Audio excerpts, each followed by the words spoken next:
打驱魔，我们先打特朗德，先打特朗德。哎，我可以抬回来，你抬回来，我们杀。雷之疯狗啊！看一下，继续推，有机会一波的这样，有机会一波。我还有大的，可以看一下吗？黄子看我，黄子。我们没兵了，拉一下。没兵了。兵来了。Q 闪。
还可以。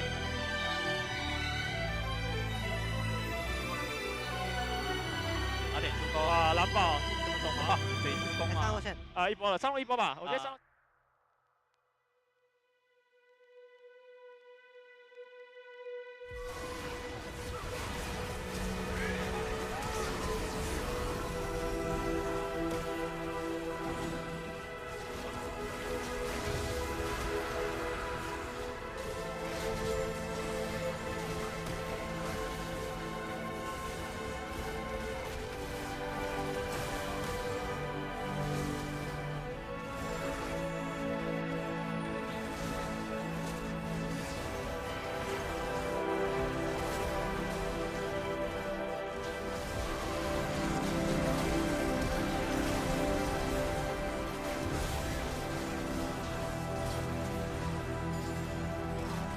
能一波吗？可以，还行，看一下看。你过来吧，你过来一波，哎，我有个，我其他，跑到不应靠了，所以我这帮补。哦，他可以过来。安妮，想一下。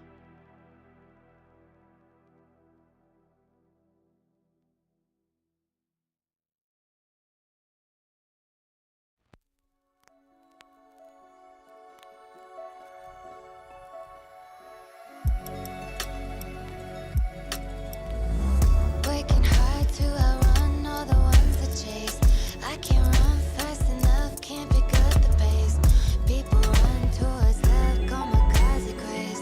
Let's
Bro, I think you got it, so. Well, I think you just beat his ass, no?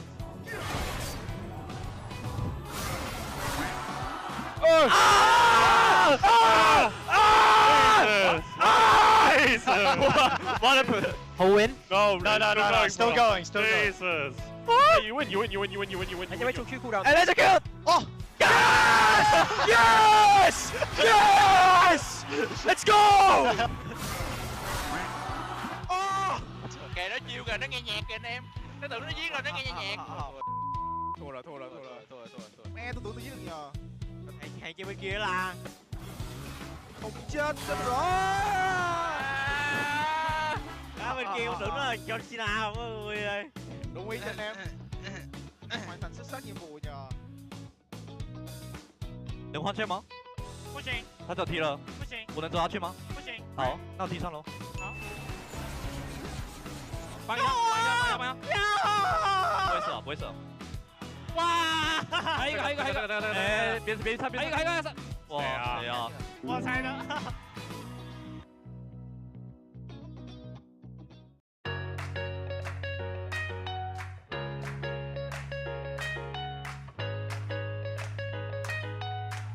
我喜欢台北的夏天。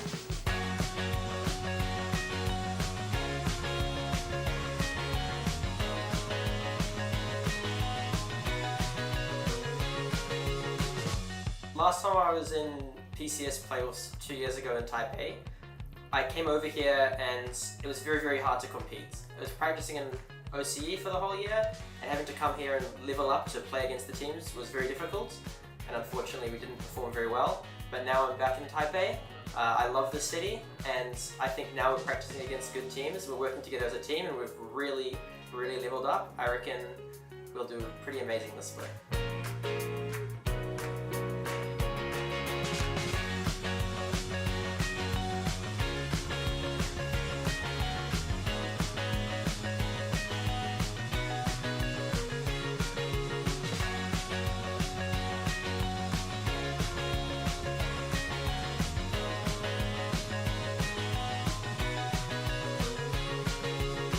其实当初是没有想要再回来的，只是刚好有这个机会，所以就来了。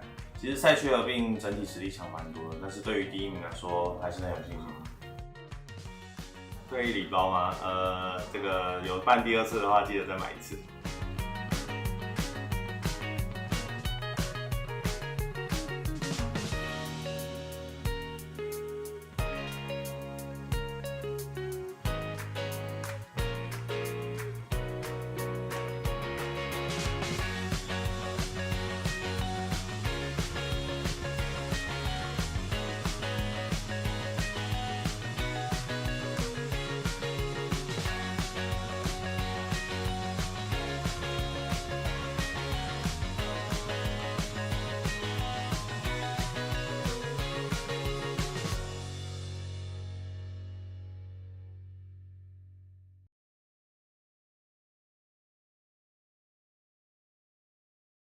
Can't be without you. I always did the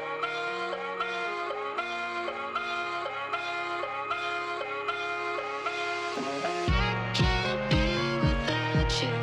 Always one is always in the mood. Do you remember 17? You and I, we ran in all the same scenes. Always watched you, thought you never noticed me. Boy, how wrong I'd be.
Welcome to a new era of League of Legends in the Asia Pacific region. The 2025 League of Legends Championship Pacific, or LCP, introduces an exciting new format that elevates competition like never before. As the season reaches its peak, the teams are divided into the contender and breakout groups based on their mid-season standings. Teams compete in a best-of-3 round-robin with performances resetting the slate.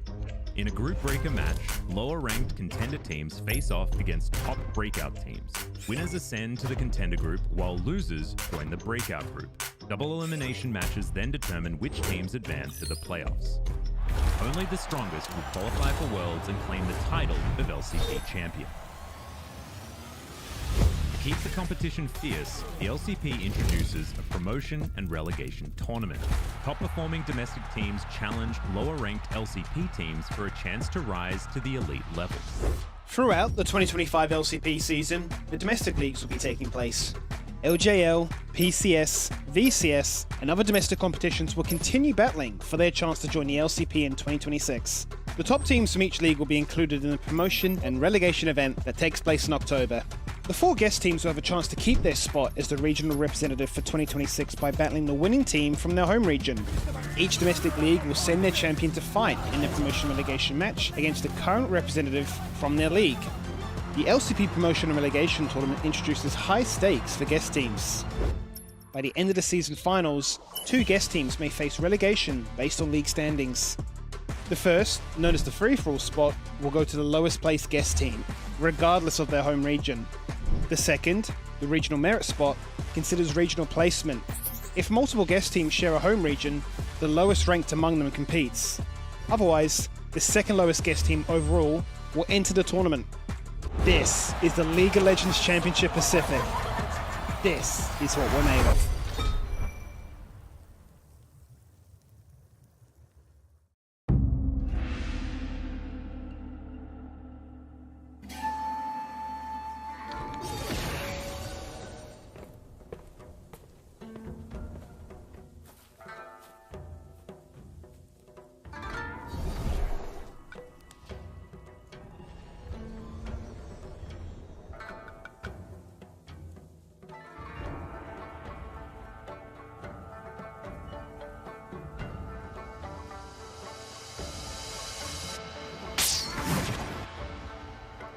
ここに集まったのはそれぞれが力を試し神殿の巫女の力を最もふさわしく扱えるものを決めるためだ。では前置きはこの辺にしてショーダウンを始めよう。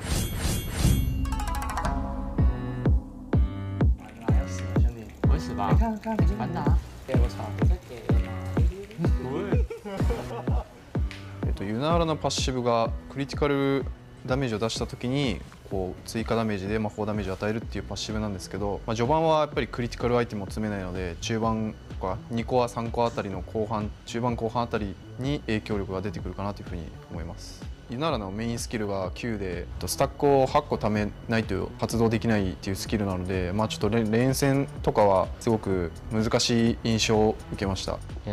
Theo em thấy ấn tượng đầu tiên của em về con tướng Yunaga này thì lối chơi cơ động và我觉得他的 Q 在对线上应该会占蛮大的优势吧，因为他可以透过扩散来抢兵线。那在下路其实抢线权是下路最重要的工作。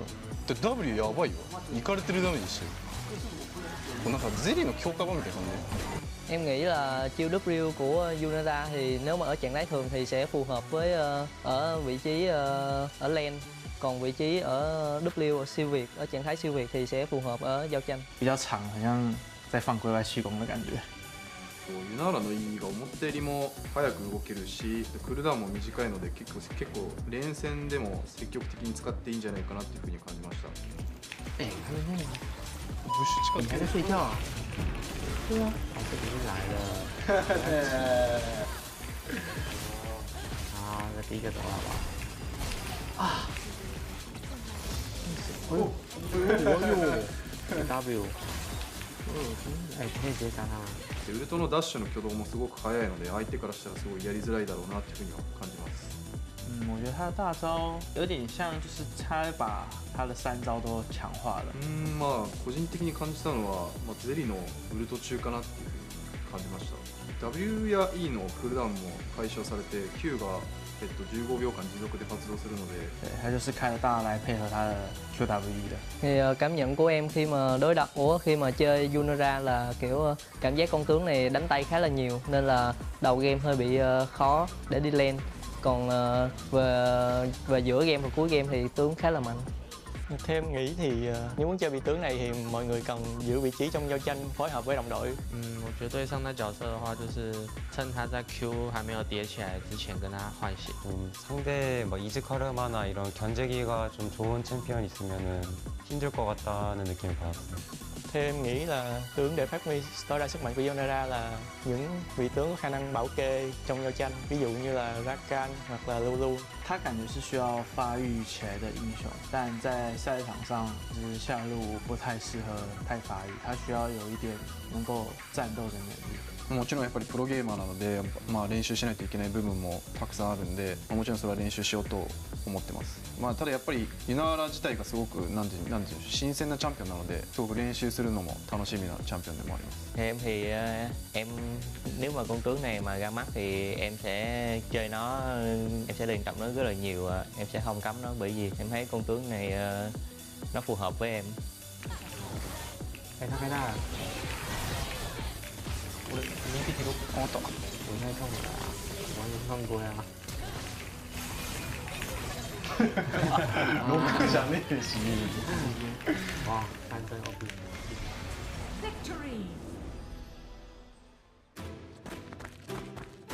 やばい、遅刻。またかよ、マブルに怒られる。間に合った。あー、嘘、終わってるじゃん。またやっちゃったよ。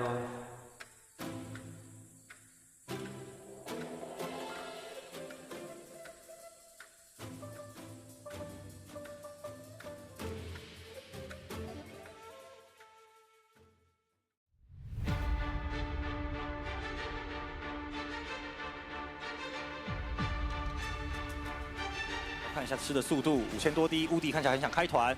4000滴进入倒数，狩猎大局开启。这里一晕，直接晕住了2人，然后让 Maple 是打出了高额的输出，但悟空是拿下这个水龙魂。另外一边的话，安妮被秒，但后面又是一个无极风暴把对方的 C 位给转起。Betty 这里还在拉扯 ，Betty 还在尽力，又是一个 Q 技的咬住 ，Betty 拿下了船长，这一波的3连杀 PSG 大赢团长。 thân một mình ở trong hang rồng được bị làm choáng trúng với Kati đang bị dồn sát thương, có một tên lửa câu giờ lại được chân đóng trúng 3 người bên phía đây của chúng ta mất đi vì chưa Kati đập thẳng vào sàn của đối phương. Doko nhảy phía vào tường, cài huynh nhiều máu, Doko cũng thế, quá nhiều đam đến từ vị trí Senna cũng như Rumble vẫn được bắn đến Shogun. Đối phương có thể trả đam đổi được thêm 1 nhưng đã có triple kill ở Senna của anh chàng Shogun và Guri sẽ dứt điểm nốt với một cú đập thẳng mồm. 绕后，这是不要喷的摇到3角草，可是 PSG 有包围的机会。 来到了正面，但是有个英灵之门做保护，加上的是闪现过程的万死天虹。虽然 Bell Panther 被秒杀，但杀过来的杀手本能配合其他4名队友，还是可以将对方的符也抽掉。此时 Maple 也被 Slater 给往左边架 ，Slater 交闪的线下了龙坑，而在下面生物思虑当中，他居然打不过怀纳跟吉米恩，这边是连阿智 TP 过来都倒地了，现在是想要继续追着怀纳打，追到了下路的外塔底下，2重灵咒抽了回来，让 Betty 再收获了一颗人头。 Rớt rồng rất nhanh từ bên phía này của Secret Well. Người đi dừng bên phía này Gam là Levi bây giờ mới tới, thấy con rồng tụt xuống đâu đó khoảng 5.400 máu, 4.000 máu. Levi đang muốn vào, đối phương chồng khống chế vào đó là rồng từ bên phía này của Gam. Bắt đầu xả sát thương, đang bắn lên đi nhưng ta bị dí bởi Imo. Eddie có được mạng ở trên đường trên đối phương, muốn cắt vào, ngăn nhịp thành công. Artemis đang được bắn nhưng đối phương quá đông. Artemis cảm giác là khó làm được không đấy, ta làm được. Sát thương cực kỳ nhiều, double kill dành cho bên phía này của Gam và Gam sẽ có chiến thắng hay không? ベイファーキーはちょっと遠い位置継続か入っていった。うわとんでもない。ペブ公開処刑オールイン成功 SHG 英雄降臨降ってきたところにアリアはなんとか無敵で対応しましたが一瞬の仕掛け SHG 鋭かった。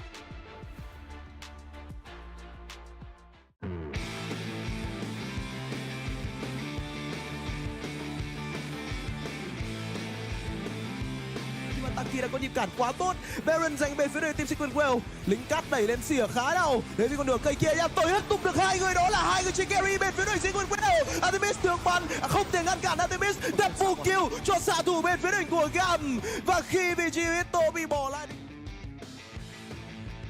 thân một mình ở trong hang rồng được bị làm choáng trúng. Kati đang bị dồn sát thương, có một tên lửa câu giờ lại là chân đóng trúng 3 người. Bên phía đây của chúng ta mất đi vì chưa Kati đập thẳng vào sàn của đối phương. Doko nhảy phía vào tường, cài huy nhiều máu. Doko cũng thế, quá nhiều đam đến từ vị trí Senna cũng như Rambo vẫn được bắn đến Shogun. Đối phương có thể trả đam đổi được thêm một nhưng đã có triple kill Senna của anh chàng Shogun và Guri sẽ dứt điểm nốt với một cú đấm. 拿下了巴龙也没什么问题。这波顶回去，挂上手里剑，把秀哥秒了。后 Q 顶着双 C 1打2。 dừng bên phía đội Gam là Levi bây giờ mới tới thấy con rồng tụt xuống đâu đó khoảng 5.400 máu, 4.000 máu. Levi đang muốn vào, đối phương chồng khống chế vào đó là rồng cho bên phía đội của Gam bắt đầu xả sát thương, đang bắn lên đi nhưng ta bị dí bởi Imo. Eddie có được mang ở trên đường trên đối phương muốn cắt vào, ngăn kịp thành công. Artemis đang được bắn nhưng đối phương quá đông. Artemis cảm giác là khó làm được, không đấy ta làm được. Sát thương cực kỳ nhiều, double kill dành cho bên phía đội của Gam và Gam sẽ có chiến thắng hay không?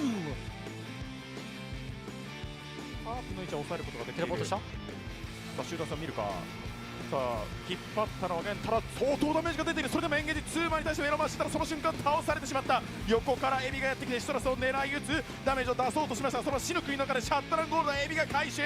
さあ出てきた後はどうだ。フラッシュアウトでアリアから逃れることができた。横からレイファーキーがやってくる。フラッシュインハーブ捕まえた。ロケットグラムから破滅王のノックアップマーブル身動きができない。グラビティフィールドの上カックン咎められていましたが。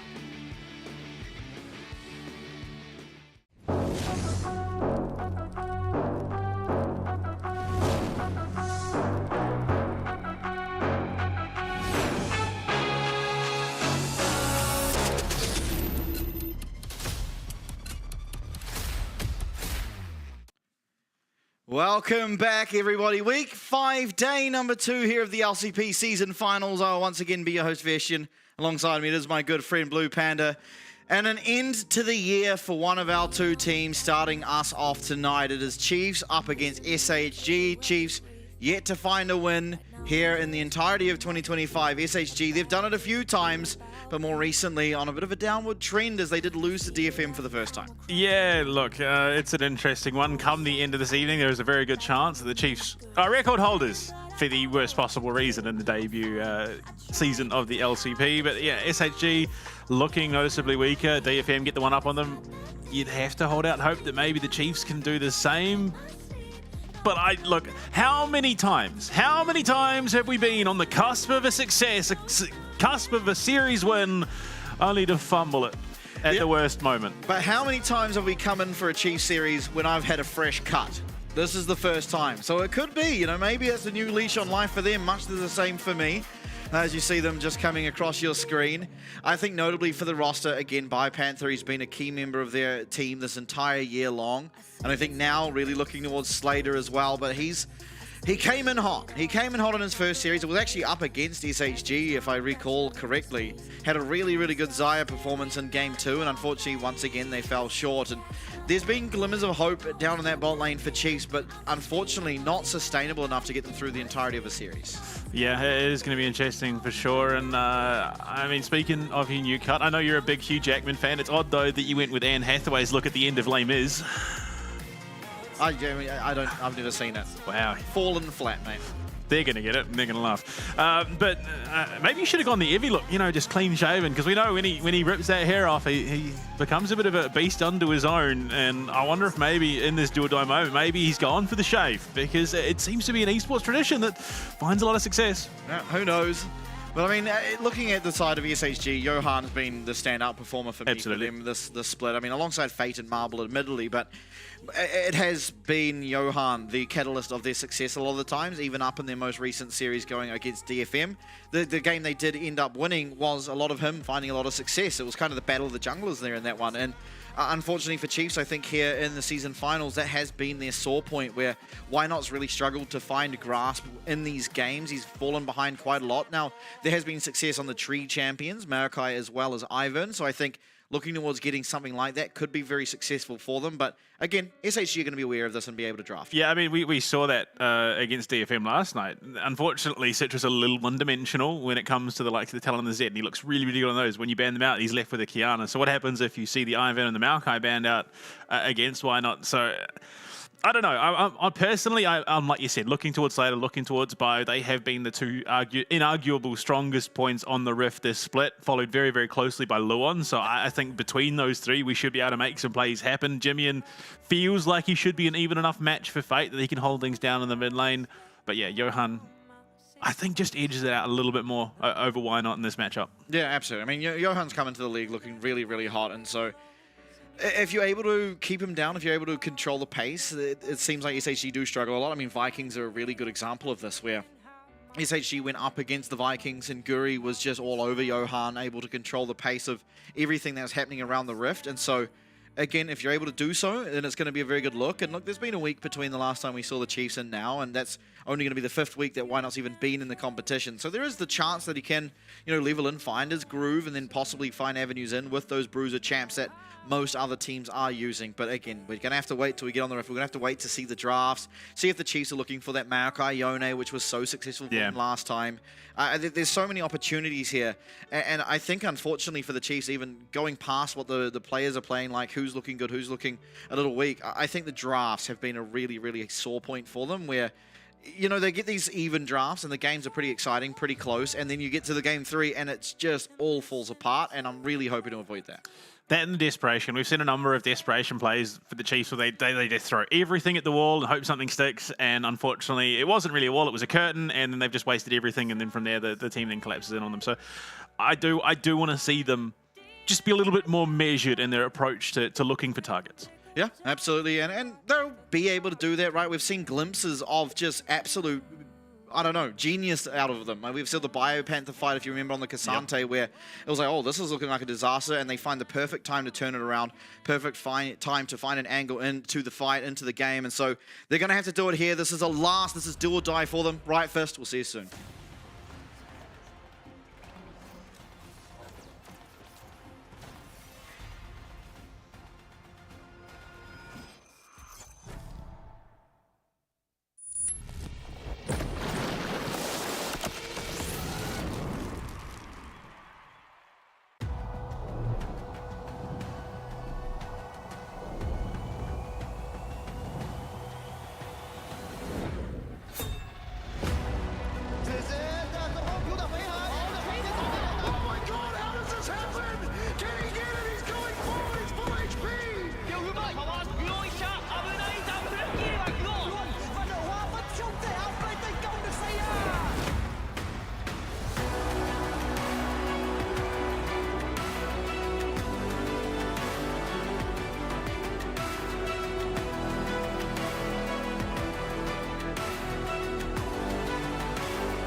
And we are back for the final time for one of these two teams, Chiefs, SHG.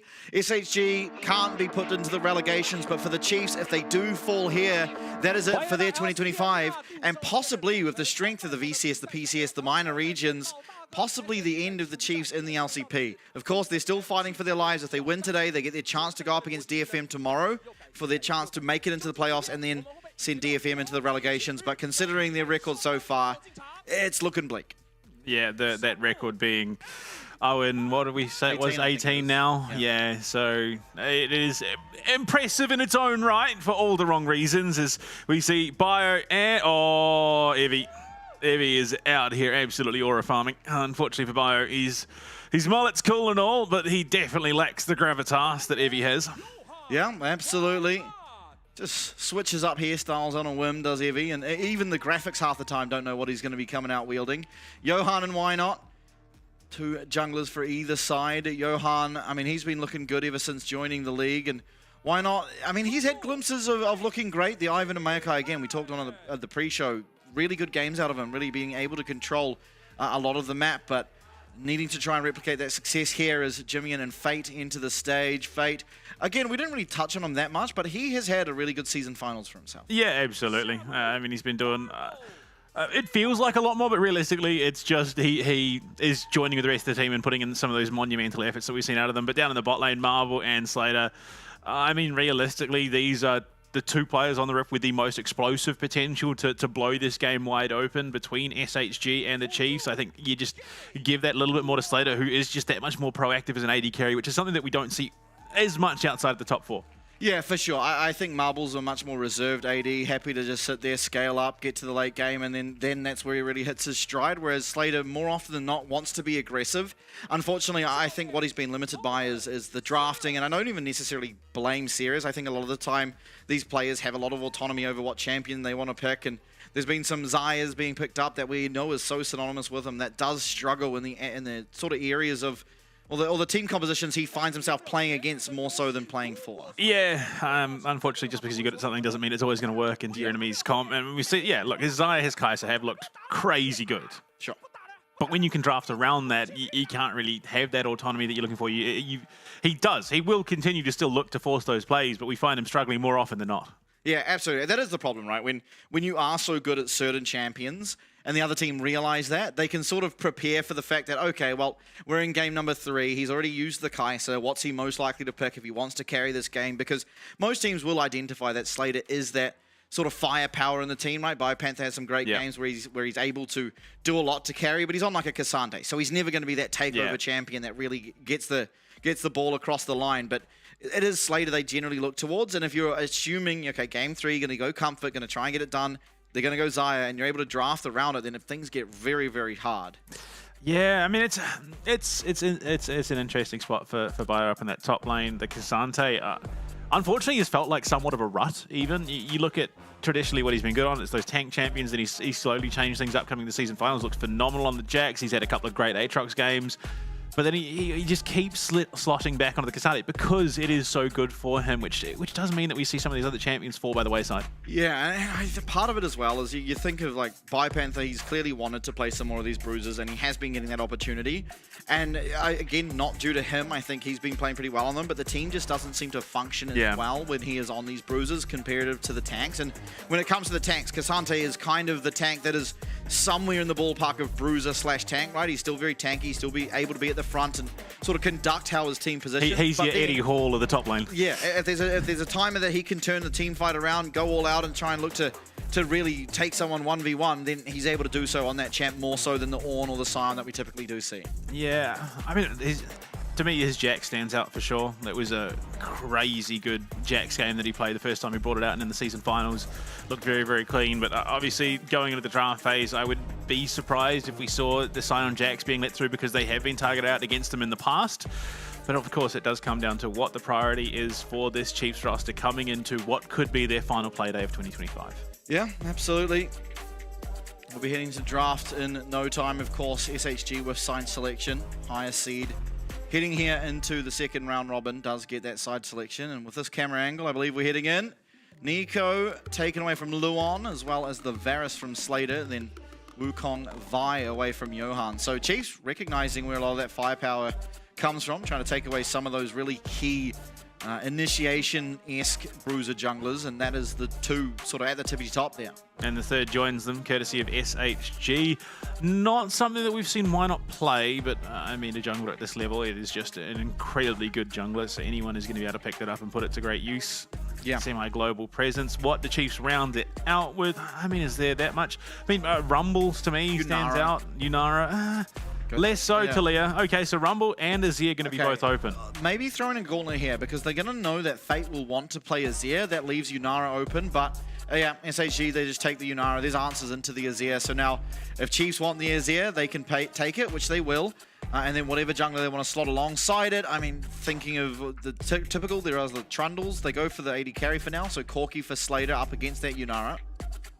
So, I mean, the standard response you'd expect from Evie is to just get Johan to lock in that Rumble in the top lane because of how good he's looking at it. Gwen is available as well, so maybe it is a case. I don't know if SHG will necessarily lock that in for Evie. Xin Zhao for Johan makes a lot of sense. Do they want to bring their mid laner in? Annie. So, okay, Rumble Gwen might get taken out in the next ban phase unless Chiefs decide that they want one of those two for Bio in the top lane. Yeah, we will see. I mean, the Gwen has been largely banned most of the time, if not an exact Gwen into the Rumble. So you could just take the Gwen, look towards that Rumble ban, and then say, hey, what do you have in store for us, Evie? Not something we've seen Biopanther on. We'll see. I mean, I'm sure he's able to play it. It's whether he wants to. Kiana is going to be locked in. Did why not watch last night's game? Okay, well, we saw it yesterday. It did not look that good. And now it's why not throwing down the gauntlet to get it done himself. Looks like it's Fate's birthday, the 22nd of August, it says there. Indeed. One sign I can read. There are actually a couple of birthdays today for some noticeable players. Oh, there you go. There's been a lot of birthdays recently. While we're waiting for the second ban phase to carry on. So, let's throw your mind back. 2015, LPL Summer, EU Summer, and NA LCS Summer have just concluded. Who are your 3 winners? In 2015. Why are we going back to 2015? Because... Oh, I don't care. It's on today. It's what happened today. Yeah, 2015. I don't care about 2015. I'm here in 2025. It's LGD, Fnatic, and CLG. Yeah, it doesn't matter to me. Poppy and Ambessa going to be banned. So, I mean, the Poppy, if you're picking the Kiana, you're going to want to get rid of it, considering a lot of this champion revolves around those dashes. Ambessa, a good blind pick that Evie has gone back to quite a few times. So Rumble Gwen still in the pool. It could be a case of they just handshake one or the other. Yeah, I mean, you'd have to think, right? Just how prevalent. What am I saying? Prevalent. Yeah. They have both been. You'd expect most teams would want to take them if they're available, even if you're on either side of it. Of course, theoretically, Chiefs would get their choice and then keep that support for the last pick. Rel, Instead, they're just gonna pick the Rel. Gives them that counter option. Does give prior to Evie. I think, I mean, with the Rel, you'd be imagining they're angling towards the Rumble, which is, again, potentially telegraphing things a little bit. Possibly. I'm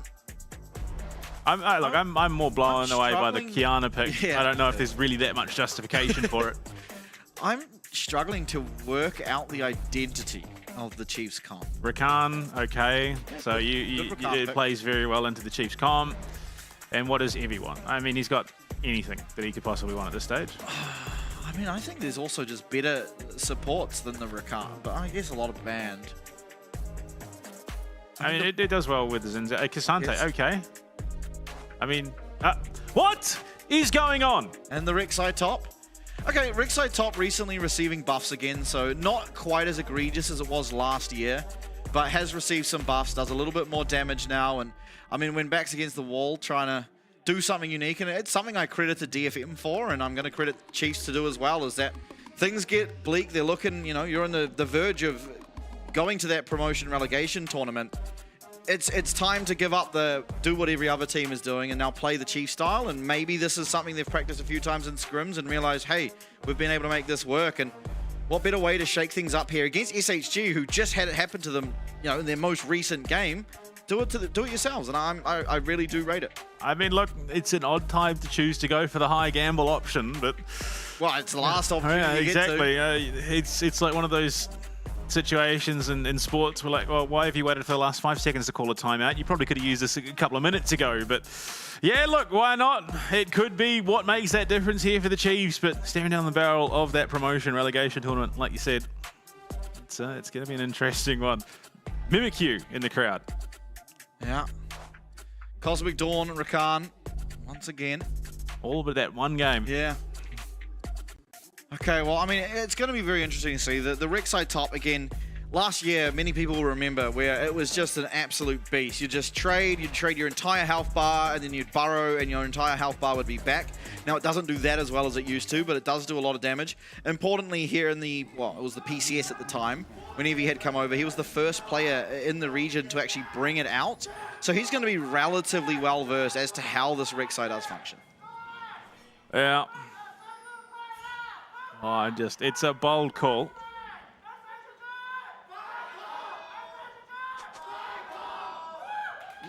Actually, you know what? Speaking of birthdays, there's a champion birthday today. Is there? Released in 2017. 2017? I don't know. All the years just... It's a bio classic. Scion? No. Scion was in the game a lot. No. Sorry. Champion. I was thinking skin. Ornn? Yeah. It is Ornn's birthday today. There you go. Damn, it feels like Ornn's been in the game a whole lot longer than 2017. Oh, look, there's some crazy stuff going on. And then I remember that was 8 years ago, and then it starts to make sense. It's been an interesting experience watching the 2013 Worlds on the. There's a channel that streams all the major international events and just seeing all the old stuff that we didn't have anymore, and we don't have anymore. Like griefing red buff by leaving one of the small minions alive. True. Yeah, it's griefing everything. Oh, that was a weird removal. I think that needs to come back. Because it just removed counter jungling in many senses. Obviously it still does exist, but it's a whole lot lesser than it used to be. And then Vlad top lane building the jungle item anyway. Well, there you go, Bio. He's starting to trade on in Davy. Yeah, we'll be able to burrow and get a bit of that HP back, but again, it's not as bad as it used to be. God, it was egregious. It was like 2 patches and then it swiftly got removed. Yeah. It was the most unhealthy trade patterns you'll ever see. He'll be doing a good job here though. Of course, push going the way of the Rek'Sai with the AoE auto attacks and the constant threat of that knock-up with a free grass proc on the back end of it. Yep. Been long getting to play Ezreal, also a champion that he's at least the second half of this year. The first half he did struggle a little bit, but coming into the mid-season and beyond, he's looked crazy good on it. Had some stellar ultimates for the team. Yeah, I mean, I always cast my mind back to the second time the Chiefs went up against DFM, and he had one of the performances of his split so far in that series. It's going to be interesting to see, of course. Jimmy, and again, I mean, it's something that we haven't seen much from this year. He brings it out at the start of this split and looked incredibly good on it. The second showing on it, less so, but they're gambling, they might as well. And long-armed that. Looking now for the lane swap, and I mean, it looks like Xiaolong has set a bit of a trend here in the LCP where the support just stays around a little bit longer to try and bide the time for that minion wave. Is why not looking for an invade? He is faster on his clear by a substantial amount, actually. But Johan will finish it up as that Scuttle Crab does spawn. Now it's a bit of a battle. Why not's going to have to flash away. Johan keeps his. Yeah, that's not the ideal start. Hubris again, coming back to bite Why Not, for overstepping his bounds in the jungle. And, well, look, Luon is down there to catch Johan. I'm not sure if he's going to find much of anything. In fact, they're looking for it in the mid lane. Looking for Fade. They're going to find the perfect engage, and Jimmy looking for that first blood. Oh, no. Oh, no, but Johan able to keep his flash. Looking for Jimmy, and one more attack would do it. Not able to find it. Jimmy is able to live. Fate does keep his flash. It's essentially a trade there. 2 flashes for just the one. So it is a slight win for SHG, but boy, oh boy, were they close to taking out Fate. Yeah, now under the 2v1 Bio. He's being shoved in at least, so might be able to catch a few of them, but he's not in the greatest of spot. Eevee's going to be having a much better time last sitting against the Corki.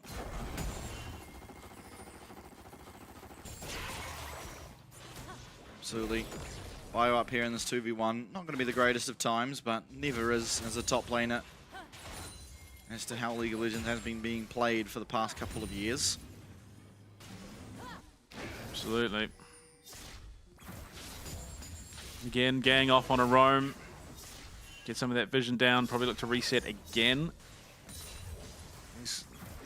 I mean, it's Chiefs have opted to stay with this lane swap situation. Bio's not doing all that terribly. And keeping up against Debbie at the moment. Absolutely.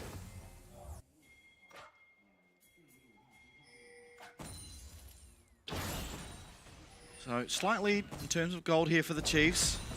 Really fighting to keep their hopes alive here in the season finals. Again, they still can make playoffs. They're not out. The loser of this game will be out. The winner goes on till tomorrow. It would have to be a historic run for the Chiefs. Their first and second wins of the year. And it would net them playoffs and avoid that promo relegation tournament. So it literally is all on the line at this stage. Why not Jimmy and able to get the first dragon? Great start to the game. Holding this wave by up in the top lane.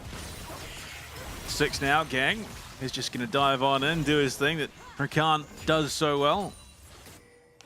A fun champion, Rakan. I love him, he's great. Johan is up here. I don't know if Rek'Sai necessarily the champion that you want to dive post 6. I would dare suggest not. Maybe only Ambessa at the top of that chain.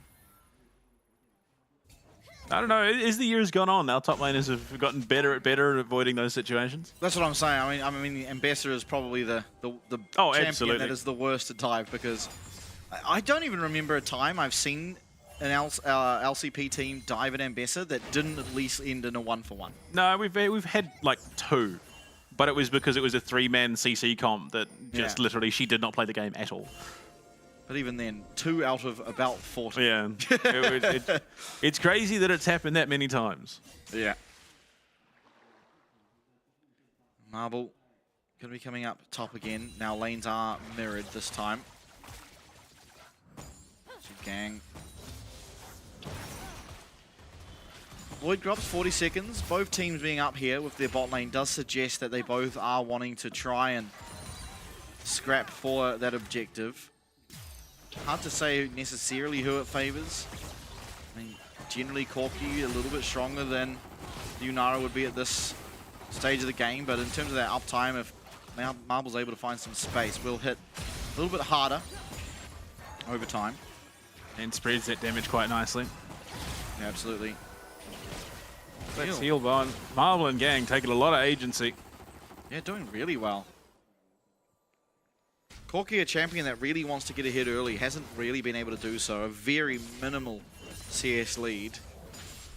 Essentially negated by the fact there is a tier in the inventory. Of course, the cull there will bring that gold lead back as long as Marble doesn't fall any further behind as well. Why not up on the top side? Marble's going to pop that ult. Going to have to flash away as well. That's a lot used there by Marble, so some key abilities down if this Void Grub fight does to eventuate.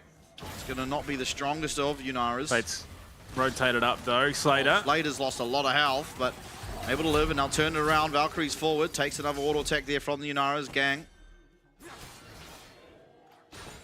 Just guarding his AD carry. Yeah, I mean, very dicey scrapping already. Both teams coming very, very close to finding themselves in very rough spots. Unfortunately for Slater, doesn't have the same luxuries that Marble does. Johan here as well. Oh, this could turn horrendous. Oh, why not? He's got flash. Very, very low. Misses the flat, misses the smite rather. Has to flash away and will just narrowly escape. But all 3 of these Void Grubs are going to be picked up here by the side of SHG. And unfortunately, those Void Grubs just do so much damage if you're left there isolated trying to take them. Johan finds him in the pit, realizes the 1v1 that he wins every single time and punishes Why Not accordingly. So a great punish from Johan, but a good job by Why Not to be able to survive. I mean, it cost him everything. Had to drop the ult, and could have very, very narrowly been a disaster moment for him. Tibbers being a menace in the mid lane. Oh, Tibbers. And it's like a boxing skin. I think, but it's like Tibbers just coming out with like gloves and just smacking the heck out of you. I still think, and you probably agree with me about this, the funniest interaction I've seen with Tibbers was that one arena game where the round finished just as we won the round just as the enemy Annie had died while Tibbers was out, but we also died to a burn like Infernal Conduit or something, and it just went around the map smashing down the pillars. Oh yeah, no, he was very unhappy. Yeah. Just sprinted around and around the map, taking out the pillars. It was so funny to watch. A blind Teddy rage. Wow, this game sometimes has its moments. Dragon number 2 possibly on the horizon here for the Chiefs, 20 seconds. They will have to do it without this flash there on their Kiana, but Marble as well doesn't have his flash, so it is a doable objective if the Chiefs wanted to look to punish it. Of course, it is relatively fairly matched in terms of that fight, so it'll come down entirely to just who is set up better and who is prepared for the fight more. Now this could be the biggest wet noodle fight of all time. How many? Oh, Why Not's going to be able to see them in the pit? It's just, oh no, an absolute decimation. Gang has been annihilated. A good find there, able to pull the trigger very, very quick there on that ult by Kiana. Leads to first blood going the way of the Chiefs. Gang just absolutely annihilated. Didn't get the ult off, didn't get the exhaust off, and Chiefs able to punish. Teleport coming in though. Evie is not so willing to give this dragon over. Biopanther does have his flash if he wanted to match. Why not stunned up? There's no flash. It is answered. Evie able to take down the Kiana, and Biopanther not even looking to teleport down, is just going to give over the dragon. So a 1-for-1 in the extended trade. But the dragon will be picked up here by the side of SHG. Biopanther still getting gold for himself up on the top lane. Yeah, but until Evie gets that kill, Bio is 300 gold ahead. How much time did he get with plates around the rift? Because that was a decent, I mean, gold lead, given that they were neck and neck on CS. And yeah, poor gang. Thought he was going to be able to get the drop here, and then, yeah, spotted by the ward, boom, and into the wall, CC'd, into Oblivion, and gone. And unfortunately, we're about to see the exact same thing happen to Why Not, because Evie teleports in. Yeah, just slowed by the dragon. The tibbers, it's all it needs to be. The slow upon slow. Slater, I mean, to his credit, is hitting reasonably hard with those empowered rockets. I mean, I think Why Not even gets out of this any dragon except for the open. Yeah. Well, that is, I mean, that's just how it works. Mountain Soul is going to be the soul this game. So very impactful for champions like the Zinzao, the Cassante, and the Rek'Sai. And the Rel, to an extent. Kind of. Not a massive amount, but... Yeah, the Rel's not going to build all that much in terms of resistances, so it won't do all... It won't a mighty amount. Tis not the Rel of old. Jungle Rel, I miss it. He does finish up his Iceborne Gauntlet, Sunfire there, also for Bio, but there was a bit of a detour for Evie to try and deal with some of that healing coming out of Bio. That Bramble Vest in play means that he's going to have a slightly worse time in terms of sustaining. Fate being very aggressive at looking for some CC here onto Jimmy, and will be giving away the fact someone's in the area. Luon here to clear out that vision, assist Jimmy in getting that wave pushed out for himself. Of course, very critical that he gets that gold. We saw yesterday, Honkyu, how much in his air can do when it does find itself ahead. Yeah, I mean, again, ahead, asterisks, free kill, because the other team went a bit too deep warding. Poor Kiaya. I mean, so far, bot laners have hit their first items. Kraken Slayer for Marble, that cull as well finished up. Jimmy's been bopped on the head by Tibbers yet again. Will just back himself away. That Malignance being up now, Fate means that he's going to be able to cycle the Tibbers pretty quickly. Absolutely. Oh, there's a ward in that brush. Luon is not, in fact, sneaky.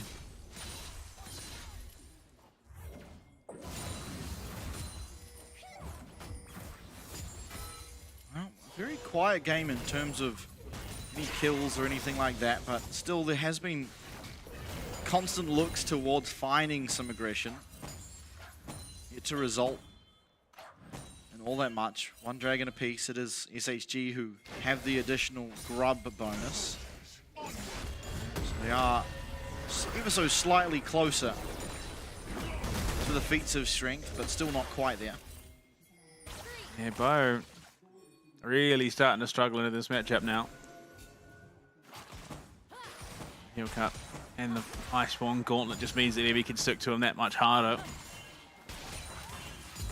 So, I mean, we get into a point, as we do often in Chiefs games, where it's feeling like we are moving towards critical mass, and you'd hope that it lands in favor of the Chiefs, because if they lose out here, like we said already numerous times tonight, this is their season done. Absolutely, the one's going to get knocked out. Cancelled away from that crash down and taken out almost immediately. Marble able to find that one, but Fate on the other side is going to be collapsed on by Why Not. A great takedown for him as Biopanther trying to play Disrupt in the back, but has to leave. Trying to get away as Jimmy, but there's just too much CC. And SHG find themselves too as the rest of Chiefs having to head away. Neither mid laner able to get their ult there. They just locked down into Oblivion. But SHG just continuously coming out on top of these fights, largely because Evie is just getting to the ball that much quicker. Yeah, Evie has been at the play a little bit faster than Biopanther. I mean, Biopanther does come in here, but you see Evie in the bot channeling away at his recall, does cancel it, and immediately will channel the teleport right next to Bio, as they've already taken out Luon. It is traded 1-for-1 here, but the second Biopanther arrives, he just has to leave, and Gang tries to find a lot with his Rakan ult, but ultimately lands onto Jimmy and is able to CC him up for long enough that the rest of SHG collapse upon him and take him out as well. Yeah, so Noxian Blessings claimed by SHG. Not the earliest, but far from the latest we've seen. You look at timings, this is getting a bit rough. That gold lead, not massive. Or Bio can look to try and take down this tower up on the top side to be the one thing that really has gone their way. Heavy's going to be a little bit too late to defend it. So Bio will be able to get it. Takes a lot of punishment for it. Yeah, Slater, nice Valkyrie. Dicey position. SHG maybe looking towards cracking down this tower a little bit. Ultimately, no chance they end up taking it out just now, but it is progress towards looking to finish it later on, as this Dragon has now spawned in a potential 4v4 on the horizon. Neither top laner have that teleport to rejoin. You see Fate waiting, finds a good chunk of damage onto Jimmian. Still home plating there, able to heal up. Why not? He's trying to find an angle into the back. And this is one thing that yesterday Citrus was struggling to do so, and Why Not's done a pretty good job of it so far here on the Kiana. Can he do it once more? He's in the pit now, and SHG are going to know exactly where he is. Johan trying to go forward. Oh no, the ultimate for Kiana misses, but the smite will not. Why Not gets the Dragon. Luon's playing disruption in the back line, but here comes Evie. Evie once again to the fight first. Marvel with one, looking to get a second. Johan gets that one, but Marvel will take the third of the fight, as it's a 3-for-1. Actually a 3-for-0 even, going the way of the Chiefs, only giving over that Dragon. Something's off. The Chiefs, while they are making plays, it's disjointed plays. It feels like they're just not quite on the same page, because Bio has not been at any of these fights. He's not even in a position to really assist here. He's still coming down from the top side. So obviously, the call wasn't made for him to come down earlier. It seems a bit odd. Yeah, I mean, you have to look at what's happening top to actually know what the case is, because it could just be that Evie had push, and so Biopanther needs to clear the wave at his tower to then respond, which is what I imagine happened, considering while he's walking down the lane, he's in the middle of the map. So I think it's just Evie here on the Cassante has been able to control Biopanther, and is limiting him and his ability to move around the map, and that is what's led to Evie always being at the play first. Because the Rek'Sai, you can see sometimes he's choosing to just get the gold, right? Biopanther's got that top tower. Unfortunately, the gold on Rek'Sai isn't going to do all that much, whereas Evie's coming in, joining his team, got the 2 kills as Jimmian takes a massive chunk of damage. And it just leads to the mismatch in terms of numbers. And really, while sure, the Rek'Sai is doing fine, and Why Not's actually playing about as well as you could hope for here as the Kiana, it's Marble that's coming out the massive winner. Yeah, I mean, he's just getting so much uptime in these fights. I mean, he even got clipped by Why Not's ultimate in that last fight around the Dragon Pit. But it just didn't matter because there was no real follow-up. They weren't able to. Jimmian jumps in, dies immediately. Luon's follows soon after. And Gang was just absolutely guarding Why Not's position. Sat in the brush on the backside, knew that he was looking for an angle in. As soon as he came in, he jumps over with the quickness, CCs him into oblivion.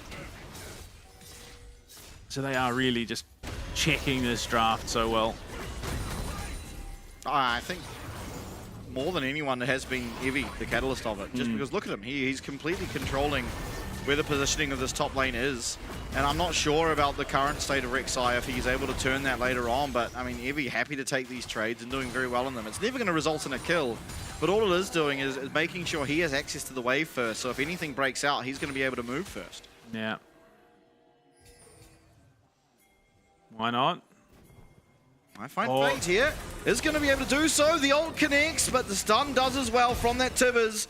And Why Not is going to have to try and get away. He's a very slippery champion, so might even be able to do so, but Marble's going to hunt him down, lands with that slow. Why Not still trying to play the vision, doing a very good job of it, but unfortunately Marble just too strong at this stage of the game. On the other side of things though, Chiefs able to find a nice pick there. Fate goes down, but Evie's once again going to be able to come with that teleport. Johan takes down Slater as Biopanther comes in and immediately has to tunnel out. Jimmian in no man's land, unfortunately.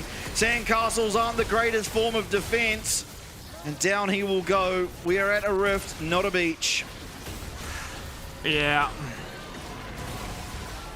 Yeah. As an Oceania fan, you would hope that this would be their bastion. This is where they hold the line.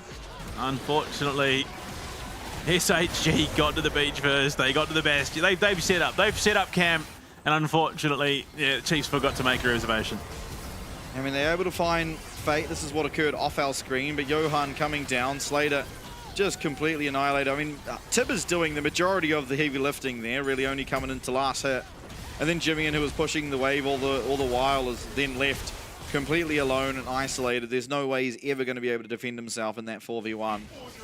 Yeah, I mean, this Chiefs roster is getting manhandled right now. Yeah, I think SHG as well took the other Khan off the back of that by the looks of things. Yeah, they so did. Even they more. Definitely did.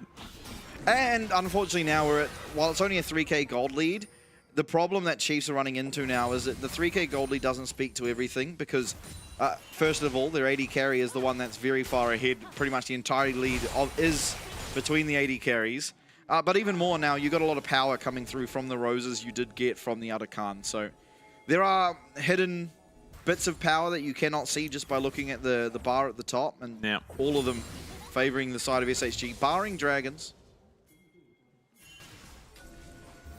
Yeah, I'm not sure. I mean, SHG are just handily winning these fights as soon as Evie gets involved. They just don't really feel like they've got much of an answer for him. You look at it, Iceborne Gauntlet with the Bramble Bear straight into a Canadian Recurrent, so even Jimmy is struggling to deal real damage. Yeah, absolutely. I mean, Jimmy only at the 2 items now. So is Fate, but it's really, again, Marvel. Panther and Luan trying to find a way in. Flash. Oh, the complete deny. Johan. What a beautiful ultimate there out of the Xin Zhao to completely stunt Luan in his progress inwards. Now, it still is a 5v5, but the fact you've just lost your Valod is very important. Trying to go forward as Gang, a nice stop, but unfortunately, no tools left to do with the Chiefs. There's so much damage coming down. Evie able to tank up so much, even connecting on that Q3. Low health bars here for SHG. Panther going forward, flash away, and Marvel, he's unleashed. Marvel's completely unleashed. Gang goes in, but forward will go the Chiefs. Slater, he's trying to run away. He's used the Valkyrie, he's used the flash, but Evie, unperturbed, marches on as the Cassante, and will claim his prize.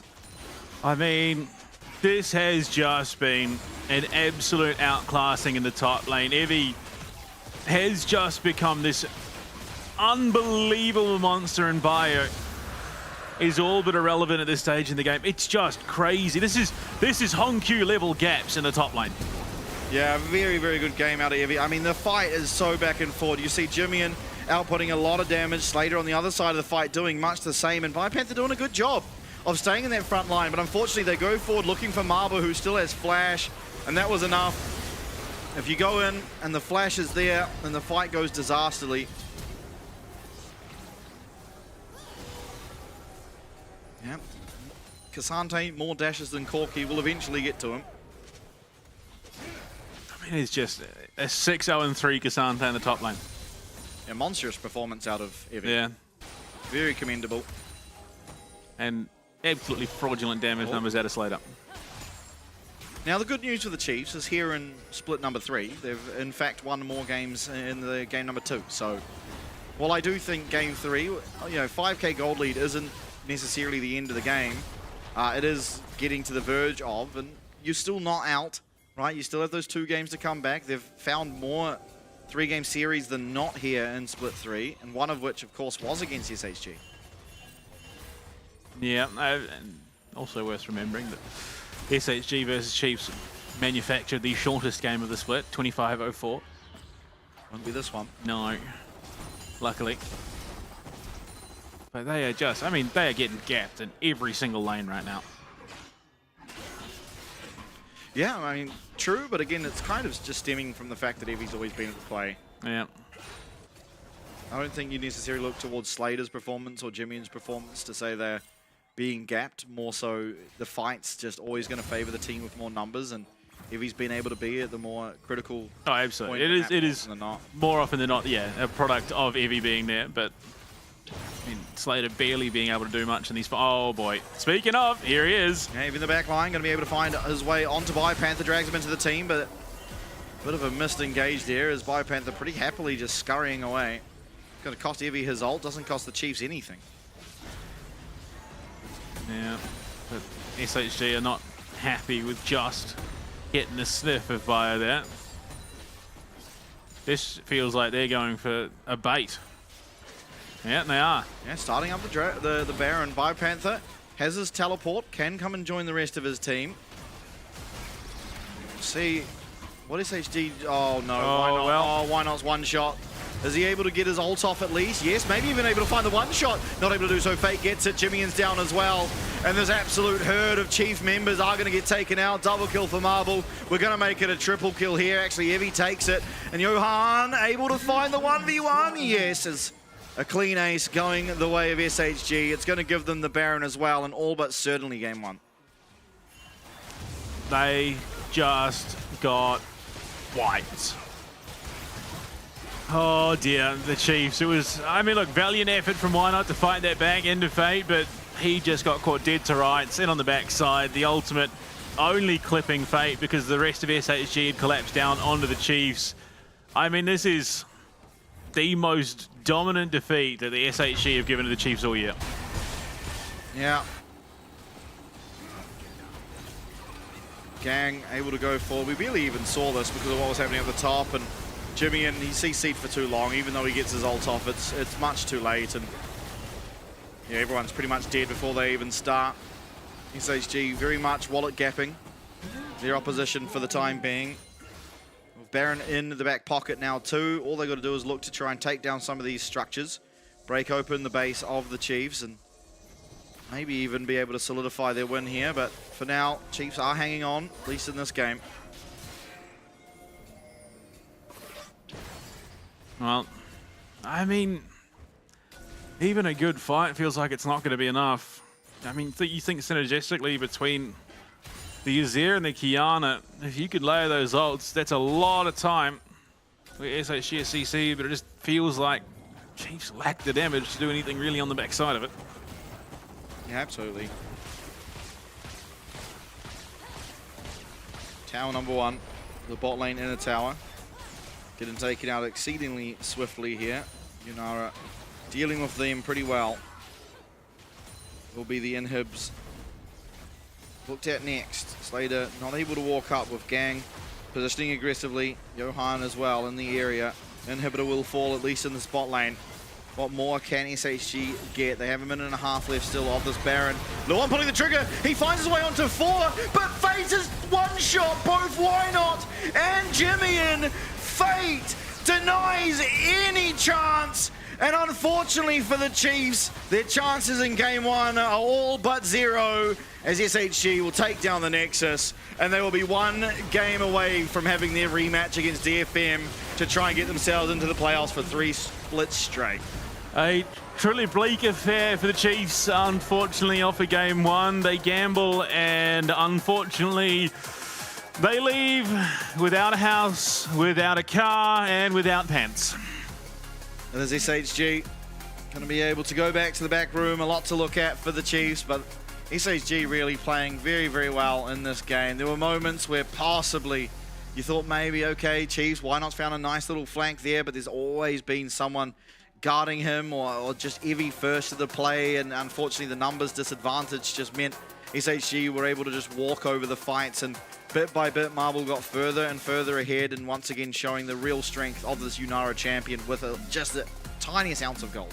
I mean, realistically, and I'm not saying this at all sarcastically, that was a 4v5. Like, Bio just was not in that game because he couldn't be, because Evie had so much prio up in that top side that the Rek'Sai was just completely irrelevant. Like, look, you can understand it, you want to take a risk, but I don't know if that was it. I don't know if Rek'Sai was the counter pick that you're looking for, knowing that Cassante had already been drafted first. I mean, again, I'm almost certain that, you know, they've played this in scrims, maybe even against DFM, based on the fact that they have this Kiana, right? There's not really another team you'd expect to have pulled that one out, and so maybe Chiefs versed it in scrims, or maybe Chiefs even used it against DFM in scrims and it had a lot of success, and so they felt, okay, here, we'll try it against SHG, and I mean, there were glimpses of it going well. Unfortunately, it was just that top lane matchup that sort of tipped the scales in almost every single engagement. Right here, actually, Biopanther gets there first with the teleport, but because Luan was caught out, it's over before it even really starts. And as Biopanther comes in, just immediately has to run. They get the kill on Luan without using the Rakan ult, so just using it there and able to combo the CC well enough that Jimmy's not able to get himself out either. Yeah, and then you see it, Gang collapses back in on. The fight is incredibly split. They get some great damage onto Fate, but not enough for the kill. And Evie just perpetually in the back lines, and again, this kill largely irrelevant because you look at how much damage Tibbers does back to Slater with the follow-up from Johan. And then Otacon involved. Bio has to run as soon as he gets in, and then Jimmy's just, again, caught wombo comboed out under a tower where he can't do much of anything. Yeah, fight gives him the Otacon as well, but here again, I mean, why not? Able to land a pretty decent stun. Everyone on the Chiefs finding their CC, and it's right here, the turn. A miscalculation where Marvel has his flash, and so Biopanther just absolutely sends it, gets unfortunately caught out. And the rest of SHG, who, while they were low at the beginning, able to completely collapse upon this fight, and again, even Slater going down at the back end. I mean, it's really rough, I think, for Gang, most of all, because he played this game so well as the Rakan, and it is completely overshadowed by how monstrous Evie looks on this Cassante throughout the entire run. He's consistently hitting great grand entrance. His quickness is diving back in to save the team. That for the most part, Jimmy and Why Not and Slater at times just did not get to play the game. Yeah, absolutely. The last fight, I mean, Luon finds a really nice ultimate, but as soon as it happens, Fate flashes into the back line, one-shots both Why Not and Jimmy in. With your jungler and mid laner removed, it's going to be very difficult for you to find any traction in the fight, and especially when you're down so much gold to begin with. But a very clean game one out of SHG. And you know what else is clean? It is the rewards you get for supporting the LCP English on Twitch. If you want, you can subscribe. You get yourself some pretty awesome benefits. Of course, not just the uninterrupted viewership, but we do, from now until the 28th, still have that Pengu Garen Bring It emote that you can rock in every single game mode in League of Legends at the moment. And then from the 29th onwards, on that home stretch run towards Worlds, we roll out the regional icons. And Dancing Rammus is pretty good. And I mean, look, it's been an interesting year. You can admit that, of course, and people may not know this. My mum's a Baptist minister, and I talked to her and I said, look, you know, it'd be really cool, first year of the LCP, be awesome if we got to see, the VCS home grounds, if we got to go to Vietnam. And she said, look, that's a little bit selfish. You probably can't, ask me to pray for that. You need to, think of someone else. And I said, you know what, the Chiefs coming into this competition, a series win would be awesome. Long story short, we're going to Vietnam. Of course it is the LCP finals in September the 20th and 21st in Da Nang. Unfortunately for the Chiefs, it was just too much of an ask. Absolutely. We're going to have the link on the screen very shortly, but what an exciting prospect going over there, going to see the VCS home grounds. I mean, 3 of them up in that upper bracket that have a very good chance of at least 2 of them making it. I mean, we're pushing if we're saying 3 with how CFO look. But before we get there, we've still got this series. We've got to find out, can SHG fight their way into the playoffs? Can Chiefs bring it back and find their first series win? Their last chance. We'll see you after the break. Working hard to outrun all the ones that chase. I can't run fast enough, can't pick up the pace. People run towards love, kamikaze craze. Let's be real, some true lovers really just a face. Heard it all before, y'all just need a score. Don't want it anymore, can't take it no more. Love her I adore, yes and I am sure. Because love is war, over and over, baby.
Well, I think you got it, so. Well, I think you just beat his ass, no?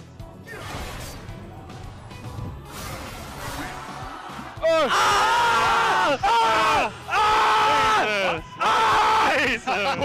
What happened? Who win? No, still going. Jesus. Hey, you win. Anh mới chung cooldown. And there's a kill! Oh! Yes! Yes! Let's go!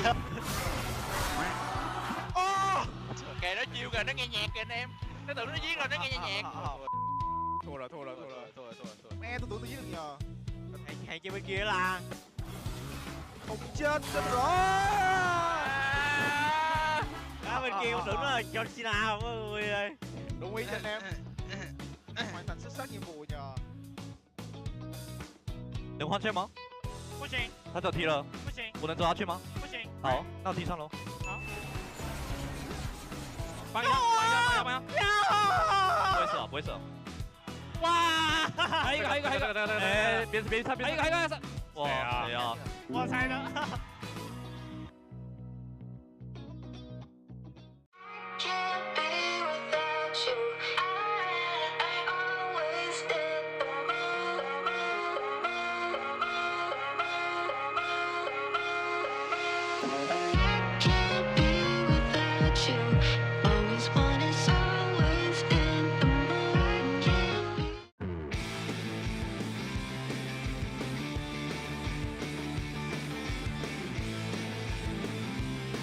Taki đã có nhịp cản quá tốt. Baron giành bên phía đội team Sequenwell. Lính cắt đẩy lên xỉa khá đau. Đến với con đường cây kia nha, tới hết tung được hai người, đó là hai người trên carry bên phía đội Sequenwell. Artemis tường bắn không thể ngăn cản Artemis. Đặt full kill cho xạ thủ bên phía đội của Gam. Và khi vị trí Hito bị bỏ lại,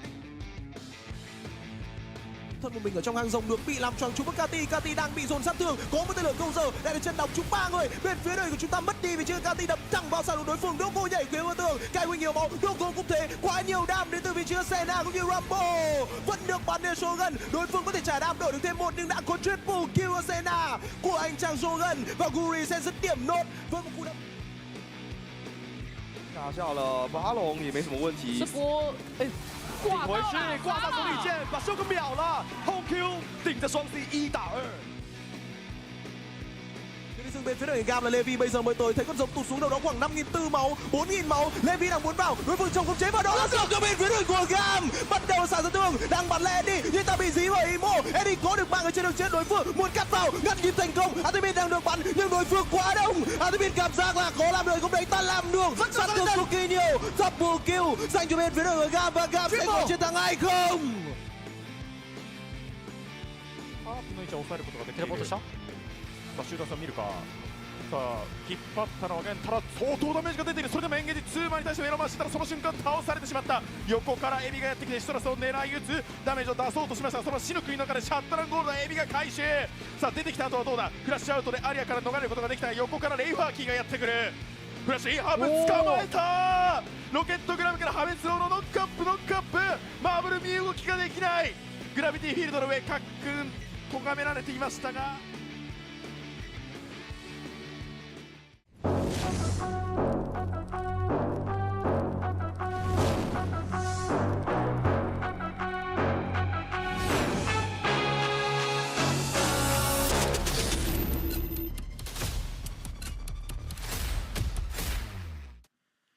And we are back, ladies and gentlemen. Second game of the series.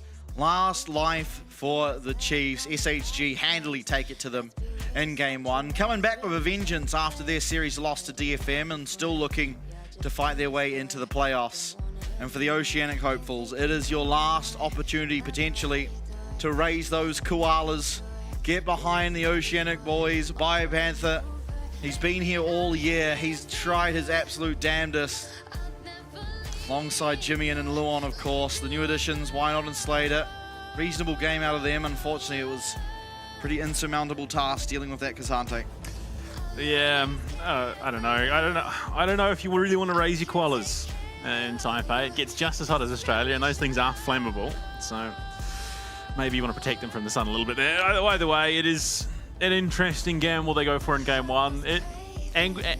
Half of it pays off. The Kiana does look a lot better than it did last night in the hands of Citrus, but the Rek'Sai was just not a champ. He was essentially just a siege minion that got a little bit more mobile out of lane.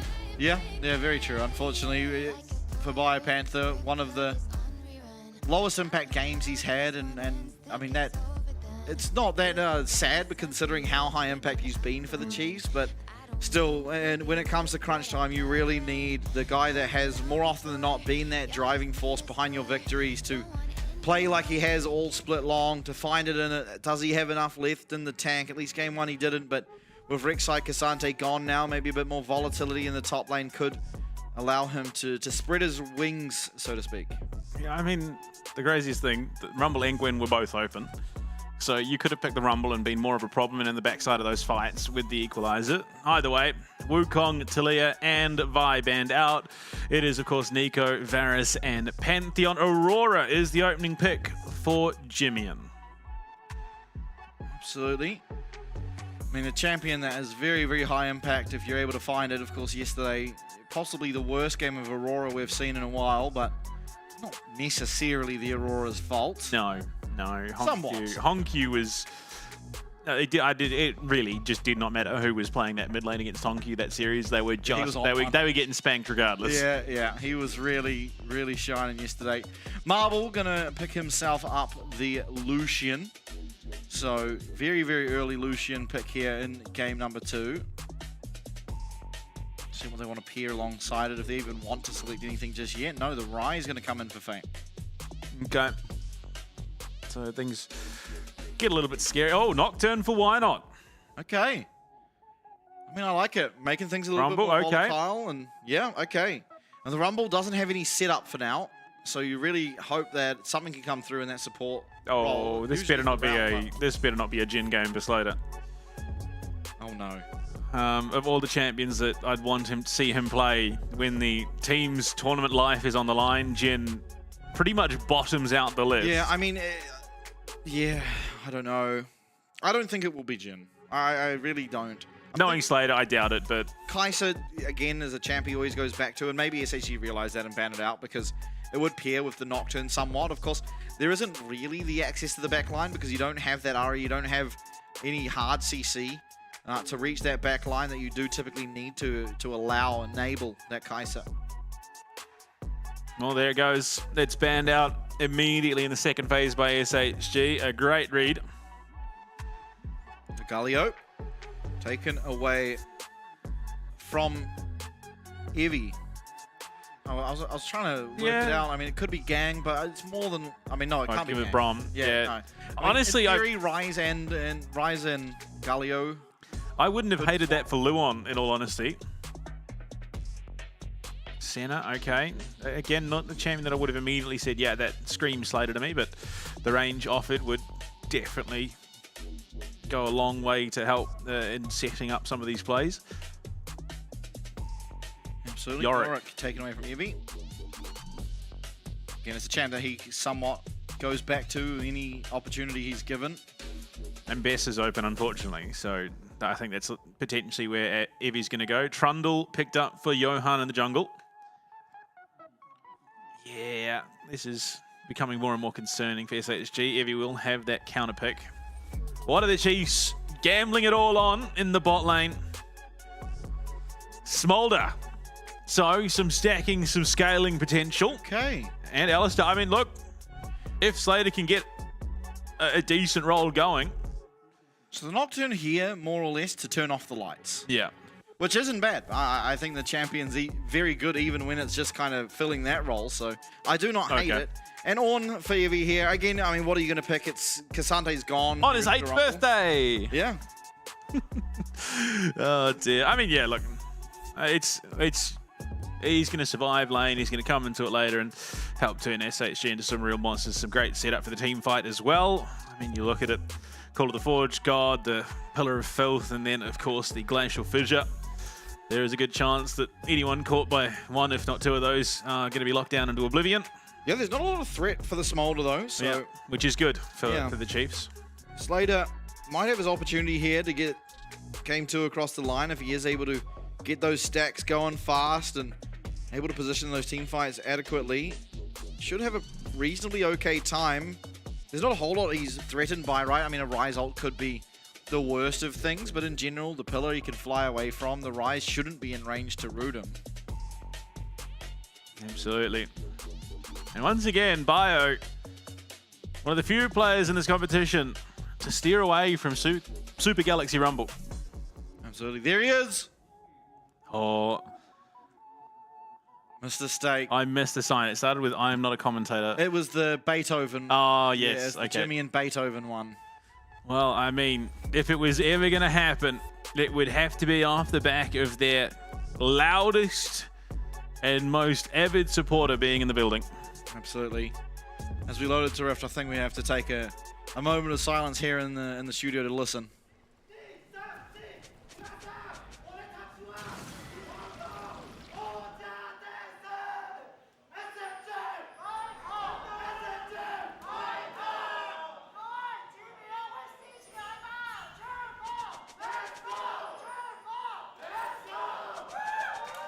I like it. Chiefo, let's go. Even a personal shout out to Jimmy in the middle of that.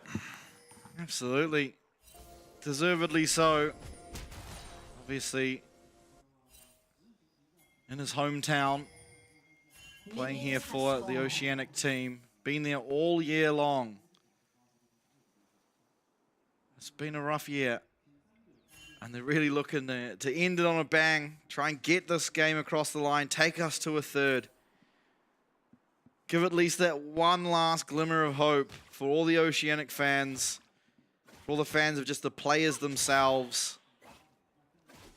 We still have not had a second Smolder skin, have we? No, this is the only one. Yeah. I think there is Chroma. Yeah, there's a Chroma because he's using one. So, and that answers that question I was about to pose. 3 teleports here for the Chiefs. Of course, Slater on the Smolder, not really looking to be combative in lane. And so is generally a champion you take cleanse if you really need it, but more often than not, it's a teleport champ. Gang flashing forward, they're looking aggressively here, but Marble not able to follow. So that was ambitious. A bold call, Cotton. That was exceptionally ambitious out of Gang, really sending a message. But, I mean, in saying that, Slater's still struggling to get close enough to start stacking up, as you'd imagine in this matchup. Jimmy, though, having an all right time, and Defay getting some great punish out. Absolutely. Doing a good job for himself.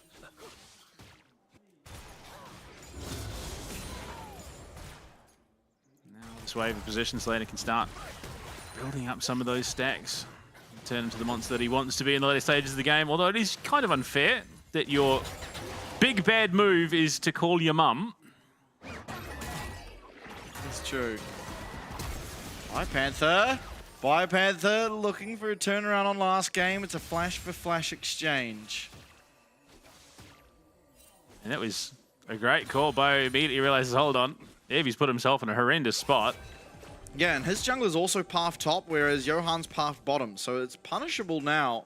Of course, Evie does have mobility in the kit of Ornn. And a ward down. Nice trades coming through from the SHG bot lane. Very difficult to trade back. Alistair very much countered by the Braum, and Smolder countered by any AD carry you pick. Until late game. And then except Senna, actually. Yeah. That's from what we've seen. Doggo showed us that one. Could this be a tower dive angle? Yeah, could be. Evie, very low. I mean, half HP, but that is very low when you're going up against a champion like the Rumble. Now having to try and stack up some of that heat, and you'll see him doing so here. Now, why not coming into the lane? Jimmy's here as well. Low on mana, though. They're looking for the dive. Evie with a nice knock-up, and why not's going to have to flash away. He gets out of the tower, and it's first blood for the Chiefs. Yep. I mean, it's brilliant stuff out of the Chiefs. They identify a weak point. Bio gets a lead early. We talked about wanting him on something with some more autonomy, and look at that. Marble has recalled, and it gives Slater time with this wave. Unfortunately, there is a chance it puts things in a rough spot, but luckily with that teleport, he will be able to get a recall off and likely come back with some investment. Makes it a little bit easier. But I mean, you look at this, why not? Literally teetering on a knife's edge here. Evie plays this about as well as he can. Gets the grass proc, gets the knock up. I mean, just half a second more, and why not stead that? Yeah, but playing to the limits was why not, and playing them well. Now, as you said, this wave's in a really bad position. It was a great recall timing found by Marble, especially considering he's up against that teleport. Very important you find the correct recalls and find these trades. Oh. Oh, that's damage. That is a lot of damage. Why Not's here? The one's very low, but Why Not's in the back. Now, Marble does have flash. Gang does not. Gang has no summoners at all whatsoever. Gonna get fed up. Able to spell shield as well as Why Not. Great gank. 2 quick kills on the board here. 2 stunner ganks without the paranoia. Proving that even without legs, Nocturne can get around the map. I mean, it's brilliant stuff. I mean, it leaves yet so much pressure in that bot lane. Yeah, and look, unfortunately, there is a CS lead developing as you'd expect in that matchup, but that kill all but bridges that. And SHG punished for their over-aggression in this bot lane matchup, and if not for the fact that Gang flashes aggressively earlier in this lane phase, he probably gets out there. Yeah, almost certainly would. SHG, though, they're not going to go down without trying. They're going to be able to take out this dragon. All but certainly, although Chiefs are in the area. Why Not still level 4? Slater's coming up. Not going to be that capable of getting on into the pit. Johan might have to flash here. Yeah, he might actually have to. He's not going to pull the trigger on it yet. Will do so now, but Slater gets himself a second. That's the feats of warfare going the way of the Chiefs and a quick 3-0 lead. And they are down, but they are not out here, the Chiefs. Able to get the dragon as well. Things going great here. More trading up in that top lane. Bio having a grand old time for himself. And I mean, it's going to be an interesting one for Evie for sure going to the later stage of this game. Obviously, you're laning into a rumble, so you want to build that magic resist, which means that Why Not and Slater are going to be having a bit easier of a time. Oh, okay. So yeah, Bio nearly got Evie again. Yeah, not quite. On face checking in, we'll find Gang there. A lot of good damage being put out here by Marble. It is answered back. Slater now, no slouch with those short trades. 39 stacks under the belt at the 7-minute mark. Very slow, but... I mean, they were very aggressive in that lane phase, or this lane phase. Why Not? He's literally just teetering on the edge of 6, as is Johan. Oh, they're going to spot him. So it will delay that 6 just a little bit. Johan is going to hit Subjugate first. Okay. Find out. Oh boy.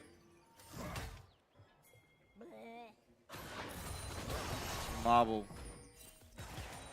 Just looking for constant trades, constant poke. At this, Mum is online. At the Smolder. Culling very close. 1 or 2 minions will do it. Cannon should give him level 6 as well. See how quickly he pulls the trigger on the culling. Not going to do so this wave. Bio does have flash again, but Trundle notorious being able to punish those immobile champions, but Johan looking like he's got a singular focus in mind, that being the grubs for the moment.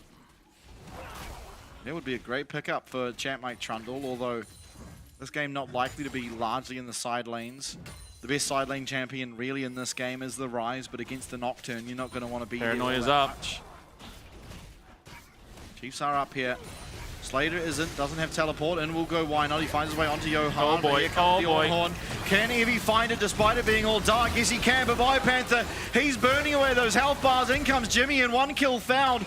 Back to back as SHG trying to run away. It's a 1-for-1 for now, but Jimmy should be able to get one more. No, Fate able to just narrowly flash that wall and get himself out to safety. I think that might just be the longest range summoner I've ever seen. He long-armed the heck out of that. This time round, Why Not punished in the Grubs pit. In fact, takes some real priority off the back of a great read from the team. They do lose Bio, but they take oh so much more. Absolutely. Able to get themselves 2 of those Grubs. They now have 2 towards the 3 of the Monster Slayer, as they are getting very close to having their feats online very soon. Why Not just sees Johan, immediately pulls the trigger, and Biopanther's equalizer just melting. Fate arrives on top of it as well, so before the fight even starts, he's half HP. Sure, he gets himself that 1 kill. CC'd up here, and I thought almost certainly he's going down, but just gets himself out. Yeah, sometimes the nice guy does finish last. Oh boy, speaking of nice guys, Luon. Having to flash away, Luon not going to be able to do so himself, and down he will go. Gang walks out of the tower range, and that is a free kill going the side of SHG as they will continue to fight forward. The biggest benefit of all, Slater is still getting that time to scale up. Bio as well, surviving is big. Johan, alongside Marble, going to be able to get another plate here in the bottom side. BioPanther coming, has got his equalizer. Can look to possibly punish. I mean, Marble flash, Pillar goes down, still another slow will land. BioPanther's not so Why not sure here? this is over. Why not pulling the trigger on the Paranoia? Johan does have flash, is going to pull the trigger on it. The equalizer not really finding its mark. Unfortunately for the Chiefs, everyone will just narrowly get away. They get the flash out of Johan again, which does mean that is very much exploitable, depending on how much later this game goes. Well, at least the next while anyway. Hex, experimental Hex plate, well and truly being progressed towards for Why Not. And again, still Slater, given so much free space to scale, now up to 77 stacks. It's 80, I believe, yeah.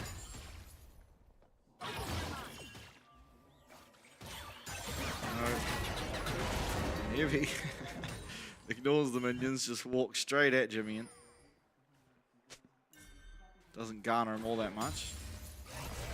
Now, gold is relatively even, but Chiefs have the benefit of the scaling in that smolder particularly, but even the rest of the map, no slouches. Johan looking to start this dragon up. Keep in mind, no flash for him this fight. Paranoia not quite going to be online here for Why Not, so it might just be that the Chiefs are going to be willing to give it in. SHG will stop the stacking. Of course, the more early game dragons you get when you have a smolder, the easier the game is to play. And it's Chemtech, so we carry on the trend of it being the most popular dragon in the LCP.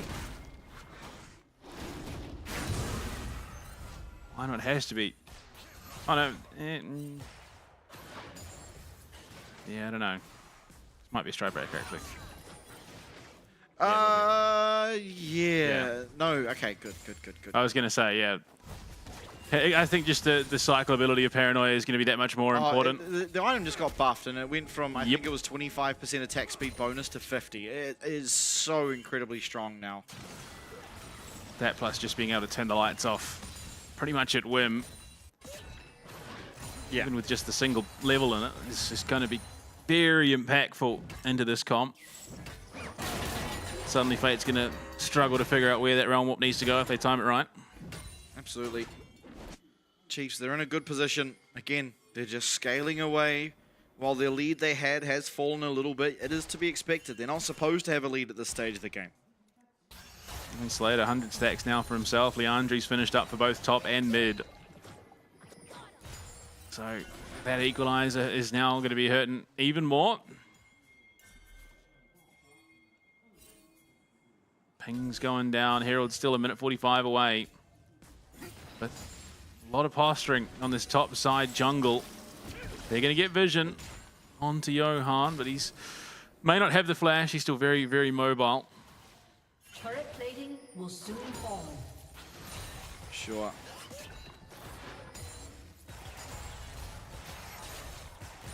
$11 stacks to the next upgrade. Ooh, dodgeball is not the sport of choice for Jimmy, unfortunately. Fate, on the other hand, able to dodge out of absolutely everything. Really well played by him. Of course, doesn't really do all that much right now, but if you're able to continue doing so as the game progresses, can find yourself advantages, especially in those fights.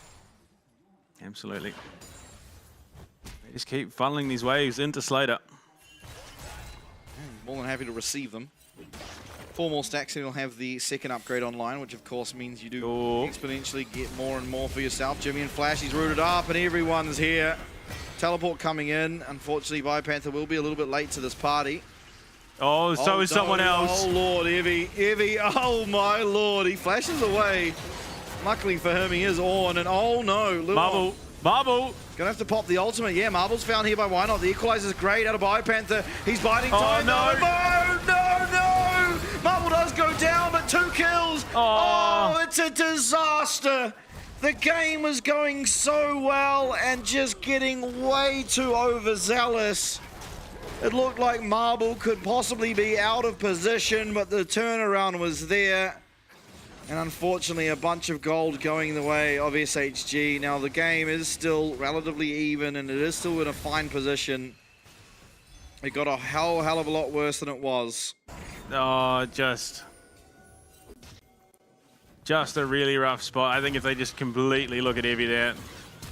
Yeah, unfortunate situation for Jimmy and Marble. Running back, seeing that the teleports are coming in. Yeah. I mean, look, it's a good shout in. Marble is very much alone. Unfortunately, just not that strong. He does get the flash out, but then coming in to save. Yeah, I'm not quite sure what the call was here, but I mean, the gang should have died if not for the fact that he has his door up. Yeah, oh, it's so close. Oh, so many low health bars, and even SHG don't know what's going on. Somewhat elated, somewhat confused. It was a peculiar position for Marble to be walking forward and back, though. I think right idea, but unfortunately just as soon as that flash comes out, you can take that and then look to punish it later on. It doesn't have to be punished immediately.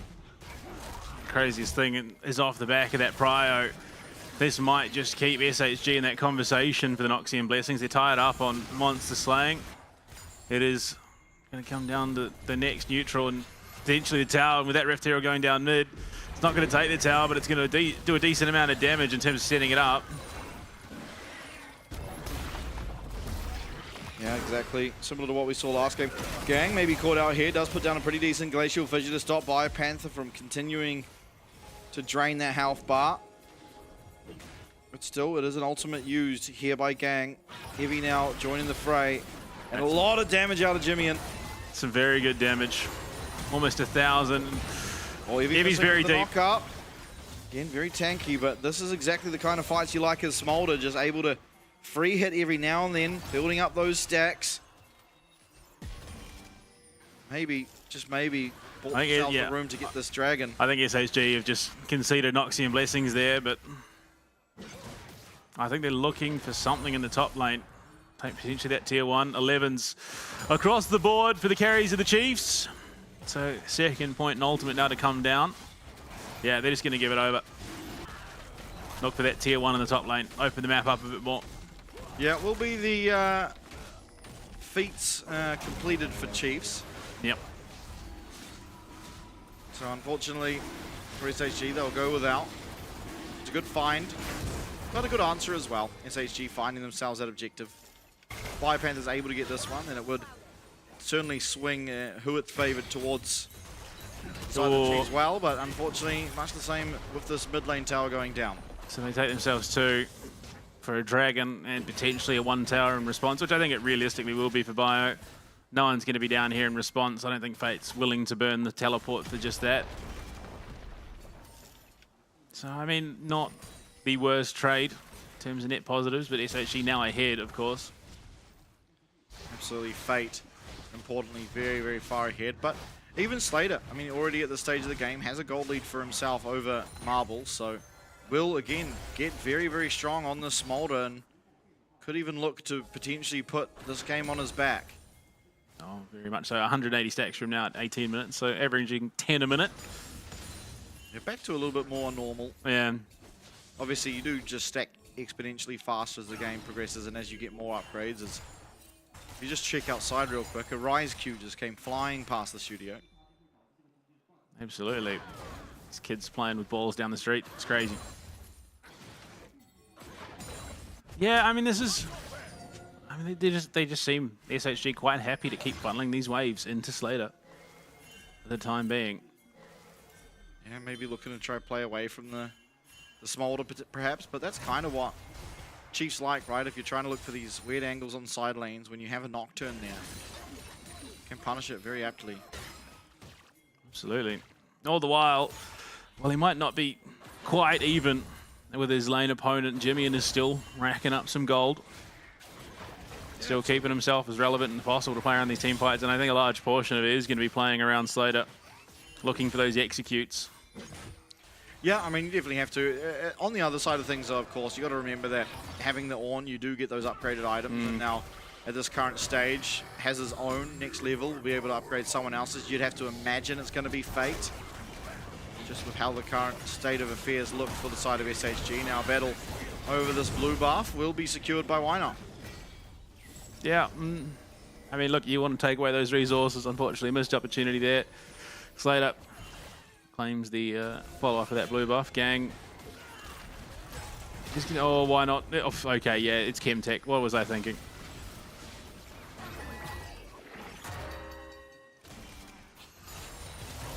Just constant posturing, but nothing actually breaking out. Luon going forward. They're looking to force this fight. Still the equalizer in the back pocket. Mum comes through and does a substantial chunk of damage to Gang. Gang notably by far the lowest in terms of that HP on the map. With the redemption there, tops himself up nice and healthy. Equalizer between Worlds and Paranoia still up and available. Absolutely, find the way in. The Ornn lands onto 2 as the Culling trying to slice through the Ellis's health bar, but not able to do so. A good disengage coming out of the Chiefs as Jimmy and trying to chunk them on the side as well. Artican alive. I couldn't have possibly imagined that this is what SHG are looking for, but again, crazy things do tend to happen at Artican. Both teams avoiding what could have been a real tempo-setting fight. 227 stacks for Slater. So he is really coming into his own despite how the lane started. Absolutely. Paranoia already halfway off cooldown, and look how quickly that experimental hex plate changes its proactivity. So much posturing. It's been so long since any real action has broken out. I mean, there's been ults used and nothing found off the back of them. Slater did lose his flash, and so did Bio. Oh boy, it's that time again. Yeah, Artican started up. Keep eyes on Jimmy, and between worlds can be so critical in an area like this Artican pit. Chiefs have eyes on what's going on. The equalizer's there. They're pulling the trigger on at least the Paranoia. They go in. It's going to come down to a smite fight. Oh perhaps. No! And the smite is so early, and it's Luon with his that get it. But on the backside of things, down goes Slater. Biopanther trying to run, but Fate very, very strong here on the rise. It's only going to take one more, and he lands absolutely everything. Johan bonking knocked in on the head as Jimmy and utilizing that between worlds to get himself clear of the rest of SHG. And so Artican picked up, but they lose 3, and SHG, they stand tall. Yeah, I mean, Slater just completely left to his own devices here. Jimmy in, Ornn going to be dodged away from.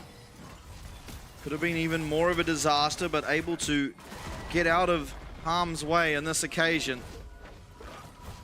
I don't know, a 4.4k gold lead. Slater is completely thrown to the wolves here. Luon follows up onto Johan, actually fumbles the headbutt pulverized combo.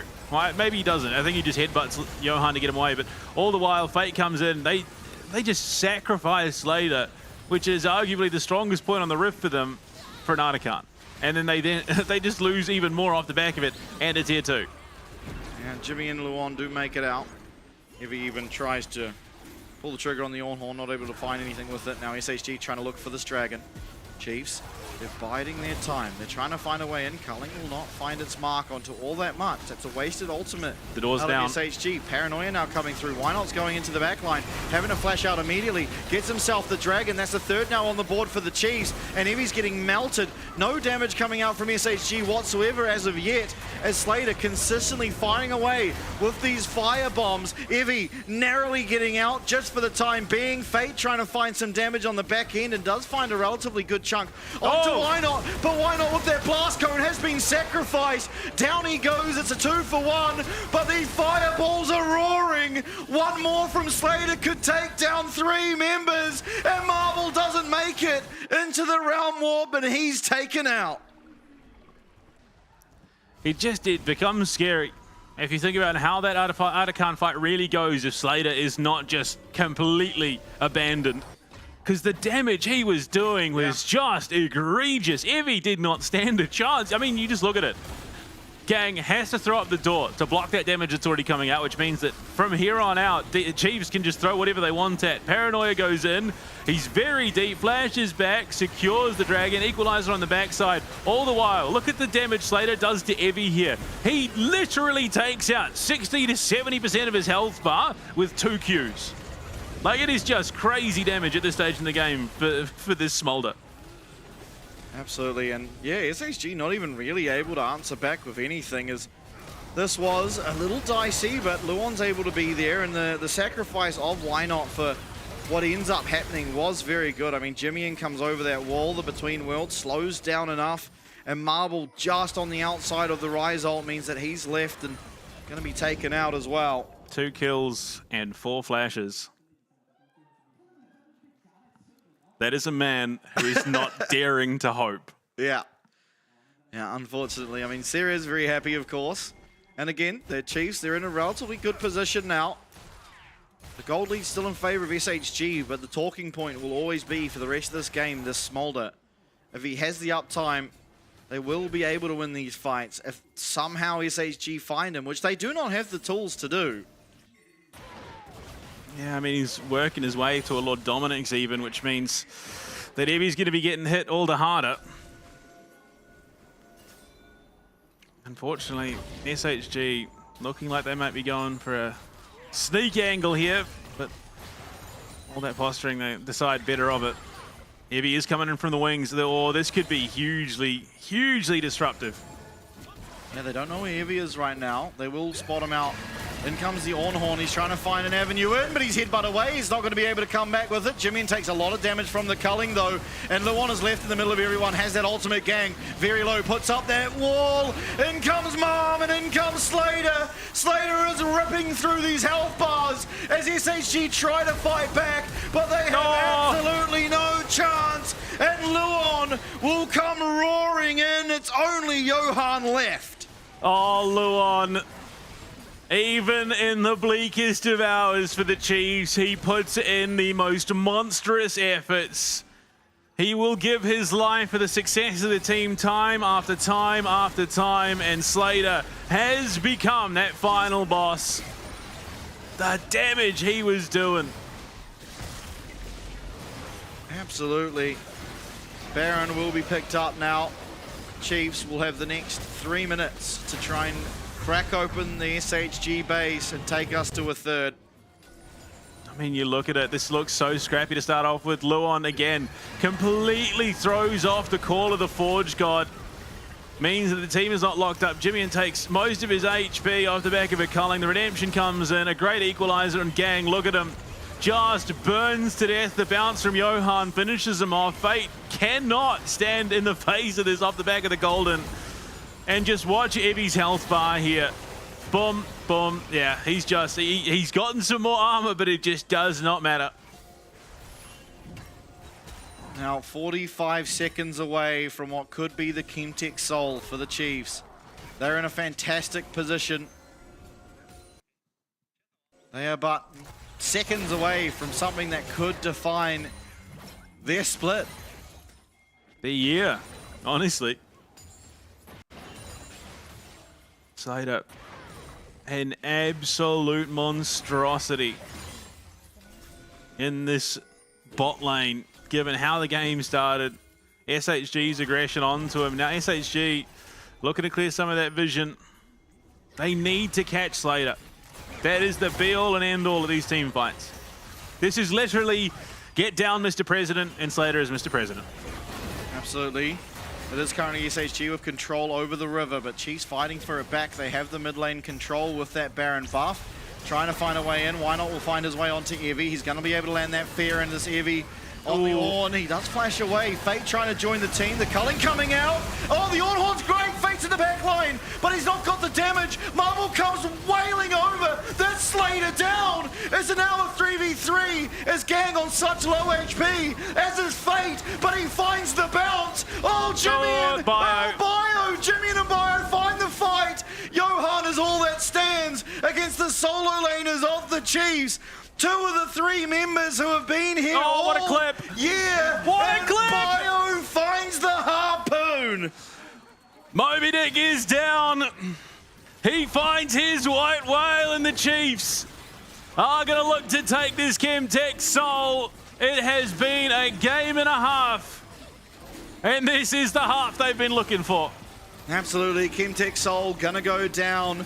The Chiefs now, they only have 30 seconds left of the Baron, so not a whole lot found off that, but the Soul and the fight once again going to them, a lot utilized. Fate and Marble both using their flash. They find the Smolder. They managed to take down Slater, but the damage that Evie'd already taken was more than enough. Yeah, the fact that it clips Slater here allows Fate to get over the wall, and Marvel comes in to help finish him off. Unfortunately, Bio has been slow cooking this entire game, and he is reaching that boiling point. Look at the damage.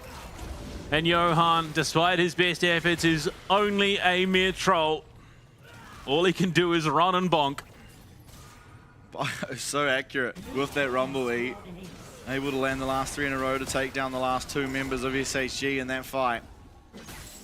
Now Chemtech Soul being welded by the Chiefs. They really wish it was a different Soul, but they do still have just so much strength, particularly in the Smolder. They lose him relatively early on. Evie trying to find an avenue in from the wings. Now Slater does have flash this fight, and again the carries of SHG don't, but the wave clear is substantial coming out of especially Fate on the rise. Absolutely. Bio 8, 3, and 5 has that Rabadons as well. With the Bloodletter's Curse, he and Jimmy are going to be hitting crazy hard. Yeah, and they go. Evie's trying to find his way out. He's stunned up. Paranoia going to come in, and down will go Evie. It's a 4v5 now. Still a lot of structures left. The equalizer's there. The avenue in, however, is not. So out will go SHG. Johan slowed up, but able to just clear the distance. Really needing to get back and find himself some health, as SHG can do little but watch as their top lane inhibitor gets taken out by the Chiefs. Now this is a scary position. They have been here in the past. It was all the way back in Split 1, but it was a drastically different situation in the game state, and this time they're not going to overplay their hand. They back themselves off. They've gotten what they're looking for. Absolutely. SHG, they've held on just for now. But the Chiefs, 4 items now on the Smolder. Guardian Angel, I mean, even if you do take him out once, he's going to respawn. If the Chiefs around him are alive, they should be able to create that space. The flash still there for him. However, it's got to be in the back of their mind. If this game goes to Elder, a single smite could even secure the deal for either of these teams. Magi's as well for Jimmian. You can see Paranoia coming back off cooldown. That in between worlds going to be up and available. TP, it's Fate heading down to the bot lane, so he's not going to be able to join the team. He's looking for a tier 2 play potentially. You see the Chiefs back off almost immediately. So I think Fate's response is going to be, if you guys start up the Baron, I'm going to look to try and crack your base. Yeah, seemingly the choice of which he's going for.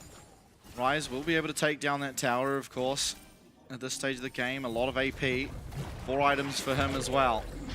The Baron, however, will be getting picked up by the Chiefs, all but certainly. Fate now actually coming to try and get involved in this fight, so really interesting decision to go down there in the first place. The one's going to have to pop the ult, peeling off the Baron for now are the Chiefs, and will come, why not? But Evie's trying to be able to use that Ornhorn, won't be able to do so. Slater's unharmed in the back line. He does get hit by the Glacial Fissure, but Jimmian takes the first kill. No. Down will go the support, down will go the AD carry, down will go the top, mid lane sure to fall. Oh my god, Fate's damage is huge, but Fate will go down as well. He gets the shutdown, and it's Johan against the world, and the world is the bottom half of the earth, as Chiefs will all but certainly take game 2, forcing us to a game 3. Johan's found by Luon. They disrupt the recall. So he is going to have to run it back to his own base in Shane. Why not tanking up the tower? They've got 2 minions, but a fully stacked wave up in the top lane. They might not be able to end. Gang's respawning. They're turning their attention back to Johan, so they'll take him out. This will mean they do get the Baron, but the end is not here yet. They're going to get the Baron, and it's going to be a fight over the Elder. I think this is a brilliant call. Honestly, they have time and time again overplayed their hand in a situation where they were firmly in the driver's seat. This time around, they say, no, we want the absolute certainty. So they're going to go for the Baron. They are going to lock this in, no half measures. Yeah, Baron now secured for the Chiefs. Elder Dragon on the horizon. Luan, he does such a great job in disrupting Evie in this Call of the Forge God. Him and Why Not just beeline onto him. Fate gets caught, but you look at Slater here, he does actually cop a decent amount of punishment. Marble beelining for him as well. Unfortunately, between Jimmy and Bio, Marble is only there for the blink of an eye. And with 5 still standing, they just run Fate down. Yes, Bio loses out and gives over 1,000 gold shutdown, but realistically at this stage in the game, Fate is struggling to find his uptime in these fights to get that damage out. Still is scary if he's able to do so. It is a substantial chunk of damage he's dealing. Equalizer comes in, Gang's going to get chunked down. To get that tower. Heavy. Oh my lord. Gonna have to flash away. Man, even the Ornn is just being shredded like paper. As Chiefs, they might not even want to look towards this Elder Dragon. Fate waiting on the back line, trying to find a possible avenue. Oh boy! Gang flash. Oh, it's fantastic. The Ornn Horn. Oh, it lands onto 3. Golden will go Fate. Evie trying to disrupt. Jimmy comes in. Oh my god! Oh, so much damage. And the Chiefs. Oh no. Okay, the world. Okay, Realm Warp comes through, but it is still a 4v5. SHG, they're still trying to mount the defense back in this fray of the fight. Will come Biopanther with this teleport. Fate trying desperately to find the damage, and it's an exposed Nexus. Fate running away. Fate exhausted. Why not? And Slater at the Nexus should be able to get this one done. Marvel back to the fountain, and Chiefs back to a game number 3. Oh, it's only fitting that given how this split, and for the most part the year has gone for the Chiefs, that they make it back to a deciding game in what could be that one chance that they need to keep the hopes alive. It was a phenomenal game in the closing. In the early stages, it got a bit dicey. They made a couple of calls that you sit and wonder, oh, that might come back to bite them, but Slater, just the slow burning, the slow cooking smolder, ramped up to the point of no return for SHG. Absolutely. Just collecting wave after wave, success to success for Slater. Goes down in one fight, the rest of the team able to bail him out of that one. Biopanther, namely, in that fight in particular. But Jimmy in the Between Worlds, he's finding so much damage, and Slater is all but throwing 1 Q to seal the deal. I mean, in that last fight alone, I think he did the equivalent of 65 to 70% of 4 members of SHG's HP with a full rotation. Yep. It was just crazy damage coming out of the Aurora. But, I mean, look, it was hard fought, and Slater, I think he has to be commended with how well he just stayed the course. I mean, you look at it, Fate, time and time again, was looking for that angle. And, I mean, if Slater doesn't just get completely abandoned in this fight, I think it looks drastically different, and they actually snowballed the game a little bit earlier. But, yeah, unfortunately, just a little bit of a lapse in judgment allows Fate to find himself a big angle. Absolutely. That was the last great looking fight that came out of SHG. From that point onwards, it was all Chiefs. Why not going in and immediately leaving every fight? But that's all he really needed to do. All he needed to do was bide time for the Smolder to ramp up, for Jimmy to find the appropriate angle to go in with that Between Worlds, and it was working fantastically time and time again. Look at the splash damage this whole entire fight, the whole entire game that was coming out of the Smolder, the Rumble, and the Aurora. I mean, yeah, a bit of a full send. They lose 2, but off the back of it, they get themselves 2 more. And 2 very, very big players. A Marvel just body blocked out by Evie. I don't know how he doesn't quite get collected by the Realm Warp there. That's unfortunate. Yeah, look, Brendy's had a hard year. He has. He might be rewarded, though. He might. We're back to exactly where we've been so many times before. But if there was ever an important time to finally get it over the line, it's now. Yeah, I mean, just look at the damage. Fantastic game of Alistair too, just playing so much disruption. How many fights in a row did Evie have a possible 4-5-man ult that got completely interrupted by Luan? And again, yeah, he just catches two there, Marvel and Evie. Melts them both, just will lay down his life for the cause. I mean, this was another very, very good look, and Evie takes so much damage. Fate turns it around. They catch out Slater here, but they use so much to do it. They do not touch Bio either, which is the real problem because he has really scaled into an absolute beast. And with that Bloodletter's Curse in his inventory, he's just helping Jimmy and stack up the damage. And poor Johan, the frustrations of being a Trundle. No dashes, none of that.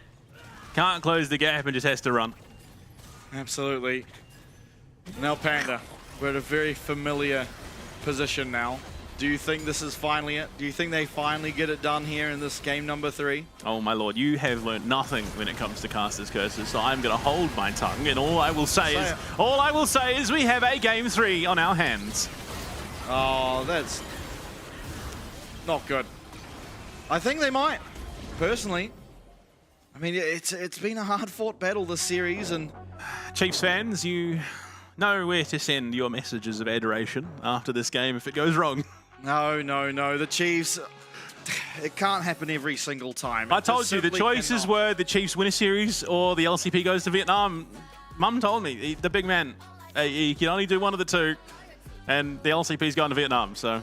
Well, we will see. Once we come back from our break, it's game 3 for, I think, the 9th. I can't remember now. Time for the Chiefs. In any case, can they finally get it done? Can they keep their hopes of playoffs alive? Can they keep their chances of getting out of relegations alive? We'll find out soon.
Working hard to outrun all the ones that chase.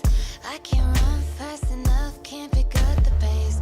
People run towards love, kamikaze craze. Let's be real, some true lovers really just a face. Heard it all before, y'all just need a score. Don't want it anymore, can't take it no more. Love her I adore, yes and I am sure. Because love is war, over and over, baby.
Well, I think you got it, so. Well, I think you just beat it, no? Oh! Ah! Ah! Jesus! Ah! What happened? Who win? No, still going, still going. Jesus! Oh! You win. Anh cho mấy chung cooldown. Execute! Oh! Yes! Yes! Yes! Let's go! Kệ nó chiêu kìa, nó nghe nhạc kìa anh em. Nó tưởng nó giết rồi, nó nghe nhạc. Thua rồi. Mẹ tôi tưởng tôi giết được nhờ. Hay kia bên kia là không chết rồi. Đó bên kia tôi tưởng nó là John Cena mọi người ơi. Đúng ý cho anh em. Hoàn thành xuất sắc nhiệm vụ nhờ.能换圈吗？不行，他只有踢了，不行，我能抓他去吗？不行。好，那我踢上喽。好。帮一下。不会射。哇！还有一个，哎，别猜。还有一个，哇，谁啊？我猜的。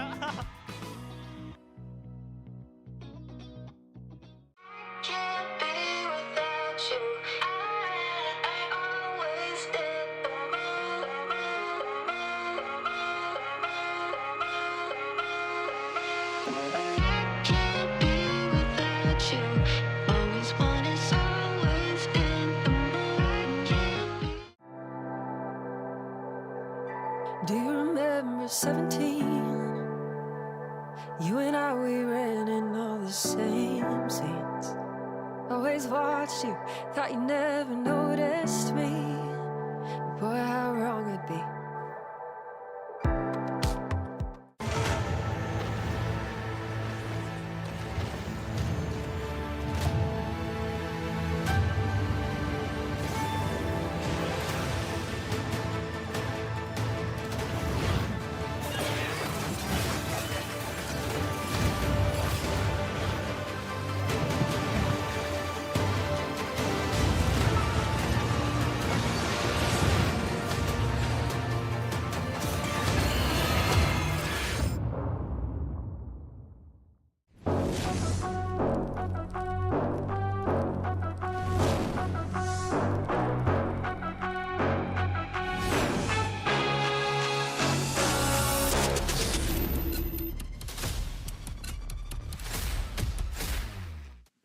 And for the last time for one of these two teams, we are coming back. It's a game number 3. It's SHG, who have yet to lose a series against the Chiefs, who are yet to win a series at all. And this is for all the marbles. Yeah, but the question has to be, what do the Chiefs have left that they can pull a game out like that? Because Smolder's gone. You're not going to be able to go back to it again in the hopes that it scales up to the point that it can carry you through another series. So what do they bring out for Slater? What do they bring out for Bai? What do they bring out for Jimmian? Absolutely. And SHG, they'll get themselves back onto that blue side. And yeah, I mean, I don't really know what to expect coming into this one. I mean, SHG, they have just had the more solid Game 3 drafts. Chiefs, the entirety of this year, have really struggled when it gets to this point. But there are some notable champs left. There are the likes of the Scion. I mean, that obviously sticks out. You've got the Zaya and the Kaiser if you find the right position for them. Nico has been banned, but it is still there if it does remain open. But the unfortunate nature of history is that it has this cruel tendency to repeat itself, and so far, every time the Chiefs have gone to a Game 3, they have just fallen short at the final hurdle. They keep somehow bringing it back into Game 2. And unfortunately, their work would not end there, even if they did pull it out over SHG tonight. Oh, we've been here way too many times. Surely, here at the LCP English, we are allowed to support our team. No. Caster bias, bad caster. No. I could do a job better than caster, you know, your average Twitch chat rhetoric. The Chiefs, they're there again. Game number 3. So many times they've been here. So many times they've fallen. Ooh. Yone Varus taken away. The Talia, the Wukong taken away by the Chiefs on the other side. You'd have to imagine this is a buy ban for the Chiefs. Just in terms of strong junglers that are remaining, Pantheon as well. Yeah, so Pantheon banned out by SHG. Now you are forced to ban the Vi. Because I don't think you want Johan getting that, unless the angle is to go for a Slater Zaya game. Yeah, it could be. And the Vi doesn't do very well into the Ivern either, but they just ban it out. They're not willing to take the risk. So Evie here for SHG, gonna lock in the Nico. I mean, it's about as good of a draft start in a game number 3 as you could ever dream of for SHG, but now Chiefs get to answer back with 2 picks of their own. Yeah. Gwen, Sion available for bio up in that top lane. His Jax noticeably still there. This could be, though, an Evie Yorick angle. We've seen him go to it before, but it's the Kai'Sa priority for Slater. Denying also that synergy between the Nico and the Kai'Sa. Absolutely. Kai'Sa paired with what? I mean, the Nautilus probably is that champ that generally does get paired with the Kai'Sa before she had such lane struggles. Galio at least locked in for now. I mean, it's an interesting blind pick, but it has that flexibility to go to 3 of the 5 different roles. Absolutely. I think, if anything, a phenomenal counter to the Pot Blossom, even in the hands of Luan as a support. Now, back to the picks here. For the side. Yeah, okay. I mean, again, it's a champ that used to be being picked in the very first game. Now it's fallen down to 3rd, but a strong champion for sure. Absolutely no denying that. And Bessa for Evie. That was the other top laner that stood out to me in the past that Evie has really shone on. Bio Sion is the angle if you're looking to play the later stages of the game, but it is going to be... I mean, realistically, if Bio's that good at the top lane, he shouldn't suffer all that greatly. For sure. What do the Chiefs want? Nautilus, okay. So the classic pairing. Very classic pairing here. Now, is there anyone that can go into an... I mean, you don't even need to go in, really. You've got the Galio as a way to peel the Ambassador off you. Don't have to go in. The Kai'Sa does kind of like it, though, finding those isolated targets in the back line. Still playable front to back, but will not succeed as much as the Sivir generally if this lane, or game rather, goes late. Silas going to be banned here by the side of the Chiefs. Worried about a potential Silas pick when there are already good ultimates being shown. Absolutely. Sion taken away from Bio. I mean, you look in jungle, top lane or mid. That Nautilus being shown, and Galio is going to be heading to one of the solo lanes.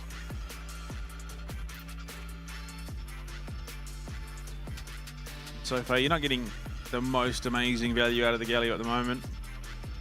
Absolutely. Swain, banned away from Fate.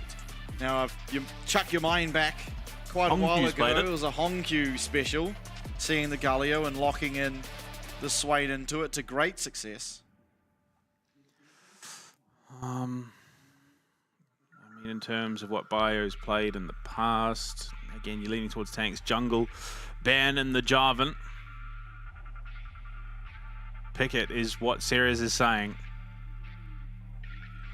So whatever it is, there is a lot of confidence behind it. Sure. Yorick, okay. For Bio. Okay, now, Evie, he played it last series, and it didn't do very well, but Mordekaiser absolutely destroys the Yorick. Except that they've got an Ambassador. Yeah, true. Unless they want to give that to Johan. Ambassador jungle. DFM did it. Unless they want to send it mid into the Galio. Could. Skarner is something we've not seen in a while. Still a good champ. Not as indestructible as it once was.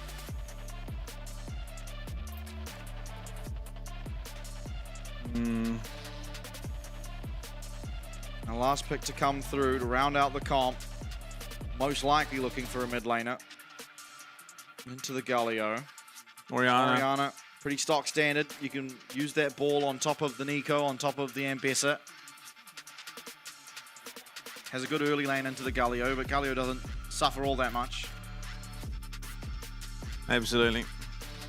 Absolutely. Jungle for why not? We saw the Kiana. Did all right. Kindred coming out. Okay. I mean, it's a champ that Why Not has spent a lot of time on, especially in solo queue. Bringing it now into the competitive stage here in the LCP. It's a good angle for it. If you're able to get that at the right time, you know, below a Nico Oriana combo, you can dissuade a lot of the team fighting prowess that is shown by the champions on SHG. But on the other hand, you use it at the wrong time, Skarner ults you and just waltzes you out of it. Can be problematic. We've seen how high the successes and how high and how hard this Kindred can succeed. Junja obviously showing us that last split. Now Why Not trying to replicate that success?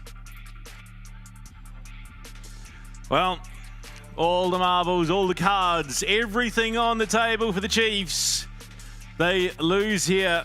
They are essentially done for the year, bar promo relegations. They win. They hold out for one more day. There's more supporters for the Chiefs in the crowd. Boy, oh boy. Yeah. I can't believe we're here again. Game number 3. Last time these two teams went to game 3, Gang unfortunately messed up like 4 tower dives in a row. And then it was one Blitzcrank hook that was the undoing. And I believe that was the game even that led to the quickest, no? The game that looked like it should have been the furthest away. Well, as your personal favorite artist of all time, Hugh Jackman, once sang, "One day more." That is what they are playing for. Absolutely.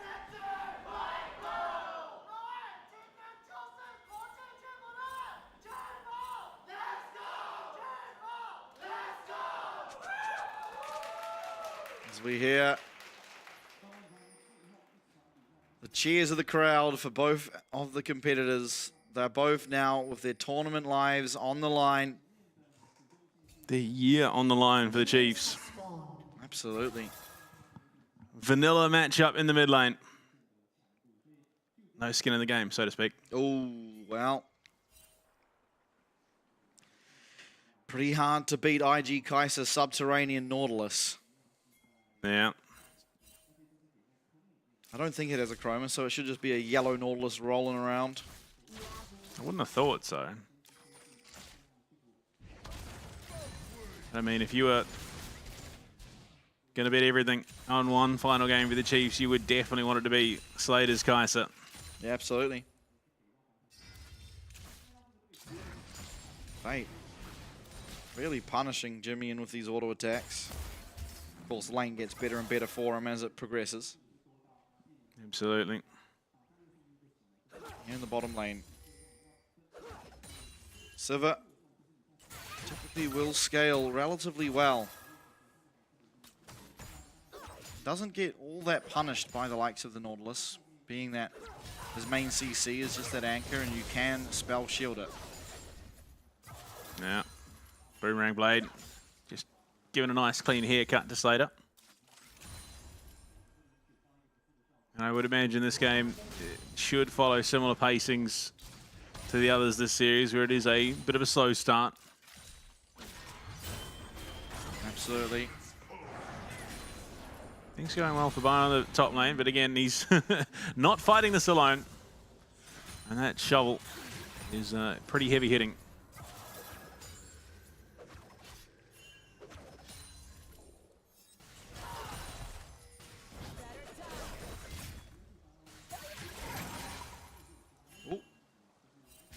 Minion just not dying there. Dredge line will not connect. Bio really controlling the pace of that top lane. Eevee's health constantly under the pump. Struggling a little bit with this early game so far is Eevee. I mean, doing an all right job in the mid lane, despite Fate's pressure onto him. He is keeping that CS pretty even. He's going to look for a recall now. Get himself a little bit more sustained and buy Yeah, just your null magic mantle, refillable pot, and the control. How good is it again to see Bio come back to the monster of the top lane that we expect? Yeah. As he goes for that Rek'Sai and I mean, look at the CS lead. Yeah, he's dominating top lane right now. It's very, very dominant. This might instigate an early lane swap for SHG, but their bot lane's going so well they wouldn't want to. Yeah, I mean, fair enough. I think if you're putting all your eggs in any champion's basket, it would be the Sivir. Ooh. Okay, no one just walks it out. They do get some decent damage on the gang, though. Johan.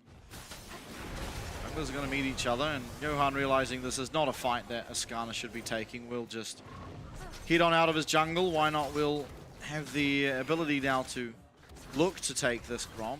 I'm not sure he wants to. I mean, he's got Jimmy in there, but it's only a level 4 Galio, and your mark is that top scuttle. It's Johan that gets the smite. Oh. Fate's here. Only level 5 though, so you're not under too much. Oh dear, this might cost Why Not his mark, and it will. Oh, it might cost Why Not everything. All the flash away, and there is no more follow-up available. Awfully reminiscent of the start of game 1, but this time with Biopanther demolishing Eevee. Yeah, but that unfortunately costs a flash for Why Not and that mark on the top scuttle. So he's going to be stacking a little bit slower here. Oh. Oh, Jimmy. Well, the stop, but he does have the phase rush. This Galio champion, a blessing and a curse. I assume Johan took the top crab and it just hasn't. No, he didn't. He just took Raptors and then looked for the play in mid. Well, Why Not will get his mark.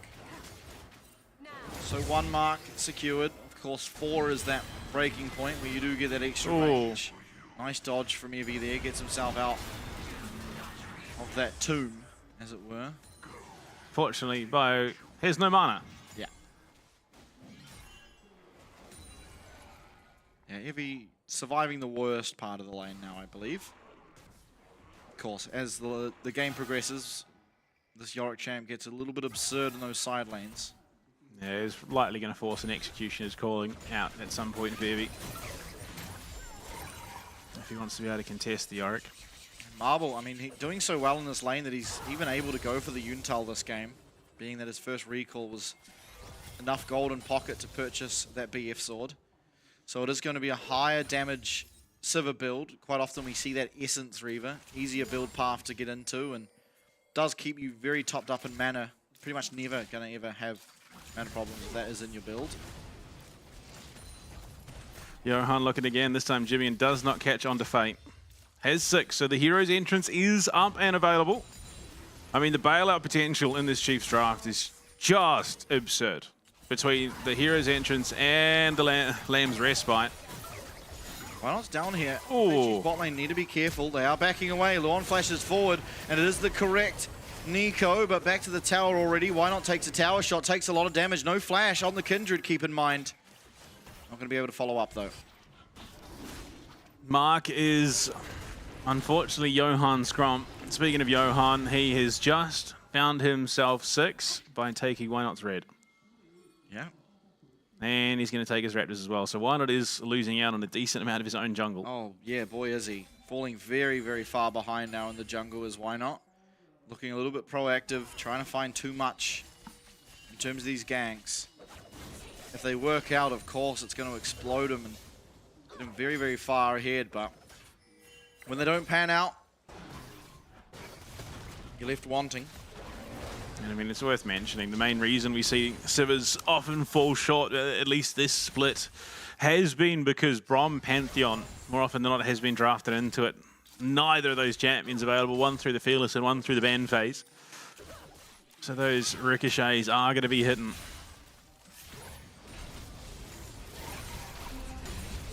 Oh, nice ult, but great buffer by Jimmy as well. Means he's not going to be locked up there. Luan loses a reasonable chunk of HP, of course. But we'll be able to just head back to the bottom side of the map. Speaking about bottom side of the map, it is going to be Why Not starting up the Dragon in exchange for these Void Grubs. So a 1-for-1 even exchange in terms of the objective. Unfortunately, those leads are starting to establish themselves. 400 for jungle and bot lane, 300 in the mid lane. Unfortunately, Bio, for all that he was able to find early on, is somewhat fallen back within reach of Evie. I think importantly though, the Yorick not needing a massive gold lead to excel at what he does in League, so it's not that big of an issue. And as well, he does have a very strong early stage of the lane, and Mbessa, as it progresses, gets stronger and stronger, and obviously reaches that really strong point as soon as that Eclipse is online. Very much so. 6 now for Gang. Pot Blossom is going to be an option. No flash for Luon. Given how quickly he does get shredded, there might just be an angle for them to look for something, but this wave in the current state that it's in means that that's less than likely. I mean, just look at the damage that has already been done to the plates on this bot lane tower. Yeah, Marble and Gang having a really good time down here. Has led to a reasonably substantial lead. Marble very close to now having that Unitala Wild Arrows online, while the Kraken Slayer isn't all that near at all for Slater.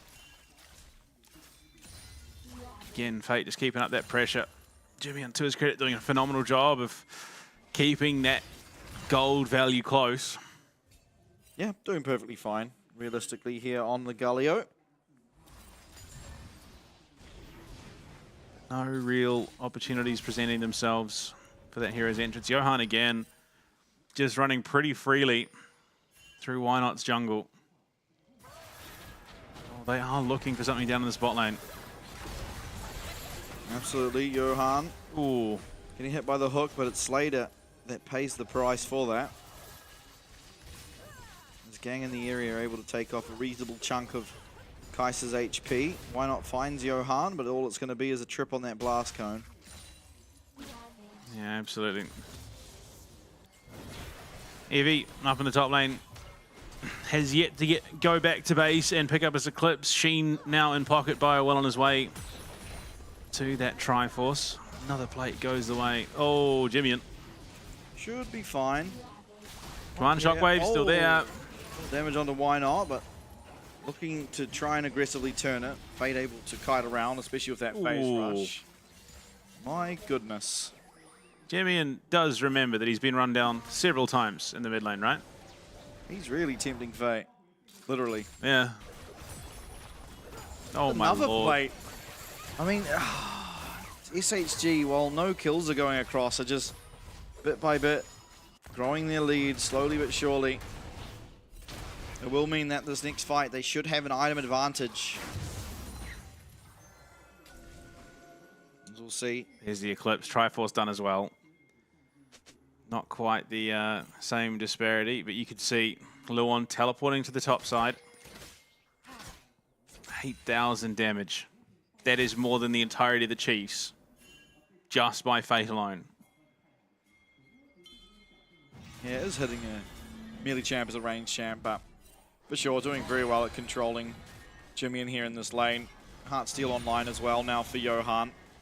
Just the components of Triforce there for Why Not currently. Unitel as well versus components for Kraken Slayer. A definite advantage, as you can see, for the side of SHG. Dragons spawning in a minute, and most likely will look to leverage this advantage they've found themselves with to try and secure themselves that dragon, to stop Chiefs from having that avenue for the Dragon Soul. Obviously game two rather. Chiefs really sealing the deal with their ability to pick up that Chemtech Soul. I mean, Fate is just really keeping Jimmy under the pump this game. He's not been able to look for an avenue into any of these side lanes for the hero's interest. To be fair, there's not an insane amount of kill threat. There is potentially now with the Kraken Slayer, but even then, it's just not huge by any stretch of the imagination.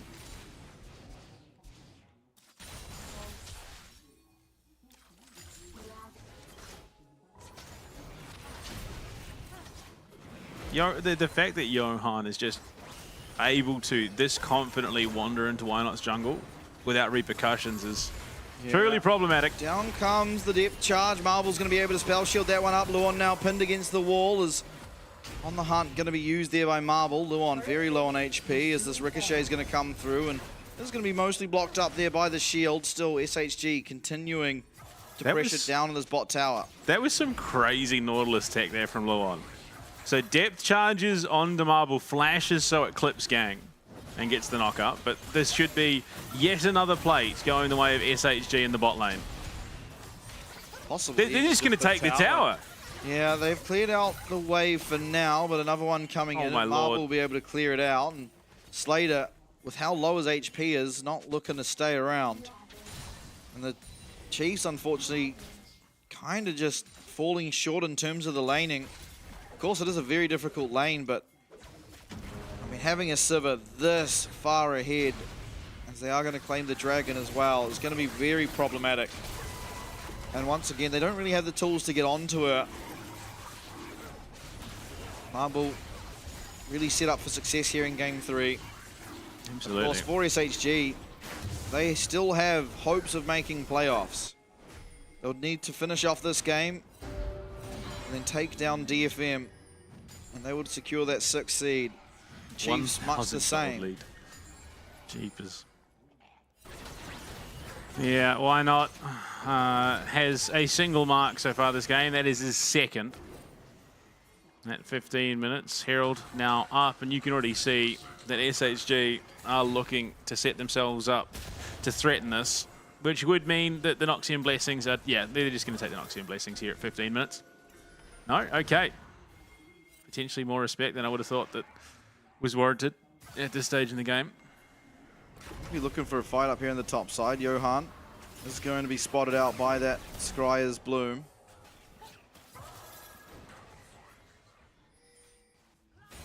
And really, SHG, they're probably just happy to sit here and slowly scale up with the Sivir.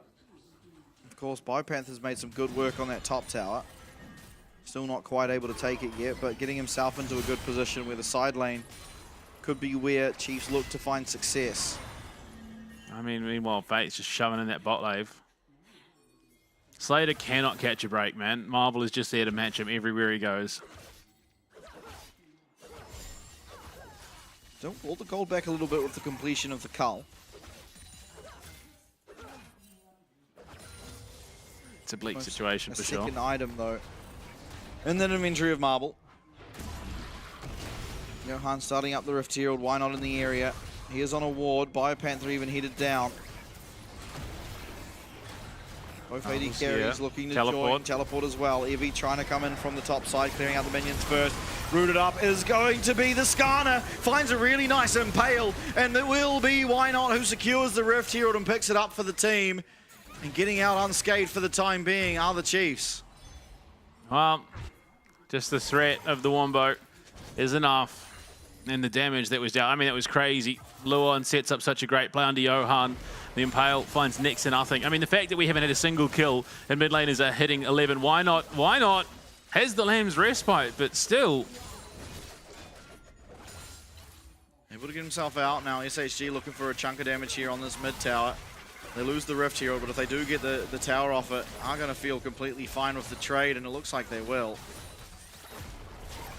Scumbag Void Grub stopping the dredge line there.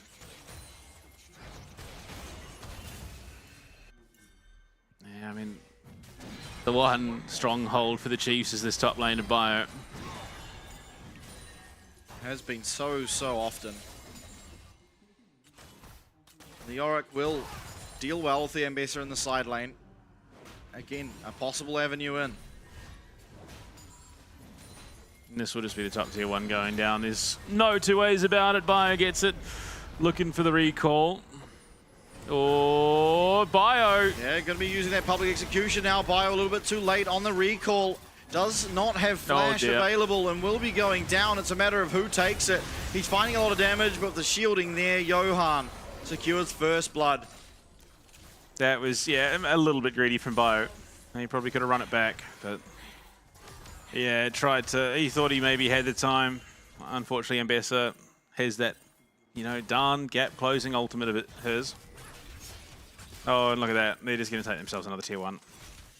Yep, they have the 3 Void Grubs, so it will be going down, and you see in the middle of the map there, Marble now reaching the mid lane, meaning Slater won't be able to answer in kind with that mid lane tower. Now, Why Not does have the Rift Herald in his back pocket, and being on that bot lane outer, most likely will look to utilize it there, but yeah, pretty clean look onto Biopanther here, just ult him and then ult him again.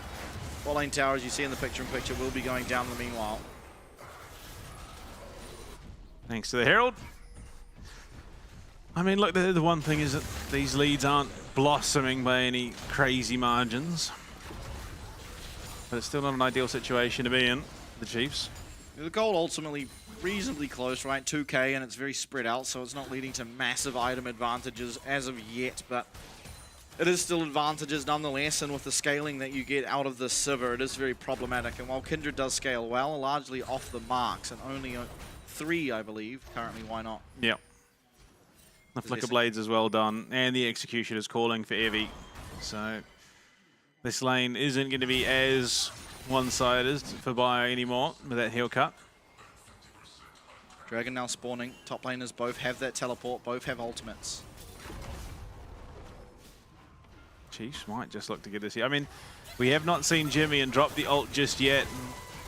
Yeah, look, I don't know if they can with how hard Marble is currently hitting. They're looking for it still. Lawn finding his way onto Johan. It's going to be a miss on that Skarner and Pale as Jimmy on the back line of things, but Lawn getting very, very low. Why Not trying to find his way in? Flashing away his Marble for the time being. And on the Sivir, if he can find those ricochets, the uptime could be really good. Jimmy and stunned up, taken very low. Ivy trying to find a way into the fight. Oh, jumping in, jumping out. Luon's right in the thick of it as Fate has to try flash away. Slater on the back line, but Fate able to waddle out to the top. And in goes Jimmy, and it's a 2-man. Oh, no. But unfortunately, Ivy finds his way onto Slater, and Slater is annihilated.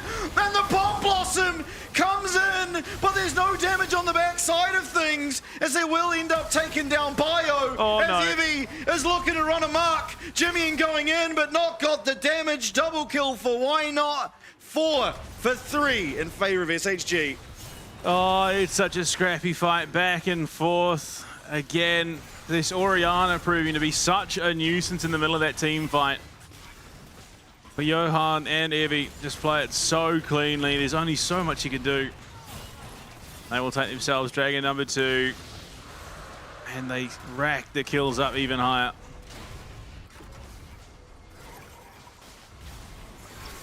Yeah, I mean, it was a good start. Luon flashes away and Pale completely wasted. And it's so back and forth. I mean, everyone's health is just so low here. And we're about to see the craziest hook of all time from Luon. The lollipop of all lollipops around Johan. Hits Fate.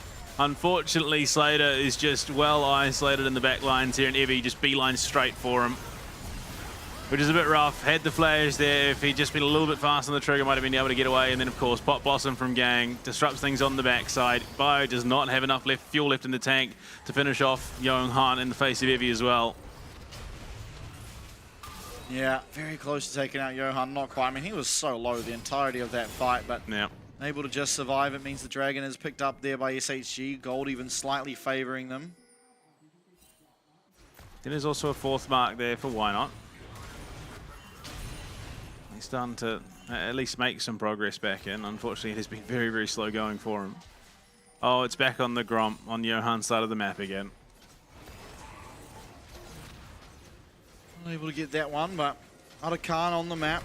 You see a lot of bodies down in that area. Jimmy has teleport to join as well from that top lane if he so chose. Oh, they're looking for it. Bio. Johan not going to be able to find his mark there, and Pale can come out, not going to be able to use it just yet. Takes a pretty slight amount of damage, realistically. Yeah. Just walks it out. Arakan started by SHG. I mean, the health bars aren't that low that I would have thought this was necessarily warranted, but especially given they are well on a ward right now. Gang getting jumped on, does have the Pop Blossom, but put into a box. Johan's coming in. Johan finds his way onto Why Not, and he's dragged right out of that Lamb's Respite, as down will go Jimmy in as well. They find Evie on the back line. They even find a kill there in return, as Slater straight into the back, Strader's into the back. Can he find the damage? No, he cannot. SHG take down the Kaiser, and with it you start to think the hopes of Oceania. Again, another scrappy fight that the Chiefs just cannot bring out. I mean, look at the damage disparities. 2,700 for Bio, over 3,000 for Slater, but all the while Marble is untouched. They cannot finish off Fate in the end. Why not? Just well far forward there, gets completely caught out.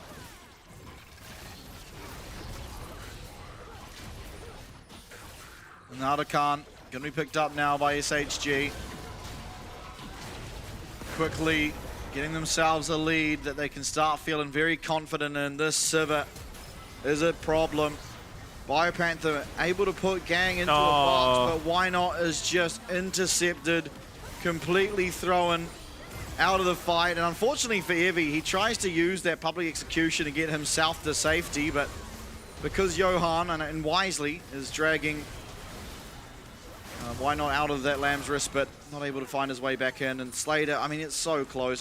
He was ultimately always going to die because Marble's completely unharmed, but not able to find the kill onto Fate means a bit of gold goes awry.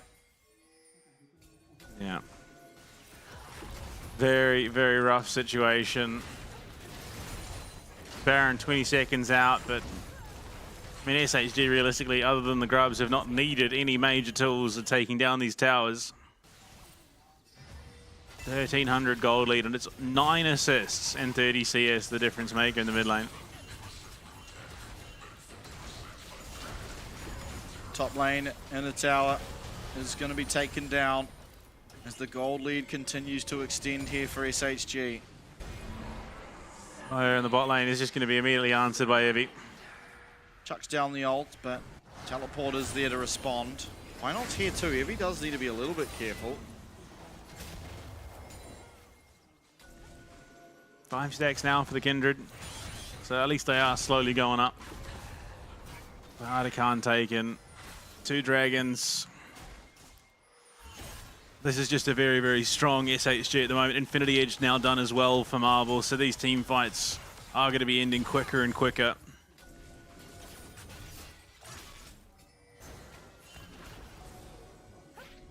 Still, why not? Very strong on the Kindred if he's able to get that uptime, but yeah, just everyone not even closer to the Sivir if the fight's going the way the Sivir wants. Her belt there as well, has been up for a while. So Gang is just consistently getting these pop blossoms off, and some really drastic positions to the Chiefs. This ward, I mean, there are wards there, and they will know that SHG are posturing up on this top side. Dragon number 4 is alive. Oh, Why Not has been really unlucky with these mark spawns.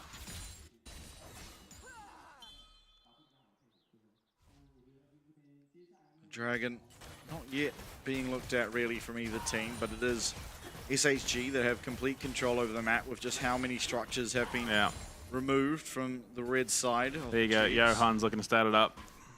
This would be Soul Point too. Need to be careful though. A very fast Baron with 2 marksmen. Kai'Sa with that percentage HP damage. So you see it is only Johan here soloing it while the rest of SHG are up in that top area of the map, making sure the Chiefs don't try anything funny.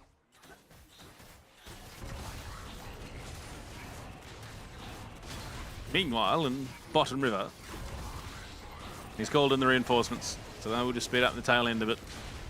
Yeah, that's the 3rd now. Cloud Soul potentially here for SHG, and with a Sivir, that's a very daunting prospect as the public execution comes through on the BioPanther, and unfortunately for him, he is absolutely executed publicly. Chiefs, though, they're trying to utilize this time to look towards that Baron. It is going down very, very quickly. Now turning it around, it's a 3v5. Johan having to flash away, the Baron resets, and SHG can also just look to turn away. Teleport now coming in. This is going to be Fade joining. Johan going forward, finds the Impale. Jimmy's caught out. Jimmy's getting taken very low and will be taken out as well. Now it's a 3v5 on the map, and a Baron almost certain to fall. Yeah.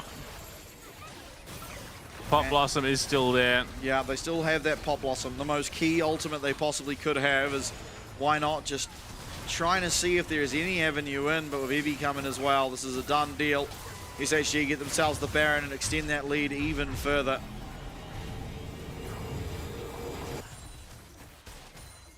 I don't even know if there is a point where Slater scales into this game in a meaningful way, unfortunately. I don't think so against the server. No. Again, I mean, just the power that Evie and Fate both have at this stage, and the fact that at a 3v4, SHG can just manhandle Chiefs out of this position. And Marble just pulls the ult, not looking to auto attack right here, just looking to get himself into a better position, wait for his mid laner, teleporting in, and Johan, he sees it as the go trigger, finds his way onto Jimmy and locks him down. And I mean, Jimmy has flash there. But for some reason, he starts up the taunt, gets slammed into the wall and dies. SHG now. They have themselves the Baron. 2 minutes of it. They're marching down this bottom lane. The Chiefs will be there to answer. Look at why not. Trying to find an avenue on that side. Evie just buffing up the mid lane minions to try and get some poke damage here onto this mid tower. Hook lands from Luon, he finds a way onto Marble. Marble's going to be able to spell shield that up, and they're looking for the fight. Johan getting very, very low. Chiefs might be able to find an avenue. Shutdown going towards the Kindred. Why not picks that one up? But still 4 members alive, and still a lot of damage coming out of SHG, and still confident to continue on their march down to the structures and to the base of the Chiefs. No Maiden for Bio either. Yeah, I'm not sure this was quite the Yorick game, but they have made their bed and must lie in it. Still, they get themselves a shutdown onto the Kindred. Getting closer now to that Infinity Edge. Could be a point where Why Not ends up doing substantial damage to the Skarner, which they have had quite a rough time at doing so far. Of course, the tower helping them out a lot there. Slater being forced to flash away from that public execution. Means that if they find an angle, he's going to be in a lot of trouble. That command shockwave is going to be just an ever-present threat for Slater now.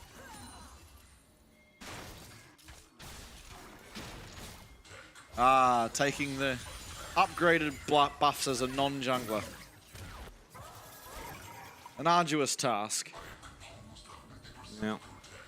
SHG. They have 30 seconds left of this Baron, but not likely to find all that much more off the back of it. So for the Chiefs, they've stabilized. They don't lose their inhibitors. But it's really 1.5 minutes that we're looking towards. Yeah. Cloud Soul going to be spawning.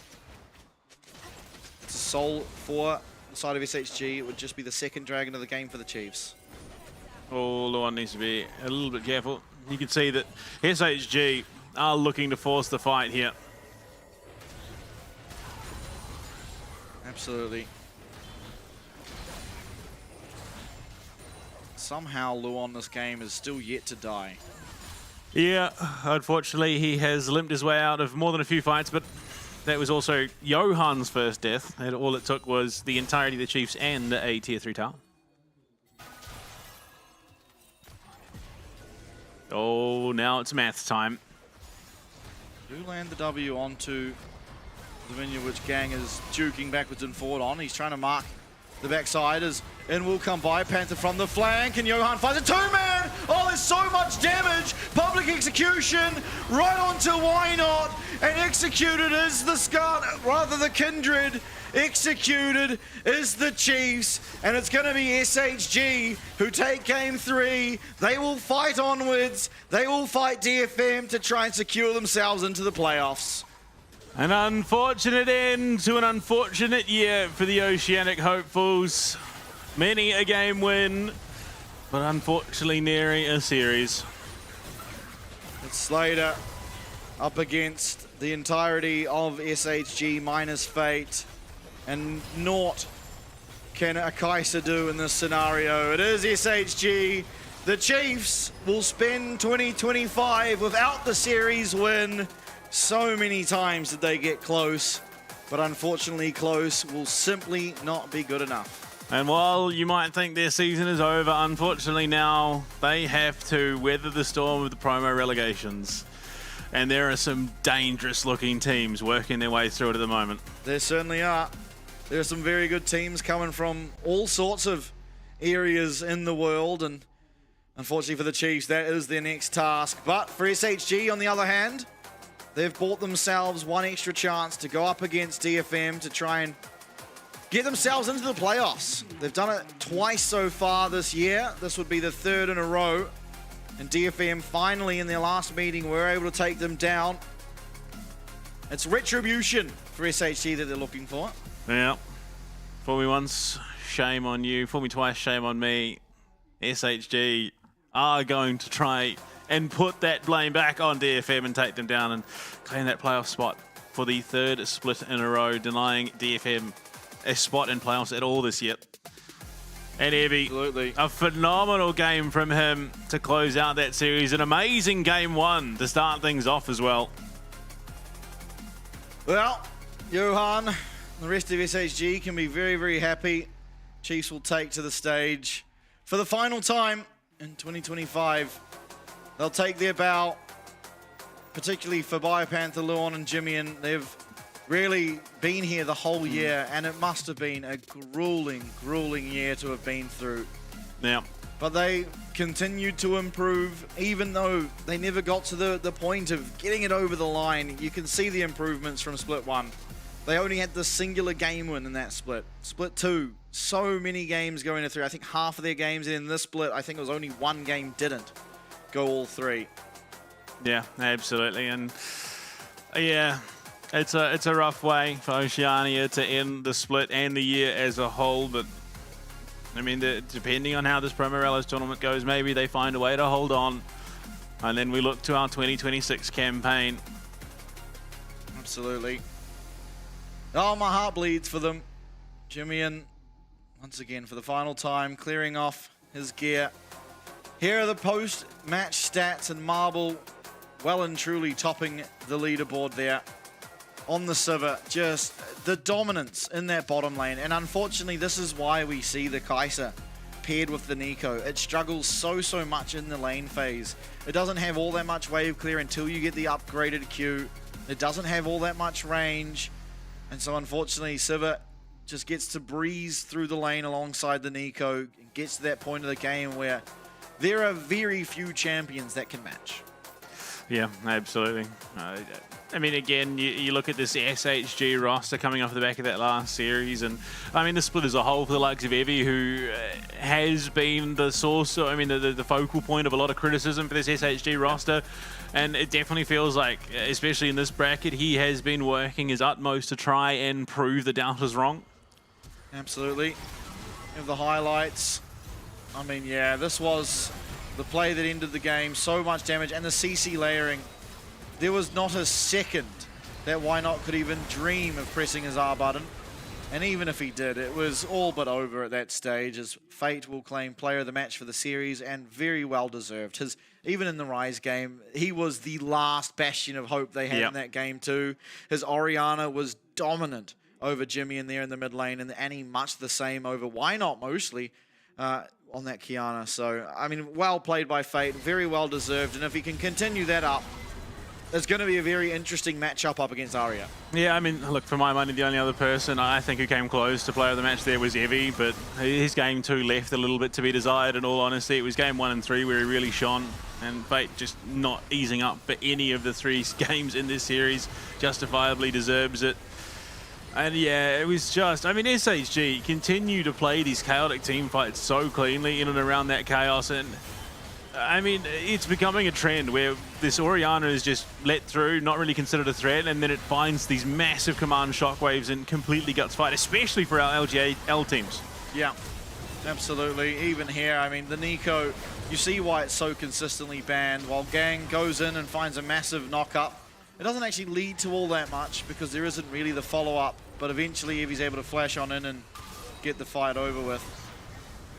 And this was the essential turning point, the essential end of the game in many respects where, I mean, why not? He's going in aggressively, which I think makes sense, but Johan sort of predicting it, finds where he is, slams him into a wall, drags him out of that Kindred ultimate, and while Slater gets into that back line, he just doesn't have the damage, and even if he did, he's always going to go down to Marble eventually there anyway. Yeah. I mean, Johan on the Skarner was just so hard to deal with, and I mean, this was very clean from Evie and Fate. Takes Bio completely off the rift. The rest of SHG can still 3v4 this incredibly comfortably. Yeah, absolutely. All it takes is Johan, he gets hooked, he immediately just looks to back away. It costs him his flash, but as soon as that teleport can come through here from Fate, as you'll see, he feels confident enough to run on forward. They see the Chiefs are split. There's no one coming in to assist Jimmy, and just takes him out pretty cleanly. Now, and again, just Fate hitting multi-man command shockwaves, and they just played the layering so well. I mean, they really did just have Chiefs numbers in these matchups. Absolutely.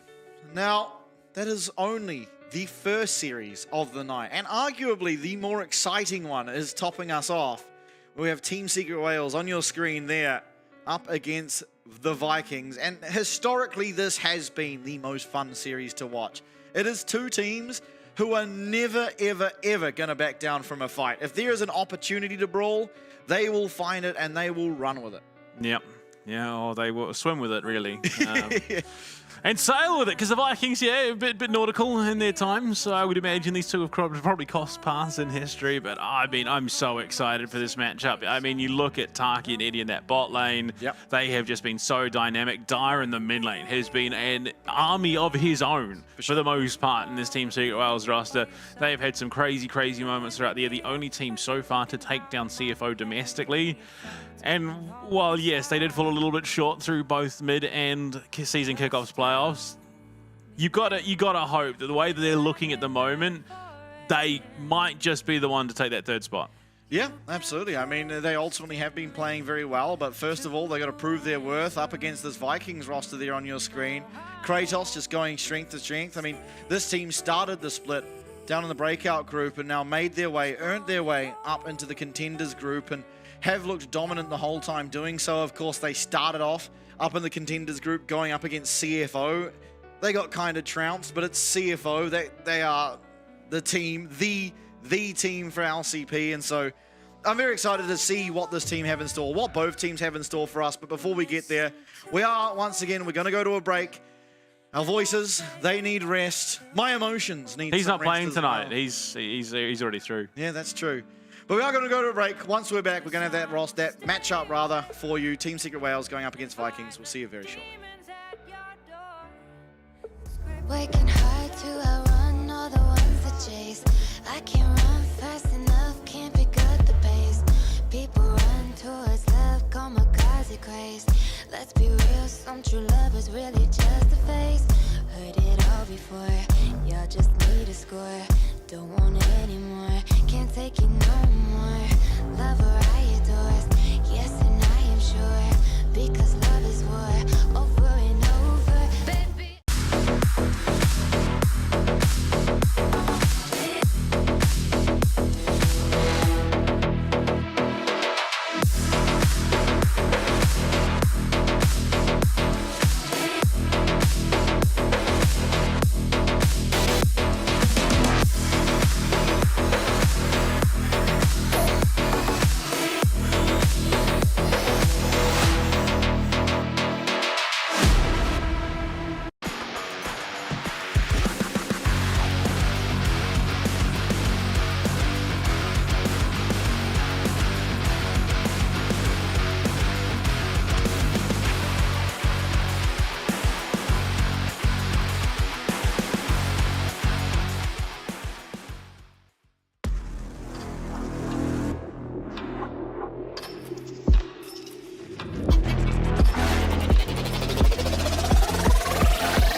Bro, I think you got it, so. Well, I think you just beat it, no?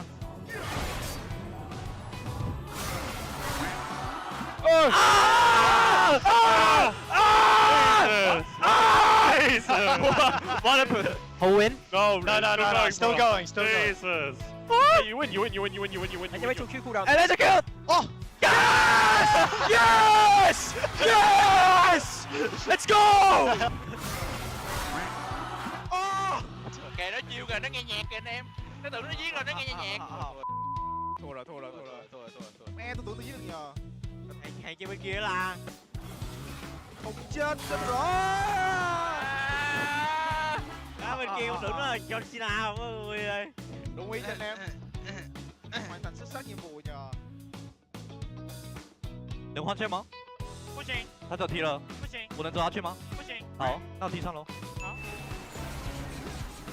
放一下。不会射。哇！还有一个。哎，别插。还有一个。哇，谁啊？我猜的。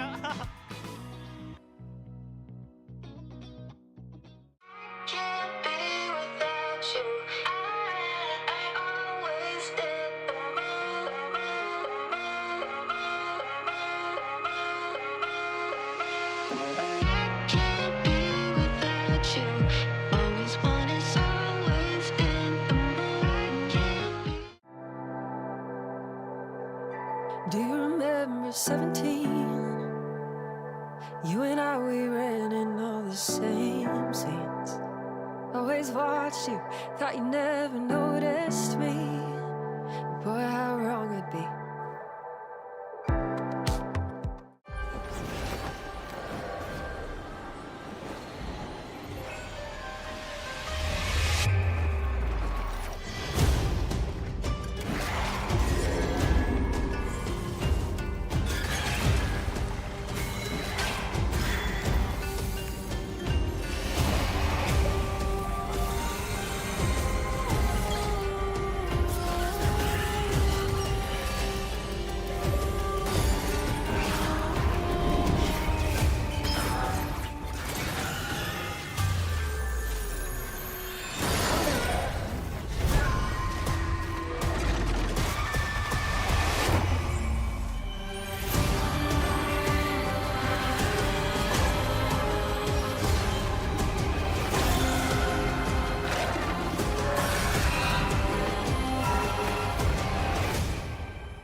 Taki đã có nhịp cản quá tốt.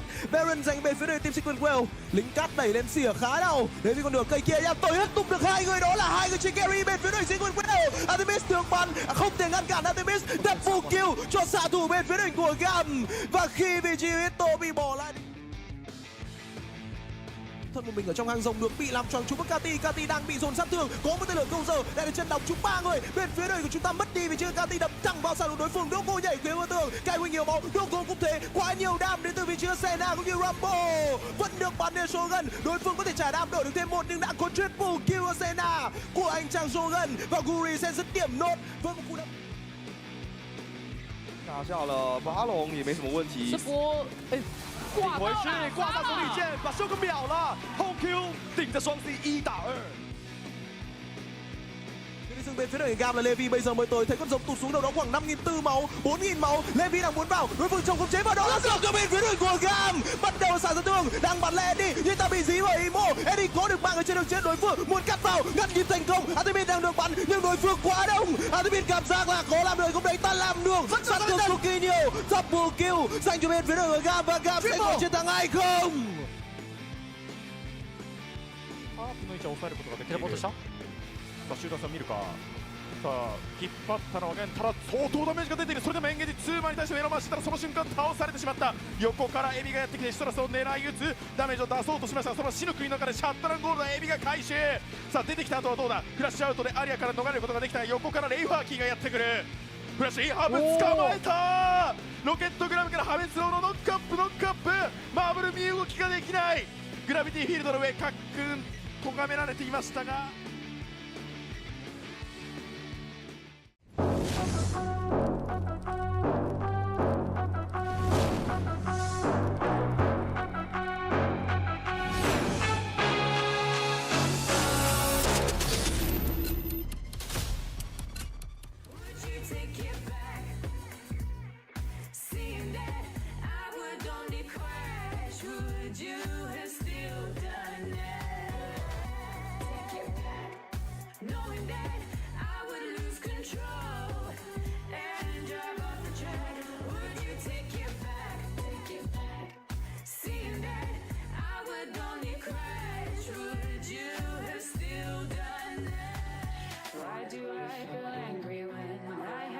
to you.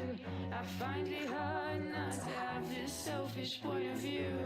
You didn't even think of me, I was your biggest fan. Left me off your list, was that part of the plan? You could take it back. Welcome back, everybody. Second series about to get underway in just a few minutes, and of course it is the VCS Derby. We have once again Team Secret Wales up against the Vikings. An exciting matchup always, and I'm hoping we're getting to see vintage Team Secret Wales and vintage Vikings. Oh, it is something to behold. These two teams come from a region that do one thing well, and the rest they do all right, but they do one thing really darn well, and that is fight, fight, fight, and they will keep doing it until either you're both unconscious or they don't care. They will literally, they could be asleep throwing hands. Yeah, absolutely. It's always very, very exciting. Vikings now coming up on your screen. I mean, for my... Oh, who do I think has been standing out? Sealong. Guru's had a pretty good time. Reinventing how these lane swaps have evolved, though, Sealong. A lot of teams trying to replicate the success he's had of sort of staying in that lane that we've lane swapped away from until the top laner gets there to just provide a bit more XP, a bit more gold for the top laner, which... Again, every other team has started to try and implement into their own game. So I think that is a very smart adaptation. It's something that the Vikings have always excelled at, is how to navigate these lane swaps. Now, Team Secret Wales, on the other hand, everyone ultimately has just been firing on all cylinders. Pun, a bit of a slow start comparative to everyone else, but everyone else has just been absolutely popping off. So it's, you know... I mean, this Vikings roster definitely has some points of pressure on the Rift. I mean, you look at it, Style and Kratos.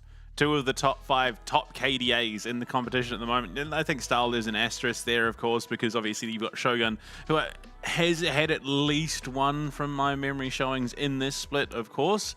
I think he's had a couple. 2 or 3. He started one, he came in late and won, and yeah, so they've been a bit back and forth. Asterisk around that. He's 34, 15, and 77. So the vast majority of that KD is coming from the assist, but then Kratos as well, 43, 18, 71. So he's having an all right time in the top lane. He's contributing to all of these team fights for the team. So, I mean, statistically, they have arguments to be made for that success, but you then come into that Team Secret Wales roster. Dyer is absolutely dominating that mid lane matchup. Cardi, while he is very capable, just doesn't feel like he holds a counter to Dyer.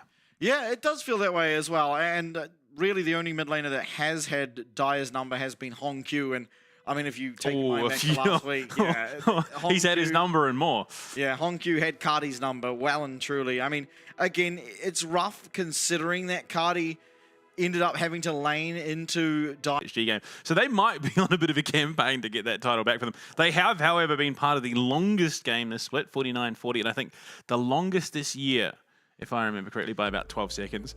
And that was another VCS derby between them and GARM. I mean, realistically... That was a long series. It was. It was a very, very long series. And, I mean, realistically, on paper, you just have to lean towards Team Secret Wales. They have consistently performed better than the Vikings, barring that season kickoff. And there is a lot of contextual, topics to talk about with that, especially around the way that the lane swaps operated and Team Secret Wales in general just looking like a weaker team. So, I mean, look, Vikings have come out swinging into this contenders group, and I think realistically, if they keep swinging the way that they have been, there is I mean, look, I'm not saying it's a done deal that they're going to beat Team Secret Wales here, but they could actually give them one heck of a series. Yeah, absolutely. And the stakes for this game, much the same as what was in the breakout group, was if whoever wins this series will lock themselves into... Oh, sorry, whoever loses this series, I believe, will be fourth in terms of the standings, and whoever wins the series goes up against GARM tomorrow to figure out who's going to be second, who's going to be third. So there are stakes definitely, and again, if you get that second position going into the playoffs, you get that bye, you get that extra round to watch your opponents, to develop new ways to play the game, and I think for a team, especially like the Vikings, it's a very important thing to do because they do get very creative, and it's often their creativity that leads them to so much success. We are going to have the player walkouts very, very shortly for you as Game 1 will get underway, and it's always very exciting because the VCS teams in particular often fumble the handshakes, and that is arguably one of the most fun parts to watch. So I'm hoping we see some... And Taki as well. He always gets very creative. Oh, yeah. The most creative alongside Driver. Also the two that dance. I don't know if there's something to be said there. I don't really know. Yeah, look, he's a character, whether he's walking the wrong way towards the stations or he's got his moves, whatever the case may be, he's an absolute character. And Hero. Interesting, yeah, Hero going to be starting out here. Hero up against Kratos. They've gone head-to-head a number of times here in the LCP this year, of course, with Hero playing from the onset. Guri and Histo. I mean... two very, very skilled junglers. It's hard to say the best from the VCS simply because Levy is kind of the godfather of that region. He is way and above. But, you know, yeah, very much setting the way for these younger junglers. But in the mid lane, there you go, Diet Cardi coming in. I mean, he might be a man who is smaller in stature, but that dude has some real presence on the Rift. Yeah, he gets onto the Rift and he's looking like Prime Shaq. Yeah. So, yeah, definitely, yeah, I don't know. He's a menacing force. Style as well is going to be starting out this series up against, of course, Eddie, which is exactly what you'd expect. And here it is. Let's see if the handshake has any nuance to it. It always does. Taki always brings something to the handshake, surely. Oh, not this time. All BCS business. respect. Yeah, all business today. As it is, again, very high stakes. You get to compete for second if you do win, and you will be third. No, fourth if you do lose. Yeah. Which, I mean, like, far from the end of the world, but... For sure. I mean, you'd rather hire if you had the option. Coaches now taking to the stage as well. We're about to get ourselves our second series of the night. Of course, game 3 we got to see here in our first series. Hoping for another close affair, some back and forth. Again, I want a bloody brawl because these two teams are just the best at playing around the chaos. Yeah, look, I just wanted a quintessential BCS matchup, which is just, hey, look, we're down 7k gold. Let's just fight. Let's see what happens. Yeah, we could get these shutdowns. Yeah, and they do. They do. I don't know how many times Secret Wales has just gone and done it. Yeah, they maybe really took that one PSG loss to heart at the season kickoff where they wanted to go take the fight and they gave up a 14k gold lead and lost. Because ever since that, they've been on an entirely, just a different level. It almost feels like it's just the two dichotomous play styles. You've got the PCS who are slow, methodical, that will play for their opportunity and then take it. And then the VCS who are like, this is boring. Let's just go. I've got places to be. Taki's got dances to record, man. There's stuff to be doing. Yeah, they are. Fight. But one thing that has not concerned me, but one thing that I haven't liked is when Team Secret Wales have played against the likes of PSG and the likes of CFO, they have slowed down their own playstyle as well, and I think it's been often to their detriment. Absolutely. So I'm hoping we just get to see them in what has looked like their strongest form, where they are just so willing to take fights. Yeah, it is that real sticking point for a lot of teams. You get stuck playing your opponent's style of gameplay, and that's not how you find success, and it ends up being that rut that you can never get out of. And we've seen that slow bleed out in a series from the likes of Team Secret Wales and the other VCS representatives. GARM less so, that is more their play style. They are more methodical. Yeah. Definitely still that VCS explosive nature, but they will build to a boiling point rather than just, you know, Yeah. flash fire. It's often more logical, it feels like, where, you know, when they are taking these really explosive fights, it's a logical timing to do so, whereas Team Secret Wales and Vikings historically have just taken them and it's like, why are we taking this fight? And it just works. Draft though started up, going to be banning the Zyra and the Senna up against the side of Vikings, and Yunara Nocturne. I mean, the Yunara so far is they're the Rumble as well. The band that you'd expect for the rest of the competition, pretty much. Yeah. The Zyra, the Senna, a little bit less out of left field. The Nocturne just makes sense in a VCS matchup. And then the Aurora coming away from Dire. I think of the champions that Dire has shown this year, his Aurora has been one of the most terrifying. Absolutely. Yeah, Dire, I mean, consistently going back to that champ on the Aurora, pretty much regardless of how strong it's perceived to be at any given time. Now, Team Secret Wales, the first pick, are going to lock themselves in the Wukong. Yep. No, nothing overly surprising. I mean, there is the Azir or the Talia that at times have stood out as the first picks for the blue side in Game 1, but not this time round. I mean, Azir, not champions that I would have said synonymous with the likes of Dire and Cuddy. They've shown it for sure, but not ones that I think it's open. These guys are instantly going to lock it in. The Varus, however, has seen plenty of play. The Wukong in, not the greatest of signs so far for a Varus, but it is still early days. It's all right. Let's just chuck an Alistar and a Galio in on top of it. Okay, so the buy is there for Guri. Was let through the draft. He's obviously not as confident with it, or not wanting it over the Wukong. So, again, less to be worried about for style off the back of that draft. Absolutely. So, okay, the Wukong Annie. Yeah, that's pretty common. I mean, the Annie is just such a strong champ. I mean, we saw it right in our first series of the night, Fate utilizing it to essentially its full potential, finding many an explosive fight and paying dividends very, very well. And nothing too surprising here either with the Ambassador coming through for Hero. So, pretty normal drafts, all things considered, thus far anyway. Yeah, especially for Hero. On his return, I suppose, to the starting roster for Team Secret Wales. He played a couple weeks ago. He started off. Yeah, not since the early days of the split, though. And Yorick as a response for Kratos. We've seen this matchup. Yeah, awfully familiar. If I just take my mind back 20 minutes. Yeah, and Bio going 0-4. Oh, that does not tell the story of the matchup. He was dominant in the early game. He was, and then Oriana came online. And they just on repeat. Yeah, look, there was that one. He takes tower, recalls greedily, and gets punished for it. I don't know if that makes all the difference in the world. Kai'Sa banned away from Eddie. Nico, he's still available. It is. You'd have to imagine Team Secret Wales banned it here. Yeah, it would make sense for them too, considering Vikings do get that first pick as soon as you head out of the banning phase here in the second round of bans. Talia's going to be banned first of all up against Cardi. Or are you more worried about Rakan with the Vi combo? Yeah, you actually might be. It might actually be better. I mean, look, you got Vi, you could take Ari for Cardi. You go the Rakan as well. Yeah, I don't think you want to play Ari into Annie. So no, you don't, but... So, I'm not sure. They do go for a Xayah. Okay, against the what is it, Vi? But it doesn't make sense against the Varus, is the weird thing. Yeah. I think they're just worried about getting more agency for Guri. They just want value out of the cease and desist. I mean, what are you going here? I mean, surely it's just the Rakan ban. I think that just makes too much sense. Unfortunately, I agree. Okay, no, Azir for Cardi, which means that... I mean, okay, so you take Nico here, I think, for Sulong, and then Rakan is the answer back for Taki.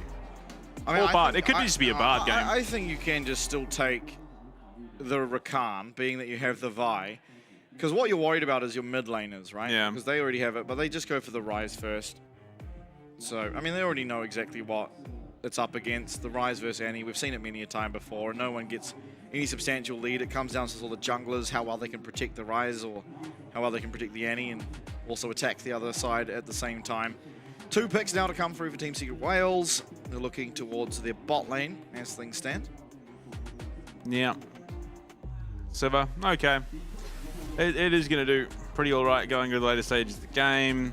you're not likely to pick up a Brom here. And its only threat is Vi, which you could spell shield. Yeah. Obviously, the Vi can smite you on the way through to get rid of that shield, so it becomes a bit of a game of cat and mouse as to when you utilize the spell shield, because if it's too early, it gets smited. If it's too late, well, you forgot to use it. And You're in trouble. So the Nico is going to be stolen away. I mean, realistically, I think this was always going to be a Rakan angle for Sulong, although whether he does stick with that, we've seen the Lawless run plenty. Fun. I mean, I would love to see something along the lines of a Pike, but I don't think he's playing that ever again, sadly. I mean, Nautilus has been his staple for a while now. It has. Isn't the worst Nautilus game, but I would also argue it's not the best. Yeah, okay. It's just going to lock it in anyway. I don't know. It definitely feels like the Vikings draft is lacking a lot of identity. Yeah, I am inclined to agree. I mean, the identity I can maybe see is that you want to play around those side lanes, much the same as what I figured would happen with the Yorick in the last game, but the problem becomes if you do fall behind at all at any stage of the game, it becomes very difficult for you to have enough control to actually lean your eyes and lean your Vi towards where the Yorick wants to push, and it's generally the Yorick that ends up getting punished for it, but we'll see. I mean, Vikings, I mean, the other problem is the team fight from Team Secret Wales means that Eddie's going to get a huge amount of uptime in these team fights, even in the 4 versus 4. As soon as you see the Cyclone Tibbers Pot Blossom combo, those ricochets are just going to be shredding through them. Yeah, very true. Coach is now headed to the backstage, fist bumps. Game number 1 about to get underway here. The Vikings up against Team Secret Wales, possibly the most fun matchup we typically have here in the LCP in terms of just raw aggression. Recently, however, both teams being a little bit more reserved in general, so we'll see what it's going to look like here. Yeah. I don't know. Zombie Rise. Okay, I'm here for it. I was a little bit unsure. Meowric, Neon Strike, Vi, Zombie Rise. It's a pretty solid combo. Absolutely. Yeah, I think they do just win out on the skin game. I'm always a big fan of the pizza. The pizza Sivir skin. You mean the sneaky Sivir skin? Yeah.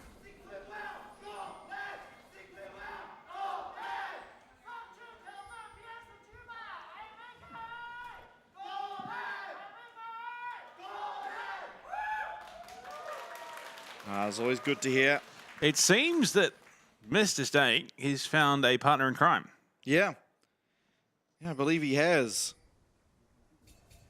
Also, I have to say, unfortunately, Kratos just outright wins because he's also, not only is he running Meowric, he's running the best chroma for it too. Which one was it? The Panda one. Oh. No bias.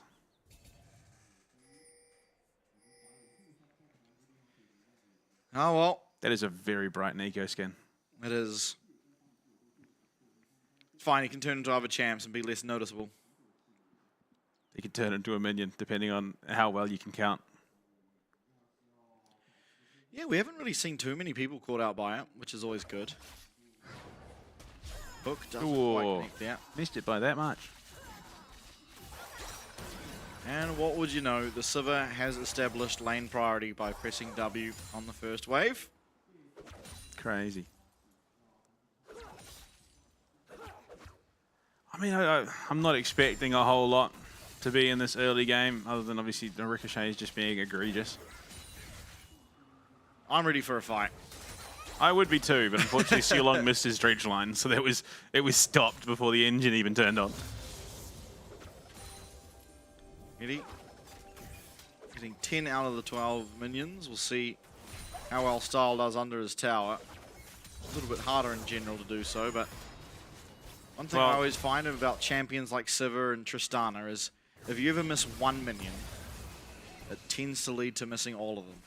Yeah, no, Style goofed because he attacked Taki's clone. So he missed a few off the back of that. Oh, big jobs. Heavy trading in the mid lane. Nice sidestep from Dire. Despite the slow coming through, able to narrowly avoid getting hit by one of those overload charges. And we thought Taki was the dancer. Dire's got some moves of his own.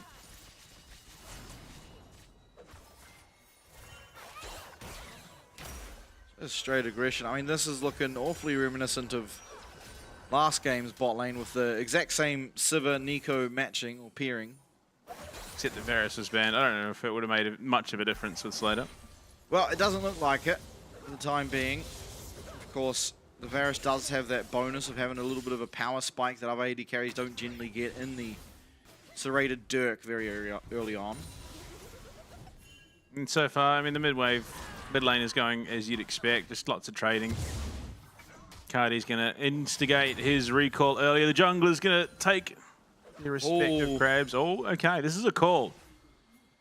Does it pan out though? It's cleanse on the Varus, so he's a lot weaker than you'd possibly want when you're in these tower dive situations, and Style is down for first blood, clean as can be. I don't think Sulong was in range for the heal there. Yeah, I'm not sure either, but regardless, I think even if the heal comes through, that the tower juggling was just so good out of Taki that it possibly doesn't even matter. I mean, we'll find out now. I don't think it does realistically. Oh no, he was just okay. But yeah, 100 and so HP is not going to make all that difference. No. A really, really well orchestrated dive, and possibly glimpses of what we see between the differences of the top teams. You know, the top 5 teams and the bottom 3 is... I have to go back and watch. Maybe SHG could learn from that with the position their bot lane was in all of last game too. Kratos stopping the back there. Didn't have to. Would not have been interrupted. So a minor hiccup to his tempo. He's got that TP, so he will be just heading back. Actually, he's going to walk into the bottom lane. Holds his teleport for the moment. Yeah, only a slow push being built up by Eddie and Taki, which suggests they want to try and look for more damage on the tower, because the more minions there, the better that's going to go for you. But yeah, what a great trade out of Cardi just then. Hero dashing forward is awfully bold. Does eventually realize that and head on backwards, but he is not going to be able to get any of the CS. Sealong's going to make sure of it. Hook lands. He's not able to sidestep away from it, and maybe Styles able to find a bit more damage. He'll do so. Histo all the while, though, taking away this dragon very early on. Yeah, it's slow going at this stage in the game for a Wukong. But, I mean, look at his support in the vicinity if he needs it. Cardi and Dire. Yeah. Using that Tibbers just for an extended trade. Sealong finds his way onto Hero. Might even force out a flash here. Does get the shield down. Will force away the flash. Piercing arrow will connect, but no blight stack's not going to do all that much damage. Then 10 years later, Histo gets the dragon.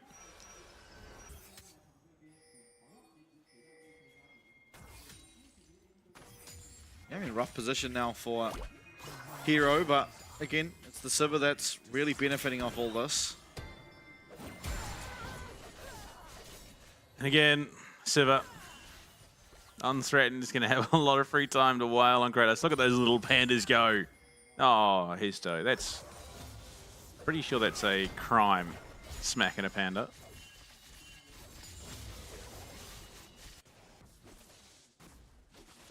Aren't those animals just protected? Yes. I was gonna go for a different. Wild, yes. Those are some crazy animals. Yeah.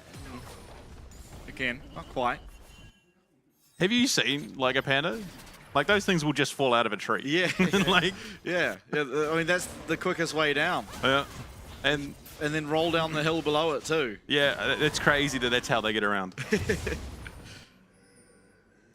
And then eat a poisonous food as their only source of sustenance. Yeah, everything else is too far away. They are just some goofy little dudes. Aren't they just? Now, early lead certainly establishing itself for Team Secret Wales, although gold not all that problematic. It's mostly the fact they picked up that early dragon. Nice The little tempo stop as game. well, yeah. Oh, these clones. Why do people keep letting it happen? 2 Wukongs, maybe even 3, depending on how Taki's feeling. Down goes the Maiden. Hero very far away from his Eclipse as things stand. Oh no. actually both Style and Kratos here in the bottom lane. Means that Hero once again is going to be put under the pump. There's no support for him, so this is going to be a lot of minions lost. Ultimately not going to be giving over his life, but still tower damage there. Kratos is going to teleport to answer the top side as well. This is a very decent macro play, it feels like, out of the side of Vikings, although... Fake Wukong and a real Wukong. It might go punished here as there is level 6 for his toe. The flash forward, he's going to be able to eventually land on that knock up, and Taki is a cannon minion, so he takes no damage, and it's easy as can be. In comes Guri, but a little bit late to the party. And how broken is that? Meanwhile, Ambessa, level 6. Large chunk of damage. Did use the ultimate already, so this is a definite redive potential. Hero doesn't really have anywhere to go. He's slowed up as well. They do find the kill onto the Ambessa, so it is traded eventually. I mean, is it decent enough CS gap in the top lane? Oh, it's massive, yeah. Just Vikings in their macro play have really forced Hero to be in such a problematic position. Which is the thing. Team Secret Wales are the ones more often than not instigating these lane swaps so that Eddie can get as much value as possible. So somewhat leaving Hero in a really horrendous position. Oh, look at Tark. He's parked up. He's got the handbrake on. Oh, sorry. It's only a 5-minute park. Yeah, I'll move. It is so crazy that you can do that. Wow, okay. So Hero was the instigator here. This is just self-defense. Yeah, wanting to get to the minions, try and get himself anything. Just a glimpse at some gold, and unfortunately plays a very hefty price.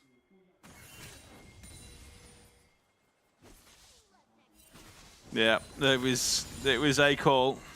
One of the calls of all time. Hizdo having found more action on the map than Guri at the moment, unfortunately. Oh, smited. Yeah, going to be able to smite away at Taki, and that's a lot of damage that the Nico will take. Will land styled himself his first kill. Actually, second kill, rather, as the kill score now evened out. But the one downfall of being anything that isn't a champion, if you get smited, it does the same amount of damage it generally would do to a minion, so going to chunk you out very heftily, and well done there by Guri to realize. I mean, to be fair, if you see a minion that deep into the river, you know something's a bit sus. For sure. Oh, Cardi missed.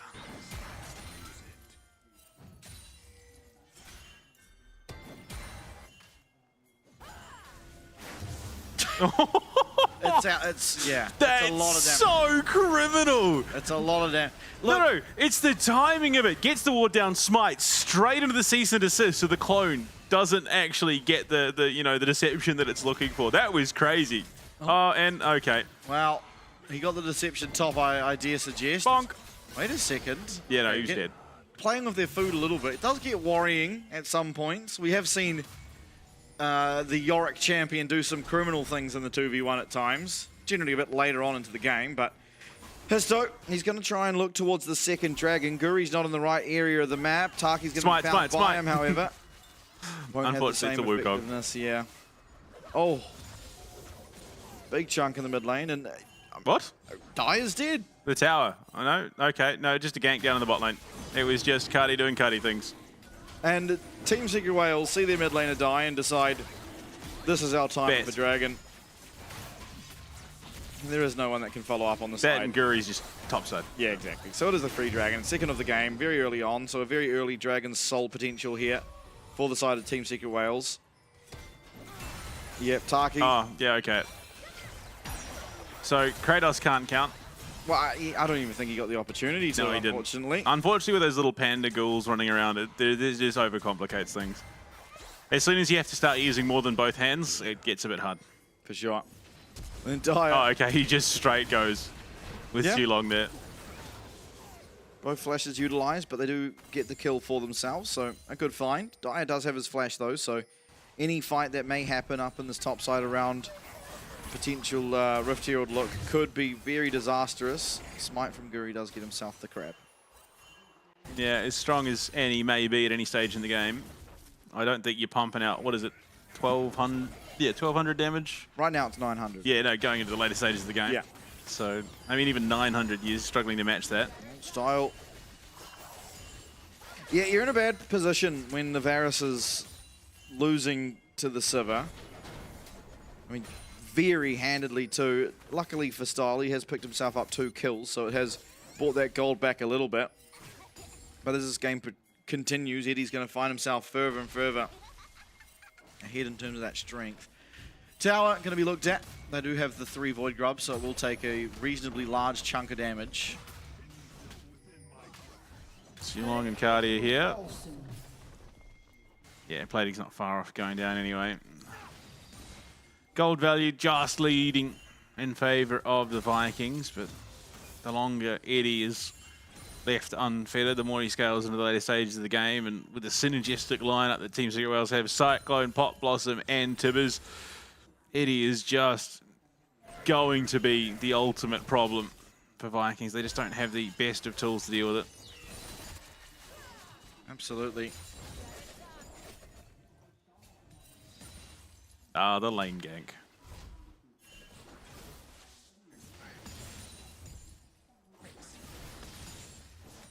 Will they be able to find him? I mean, Cardi doesn't have the flash, but going to decide better of it.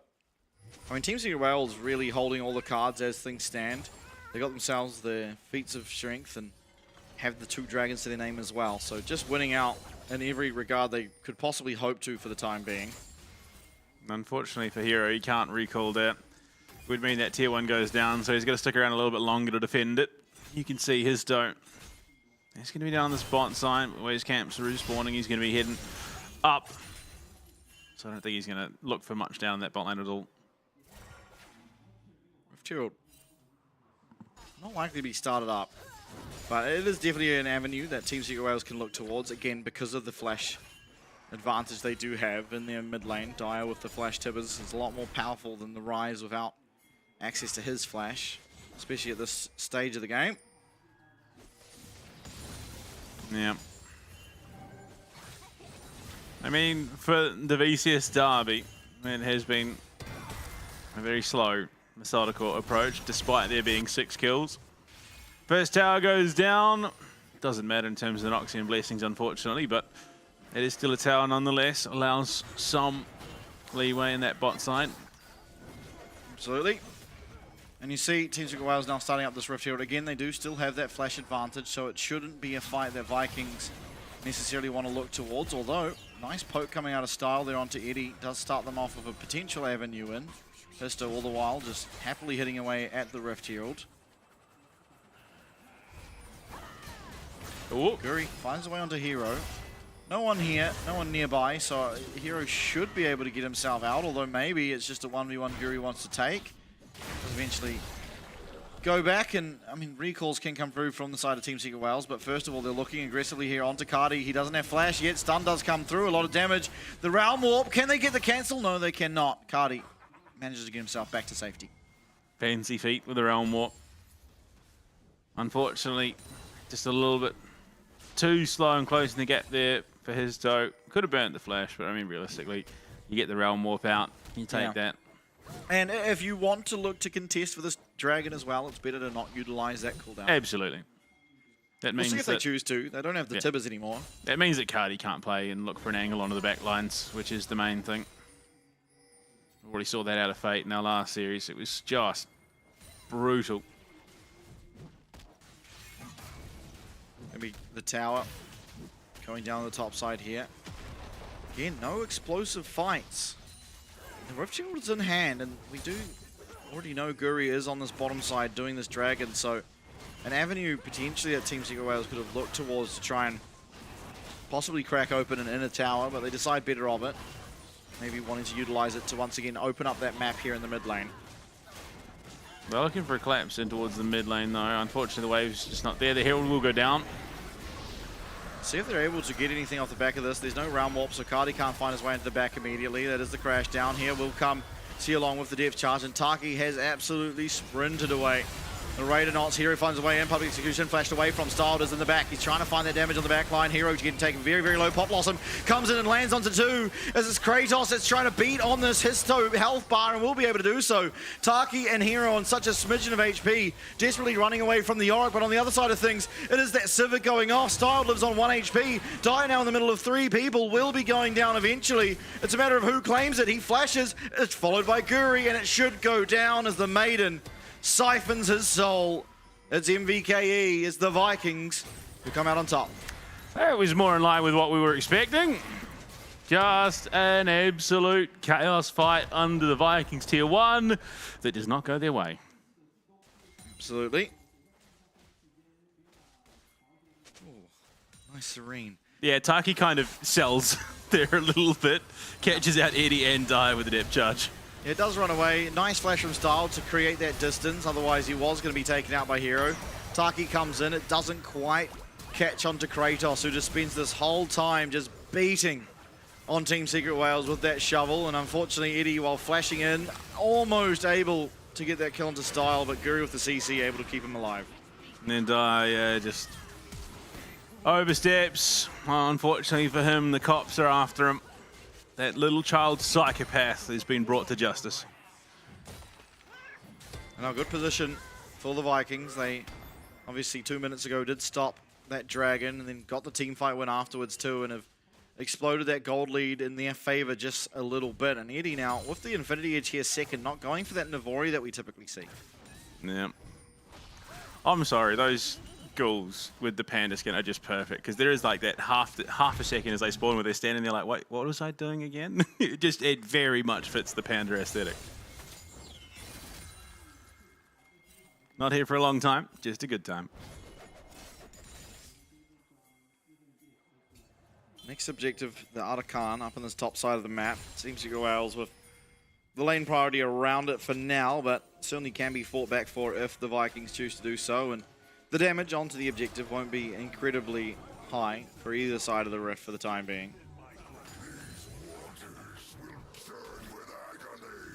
I mean, Team Secret Wales macro game has been pretty impeccable so far. They have controlled all but a single dragon, those neutral objectives. Kratos as well has been trying to match pace with these towers going down, and they've got 2 for themselves. And that likely is going to be the best point of contention for these neutral objectives, is that side lane control for Kratos. They're growing the Arakan, forces Sealong to take a step back there. Clears out the vision as well, so now there is that threat on the top side of the map with that hole in vision that Team Secret Wales will need to look for the recalls to try and fill. Yeah, I mean, we are starting to see that quintessential mid-game lull where things sort of fall off as they just keep on chugging, keep on farming. Look to hit those power spikes. I mean, you look at it, the Rise, 8 of 10 stacks on the Rod of Ages. Blood Leader's coming out for Dire as well. Yeah, Dire really liking the Blood Leader second on just every single champ, really. And so consistently gone towards it, almost regardless of who he picks.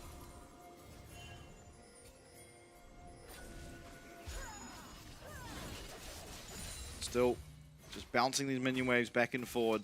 Still really yet to have a massive team fight, right? We had the one that I guess was pretty big in the mid lane, but now looking onto Sealong as the Cyclone will come out. He has to drop his ult as well, but unfortunately for Sealong, there is no safe passage out, and down he'll go, and Team Secret Wales will happily run towards this Arakan now as they will look to take it for themselves. Left my support in the jungle. Next minute, gets ganked by the entire Team Secret Wales roster, and he's dead. And they look to take an Arakan as well. Teleport coming through. You see it on the backside there. Hero trying to find the back line. Will do so. Pop Blossom lands, and it lands very well. Cease and desist, public execution, everything coming down. And down will go both Taki as well as Guri, but it's Kratos in the thick of things doing so much damage. Hero running away from those carries and eventually finds his way back in. Arakan still on the cards here for Team Secret Wales as Cardian style try to find some poke off the backside of things, but this will be the objective going down. There is no smite. It will be secured. He was angling for his toe, unfortunately. It's kind of crazy that throughout that, Style still technically does more damage than Eddie. That poke Varus, those piercing arrows do hit very, very hard.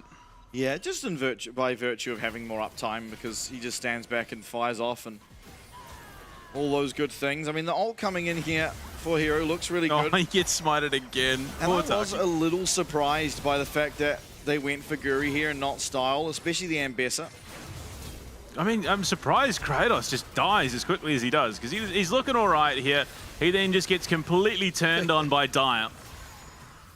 You'd think that he would have a little bit more sticking power, but no, it is an Annie.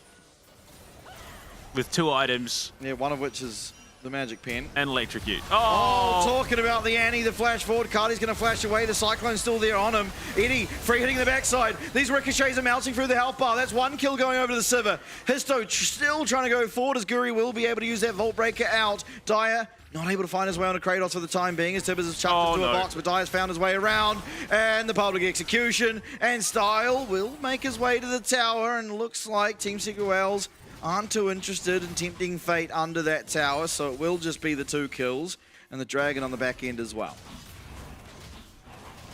Oh, hold on. I've just had an email.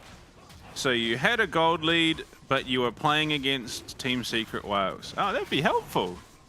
Unfortunately, it's a little bit late for the Vikings, as they did, and now they are just getting steamrolled. Absolutely. Realm Warp coming through, though, looking for Eddie. Nice cease and desist, and Eddie is gone. Shutdown picked up. Guri's the one to claim it. Taki desperately trying to get himself out, but the flash forward, the snare will mean that Taki goes down as well. Trying to give that one over to Cardi, but it's Guri once again who will take it. 2, 1, and 5 now on the Vi, and using that Realm Warp to perfection to get some gold back to themselves. Good thing I forwarded that email to the Vikings. Yeah, I mean, look, it's, again, a couple of these scrappy finds. They're very spread. They dive in on Cardi, remove a lot of that damage threat, and meanwhile, picture in picture, they're going to get themselves that top tier 1. I mean, it was just so chaotic, so spread, and then all of a sudden, in the next minute or so, they then look to turn it around. Kratos just melting. Okay, they've started up Baron. That is a call, and Kratos is dead. Oh, yeah, Kratos is very, very dead. The Baron down to half HP here. Tibber's going to be given all the vision in the world that they could ever want. My lord. And down will go Sealong, still 3k HP on the Baron. Can Histo find his way into the pit? The public execution will allow at least for Hero to do so. Oh, down to 1 HP, and Guri gets it. Guri punches it.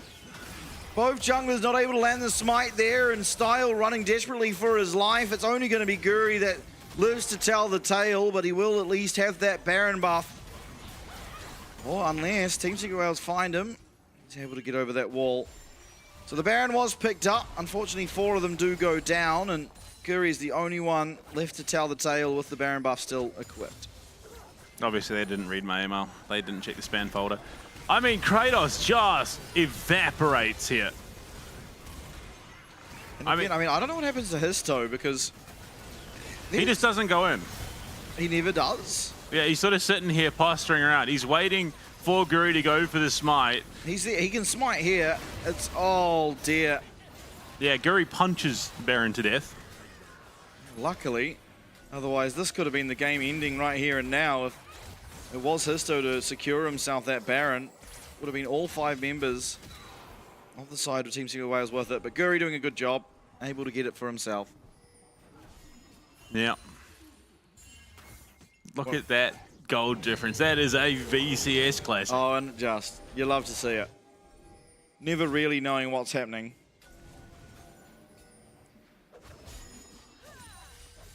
Yeah, 2-5-0 on the arc. It's a bleak shouting at the moment.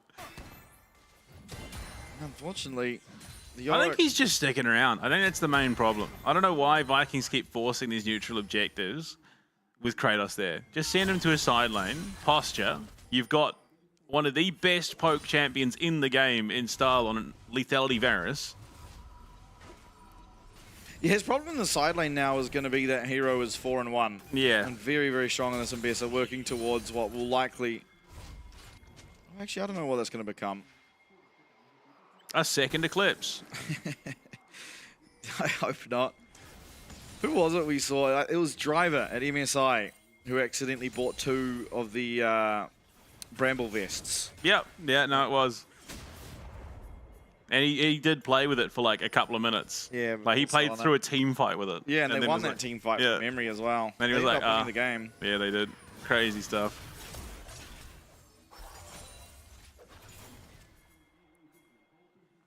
Black Cleaver, I guess it will be.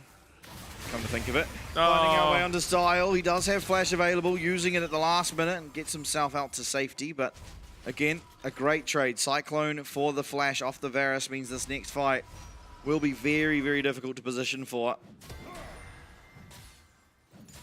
Clearly. With Dyer having his Flash up as well as his toe. Yeah, clearly Vikings have not been watching Betty's gameplay on the Varus, which is just not get touched at all during a single game. I mean, he would use Flash and then just, as soon as Flash is gone, just went psychopathic with his positioning and just never getting touched. Yeah. He also then got hyper-aggressive, flashing aggressively. Yeah, that was that, yeah. Assassin Varus, who would have thought? Unfortunately, Style probably not going to have the ability to do so this game.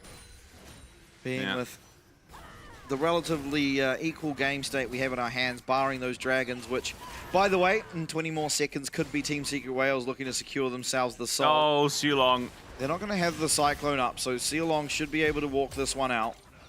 Walk it out. Oh, okay.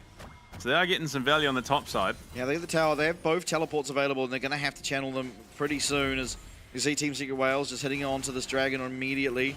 Cyclone is what they need to buy the time for. They don't currently have it here on Histo, and keep in mind, Eddie, without that flash, is a very, very vulnerable target, but currently brute forcing their way into the river and have control over it so far to the Vikings. There we go, Cyclone's up again. They are going to start it up, and yeah, looking for a flank currently is Histo, but unfortunately so many wards around that area of the map. He is going to be spotted no matter where he comes from.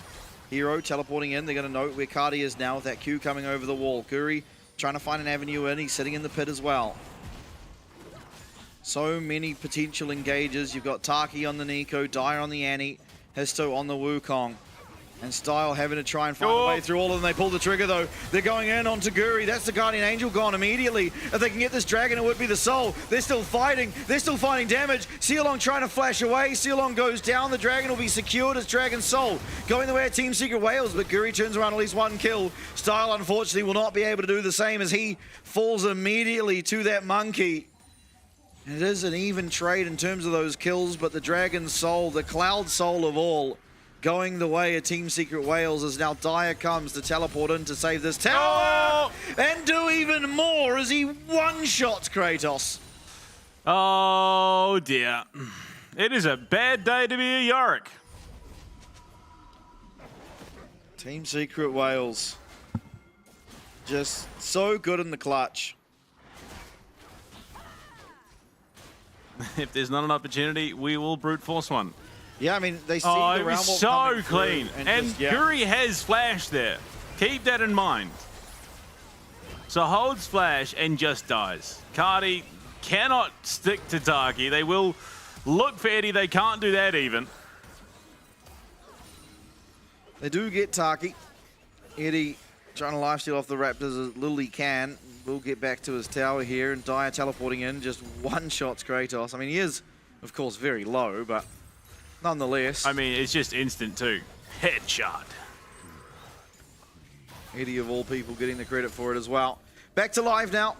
Baron, but Nasher is up and available. Styles Flash is not. And with the Cloud Soul, despite the lacking summoners that we do see here on the Team Secret Wales side of the map, Dual Petition Avenue, they're pulling the trigger. Cardi's locked up. Cardi's also got no flash. Chain of Corruption will come in, lands onto Histo, but it's a pretty clean kill, all things said and done. Mid laner off the map for the next 55 seconds, and Baron sure to be the same. Oh dear. So, Baron, 1 and 2. Dyer still has ultimate. Sealong, all tanky. Isn't that tanky? Public Execution comes down. It's onto Kratos. Oh my Sealong has been one-shot.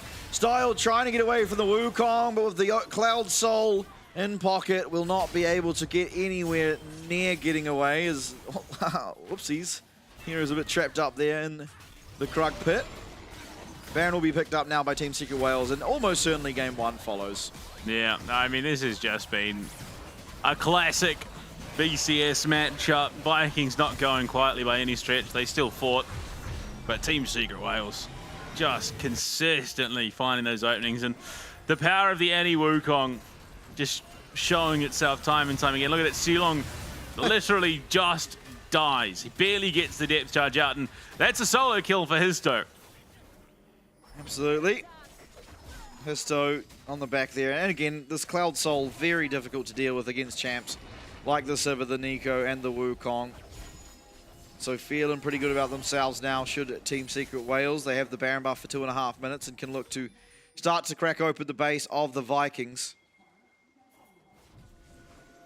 Well, I mean, I'm not sure all that much life left in this. It's still crazy to me that Cardi is ahead in gold. Yeah, just a lot of farming. Probably got himself a shutdown too. For good Yeah, measure. he definitely has, but... Half of the inner tower in the top lane as well. It's like 300 and something gold for you. Again, don't do math in public. They are just absolutely front-loaded this Team Secret Wales roster. Okay, there you go. It's Death Dance for Hero. Oh, yeah. Oh, Cardi. My God.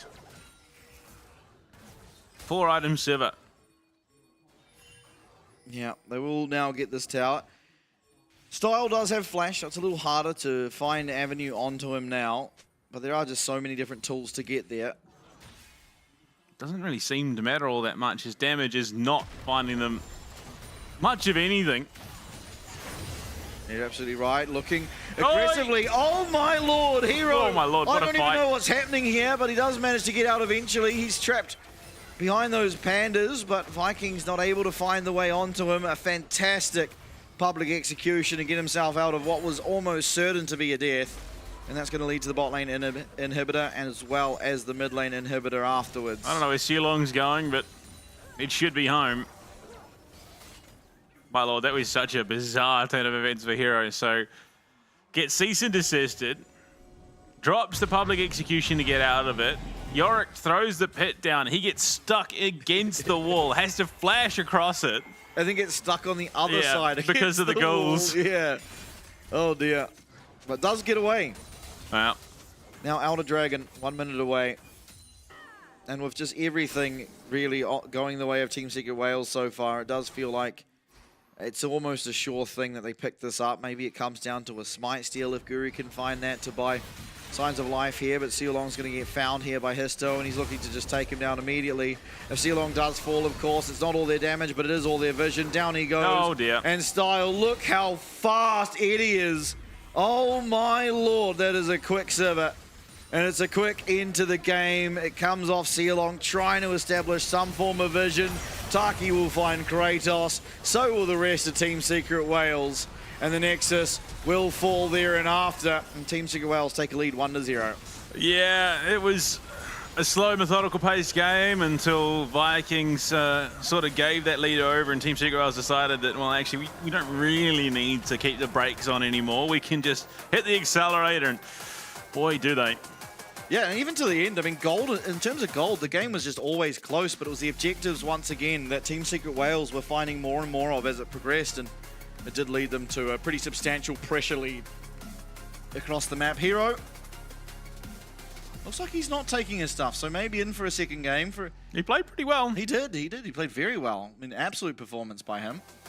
As you see there on your screen, everything kind of just dominated by Team Secret Wales. Yeah, I mean, Eddie just had so much freedom, so much autonomy through all of these team fights. So you're just going to see clip after clip of him pretty much being able to do his thing. I think there was only one moment where he actually got dived on, and that was after they won a fight. And then off spawn, Vikings then collapsed back in on him. So, yeah, look, it was an odd draft from Vikings, and I think that did set them back a little bit. Yeah, absolutely. And once again, it's the struggle of this Varus is if you're ahead, it's very, very good. It's hard to find way onto the Varus, and unfortunately, if it's the game's even or you're behind against things like the Wukong, Annie, Ambessa, there's just too much to avoid. Where your one flash on a 5-minute cooldown really can't do enough to save you. Yeah. Look, I think Vikings had an idea of what they wanted to do.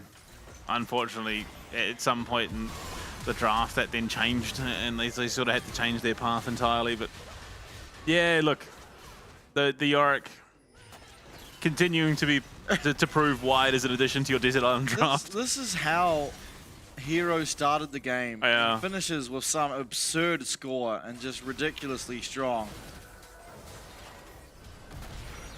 Just punished for the entire. I mean, even here, like, Team Secret Wales did lose their mind a little bit, overstepping under that tower. They nearly got style, but they just off the mark. Yeah, Hero just a little bit late with that public execution. Otherwise, this could have been an entirely different looking fight. Cuddy even flashing away there as Tibbers tries to whack him down, but not able to do so. Somehow Style limps away out of that fight. Dyer does not. Yeah, I mean, even in the early stages, Guru didn't really find much on the Vi compared to what we saw out of his zone. Yeah, look, again, just, I mean, the fact that Hero finds that angle on the backside of that ward. I mean, you look at that ward on the Krugs. He just comes in from the backside completely for free and unseen. Absolutely. Another fight, by the way, that Taki started by getting smited. I think he's going to have to be a little bit more wary of walking into things as a minion going forward. Unless it's a tower. Oh, and yeah. Everyone flashing as well, but more than getting his fair share of knockups. And you look, just look how quickly Kratos dies. Yeah. Like, it was just gross, the amount of damage that Dyer is doing. And I think that Bloodletter's curse value is showing itself. Yeah, definitely. Find the kill there too. Very lucky that Histo doesn't press his smite button, otherwise this goes even worse. And we probably have a 5-minute, 6-minute quicker game on our hands. Absolutely. I don't know. It was... I think Vikings backed themselves into a bit of a corner. And one that was really, really hard to get out from when they were behind. It was a very oddly placed Vi, I think, in the grand scheme of things. As you'll see, Kratos once again. Oh my lord, Sulong. One shot and Style. He literally gets soloed out by a Wukong. Yeah, I mean, it just will happen, unfortunately. The lethality Varus doesn't really deal well with champions that are sitting atop him. At the end of the game. Look how fast it run is. down. Look how incredibly fast that guy was, and what a clean game out of Team. If you're going to be fast, you better be quick, because you've only got until the 28th to get yourself that Pengu Garen emote. If you want to support the LCP English, subscribe on Twitch. You do get that emote. It is not long for this world, unfortunately. 4 more days. And then we start to switch over to those regional icons, so you don't want to miss out. Get that for yourself now. In fact, you'll get both of them. If you subscribe today, you will pick up both of those rewards. You don't want to miss out a single moment on the opportunity to support the LCP. And you don't want to miss out on a single moment, because we are rampaging to our VCS Live Finals. The LCP is going to Da Nang. It is the VCS Home Ground Finals, September 20th and 21st. Be there, because it is going to be wild. Absolutely, as these games always end up being, it's always wild, it's always an absolute great time, and when you're live in the flesh in a stadium, surrounded by all the other fans that are supporting their favourite teams, it cannot be any better. But before we get there, we do have at least one more game, if not 2, on our hands tonight. We are going to go to a break. Once we're back, we'll see if Team Secret Wales can 2-0 and get their rematch against CFO, or Vikings take us to a 3rd. Working hard to outrun all the ones that chase. I can't run fast enough, can't pick up the pace. People run towards love, kamikaze craze. Let's be real, some true lovers really just a face. Heard it all before, y'all just need a score. Don't want it anymore, can't take it no more. Love her I adore, yes and I am sure. Because love is war, over and over, baby.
Bro, I think you got this, though. Well, I think you just beat it, no? Oh! Jesus! What happened? Who win? No, still going, still going. Jesus! Hey, you win. Anh mới chung cooldown. Execute! Oh! Yes! Yes! Yes! Let's go! Kệ nó chiêu kìa, nó nghe nhạc kìa anh em. Nó tưởng nó giết rồi, nó nghe nhạc. Thua rồi. Mẹ tôi tưởng tôi giết được nhờ. Hàng kia bên kia là không chết rồi. Bên kia tôi tưởng nó là John Cena mọi người ơi. Đúng ý cho anh em. Hoàn thành xuất sắc nhiệm vụ nhờ. 能换圈吗？不行，他走踢了，不行，我能抓他去吗？不行。好，那我踢上喽。好。帮一下。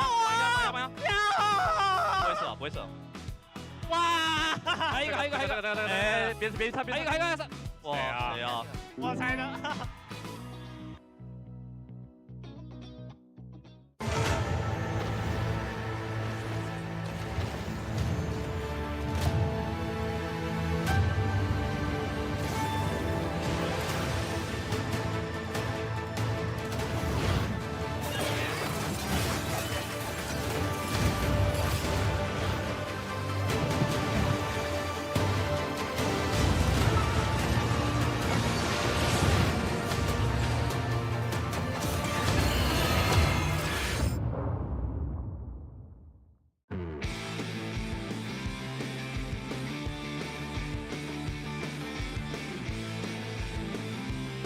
Taki đã có nhịp cản quá tốt. Baron giành về phía đội team Secret Well. Lính cát đẩy lên xỉa khá đau. Đến với con đường cây kia nha, tôi hết tung được hai người, đó là hai người trên carry bên phía đội Secret Well. Artemis thường bắn không thể ngăn cản Artemis. Double kill cho xạ thủ bên phía đội của Gam. Và khi vị trí Hito bị bỏ lại, thân một mình ở trong hang rồng được bị làm choáng trúng Kati. Kati đang bị dồn sát thương, có một tên lửa câu giờ lại được chân đóng trúng ba người. Bên phía đội của chúng ta mất đi vị trí Kati đập thẳng vào xạ thủ đối phương. Dogo nhảy phía vào tường, cài huy nhiều máu. Dogo cũng thế, quá nhiều đam đến từ vị trí Senna cũng như Rambo. Vẫn được bắn đến Shogun, đối phương có thể trả đam đổi được thêm một nhưng đã có triple kill ở Senna của anh chàng Shogun và Guri sẽ dứt điểm nốt với một cú đấm. 拿下了巴龙也没什么问题。这波顶回去，挂上手里剑，把秀哥秒了。后 Q 顶着双 C 1打2。Dừng bên phía đội Gam là Levi bây giờ mới tới, thấy con rồng tụt xuống đâu đó khoảng 5.400 máu, 4.000 máu. Levi đang muốn vào, đối phương chồng không chế vào đó là dọc cho bên phía đội của Gam. Bắt đầu xả sát thương, đang bắn lên đi nhưng ta bị dí bởi Imo. Eddie có được mạng ở trên đường trên đối phương, muốn cắt vào, ngăn kịp thành công. Artemis đang được bắn nhưng đối phương quá đông. Artemis cảm giác là khó làm được, không đấy ta làm được. Sát thương cực kỳ nhiều, double kill dành cho bên phía đội của Gam và Gam sẽ có chiến thắng hay không? 抜いて抑えることができる。テレポートした。さあシューターさん見るか。さあ引っ張ったのはただ相当ダメージが出ている。それでもエンゲージ2枚に対して目の前したらその瞬間倒されてしまった。横からエビがやってきてシトラスを狙い撃つ。ダメージを出そうとしました。その死の国の中でシャッタランゴールドエビが回収。さあ出てきた後はどうだ。フラッシュアウトでアリアから逃れることができた。横からレイファーキーがやってくる。フラッシュインハーブ捕まえた。ロケットグラムから破滅王のノックアップ。マーブル身動きができない。グラビティフィールドの上カックン咎められています。 And for what could possibly be the final time tonight, we are back. We have two substitutions coming in. It's Pun coming in for Team Secret Wales and Shogun for the Vikings. So switching things up here. Definitely going to be a different looking game regardless of what happens really. It's just two different players on each side. Well, two different players in total in the game. And I mean, Fearless Draft always makes things interesting. Team Secret Wales, while they were behind many a time in that game, they were always ahead in terms of their macro play, in terms of their objective play. And again, a different look for them. They're going for a more macro-intensive style where things are a little bit slower and more composed in the early game. And I'm not necessarily sure I like it as much as their old style, but it is working against anyone not known as CTBC Flying Oyster. Sorry, I wasn't paying attention. I was reading the Chiefs obituary.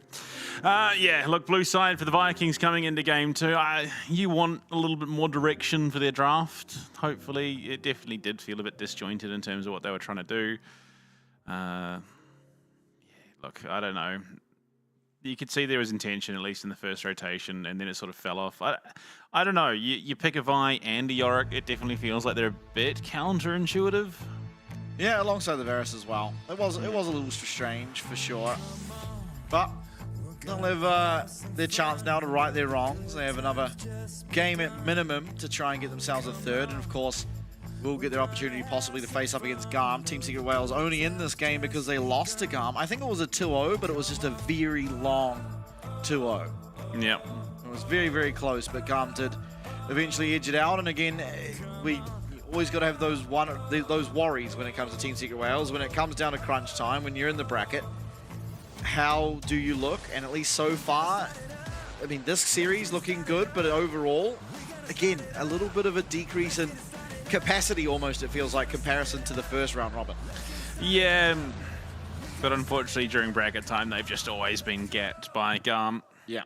Which is just crazy that it's happened so repeatedly. It's happened for years, by the way. Yeah. It's just Garm's thing more than anything. Garm, they get to any form of bracket and they really level up. Into draft now, Vikings on the blue side, taking away that Aurora Nocturne, and again it is the Zyra being removed from Guri alongside the Gwen. I mean, it's still a bit odd to me that Pun coming in for game 2, Hero, despite his, I mean, heroic comeback, his heroic full send into style, only to die, was, yeah, look, no, he played that very, very well, incredibly well in the second half of that game. Poppy banned away. Whether against his Duotaki, we'll never know. It's just banned. Yeah, absolutely. Now, one more ban to come through. What are we looking towards? Rumble. Okay. So Team Secret Wales is going to take out both of those topside matchups. Yeah. Usually it's one or the other. Each team bans one away, but given that the Aurora is being perma-banned against Dire, it is kind of left down to Team Secret Wales. Yeah, absolutely. So first pick now for the Vikings, and the reason you take blue side is exactly this pick 9 times out of 10. So what are they going to opt into?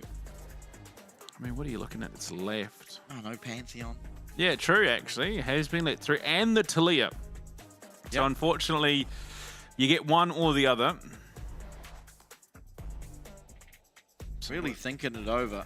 Yeah. Oh, looks like we had the lobby break based on people not being in the Champions Select. So head back into the Champions Select soon and then eventually get to find out what that first pick is. But I guess more than likely something like the Pantheon or the Talia that you pointed out. There's of course the Azir still open. Both of the mid laners do play the champ.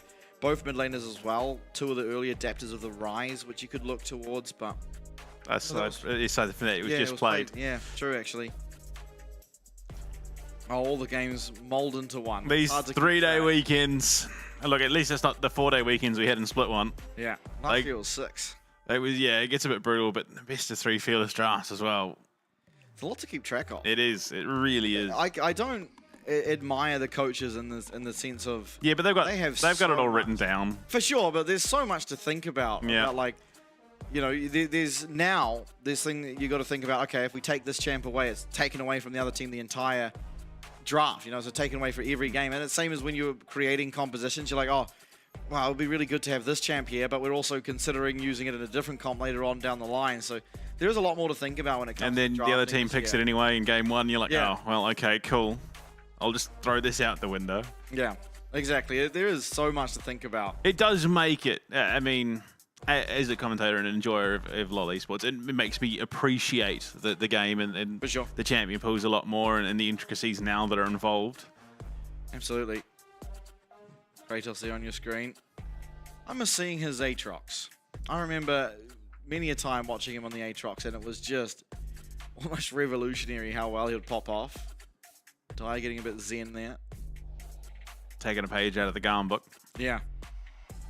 Yeah, Garm are so good at that, just getting a line. They didn't do it in their last series, though, I noticed. Against CFO. Oh. Which, look, I'm not saying that's why they lost, but I think they might have lost because to be fair, it's CFU, it's CFO, it's just a completely other level.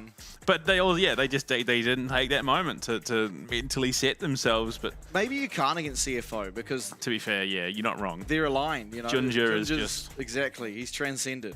He really is. It's his rite of passage, unfortunately. This is birthright. The jungler that smited God. Looks like people... You know, Well, to be fair, they did play T1, so not entirely wrong. Yeah, I mean, Hongkyu took it to fake it. He did. Oh, Hongkyu. What a future that guy has. Absolutely. First, he's got to get to Da Nang. He One more does. series is all it takes. I mean, yeah, look, I think realistically, he's more, regardless, he's going to deny. I'd be very surprised if he found himself in a position where he wouldn't be. I would be too. I think that would be a massive fall from grace. There we Here go. we are. It was Unara. Oh, we forgot about that champ because it's usually just permabanned. Okay. It is a very disgusting champion. That is egregiously broken. Utilized today, in fact, in the Oceanic LCP qualifiers. Got a pentakill today. Yeah. Do not ask Sheep Esports about it, though. Anything LCP related? Pantheon and Talia. Should no, okay. Ooh, okay. So they go for the Azir. Very strong champion, and Dyer has performed pretty well on it historically, so I am excited to see it. Now, Jarvan getting locked in already. Oh, it's the Vikings. They were the ones that did it last time as well. Okay. So, I mean, it's Team Secret Wales throwing down the gauntlet. They should have almost certainly known about this pick being available to the Vikings based on the fact they've done it before. Honestly, I reckon you just go for the global mismatch. Having Pantheon and Talia is just such a dangerous combo. Gives you so much more onus, and Cardi wouldn't have instantly reflexed the Ziggs pick. But Sion for pun. Up in that top lane. Yeah. Good bit of bulk there to stand in front, the Azir. Of course, Azir might struggle a little bit into the Ziggs. We've seen it again. Kasante going to be banned away from Kratos. What was the other half of that combo? There was Jace as well as Senna. That's right. Yeah. And who was the? I want to say it was Zaya. Yeah, it was Azir Zaya. Yeah. That just got rinsed. Yeah. It was indeed, but so far Team Secret Wales not selecting their AD carry, and almost certainly will not be Zaya, considering there is a Ziggs and a Jarvan. Two champs that Zaya champion doesn't deal with particularly well. Aatrox going to be banned away from Kratos. I was hoping to see it. You were talking about it. Yeah, won't get to. He is very good at it, and then Lucian taken away. I mean, what are we looking towards here? Something like... Definitely not Zaya Rakan. Might be an Israel angle. Yeah, I was considering that. It might be. You want something with mobility and a bit of range, so... I mean, the Israel isn't the worst here. Caitlyn. I wouldn't hate it. I mean, the mobility's fraudulent, but... What kind of? Corky, okay, yeah. It will get you out of the Jarvan ult. But yeah, I forgot about this champion. This is by far the most logical pick. Yeah, getting to 2:30 in the morning, it does start to affect the synapse. Yeah, for sure. Corky, I mean, you go something along the line. Oh, Udyr, I was thinking maybe something along the lines of an Udyr top lane. But given that we haven't seen it since season kickoff. We saw it once, right? We saw it once, and it was Kratos again. Yeah. Played it. And it did, from memory, it did win. It looked all right. It was just sort of like it was just there. Yeah, it top was lane. a brick wall. A brick house. Now last pick. He's mighty. I mean, support Alistar, you take that away from Taki. That'd be much of a muchness. Yeah, realistically. You can go pretty much anything here. Leona. Yeah, Leona against the Ziggs, I can see it. What else? I mean, the Ral's up. Everything essentially is up. Even the Bard. Rakan, but wouldn't hate the Bard, actually. Yeah, okay. I think it just gives them so much security. There's no Lethality Varus that has a homing missile on him this time. Yeah, it's not Doggo. Unfortunately, when Transcended, Unara does have something similar, and it is a little bit bigger, honestly, in terms of hitbox. For sure. But I mean, it's a really, really strong lane down that bottom lane. The Corki Bard up against the Unara Alistar should be a very easy lane to navigate for Eddie and Taki. And we've seen at times these guys just completely take over. If they can get at least a bridge for Azir to come online as well, things get a little bit easier. But in saying that, this is just a very difficult game to be Azir. It's not going to be easy for him to find any aggressive plays, being that the Alistar's there, but also it's not going to be very easy to find defensive sort of stand back and attack plays because Ziggs is just going to outrange him for the duration of this game. So we'll see how Dyer navigates it. Of course, we saw the Chiefs go up against a similar draft out of the Vikings, and they did struggle quite a bit. Absolutely. Here's the coach's fist bump and exit stage center. Absolutely. Oh, now that's clean. Oh, I love the Pokemon references in these fan signs. We have our team compositions. Oh, wow. Okay, Histo, that's a choice. I don't even think I've ever seen that. I can safely say, I mean, it's like, what, 2 steps removed from... It's the Mad Max skin. You know the one, he's just rocking a sign and a saw. Oh, I do know, yeah. Glaive. A chainsaw glaive. I do know the one. I've forgotten it, though. I actually used that one. Yeah, same. I thought everyone did.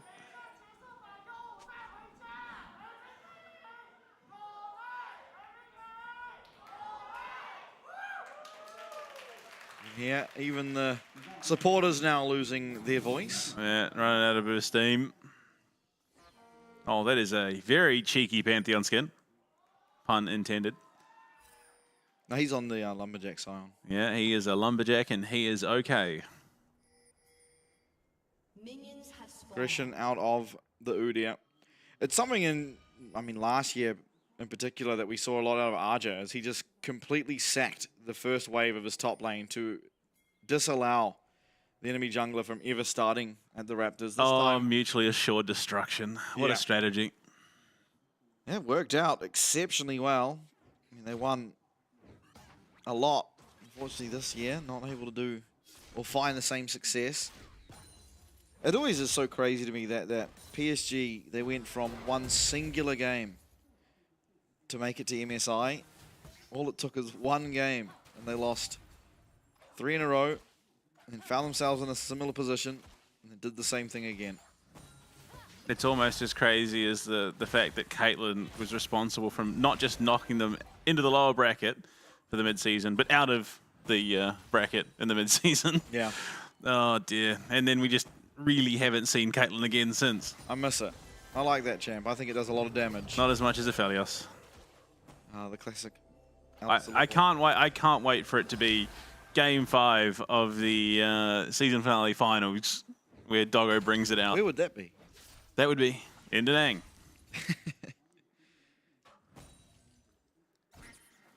Slow start again, but I mean, you're not expecting that much action at this point. It's an Alistar headbutting an AD carry and a Bard auto attacking the Alistar. Oh, a 10-4 lane for the Scion.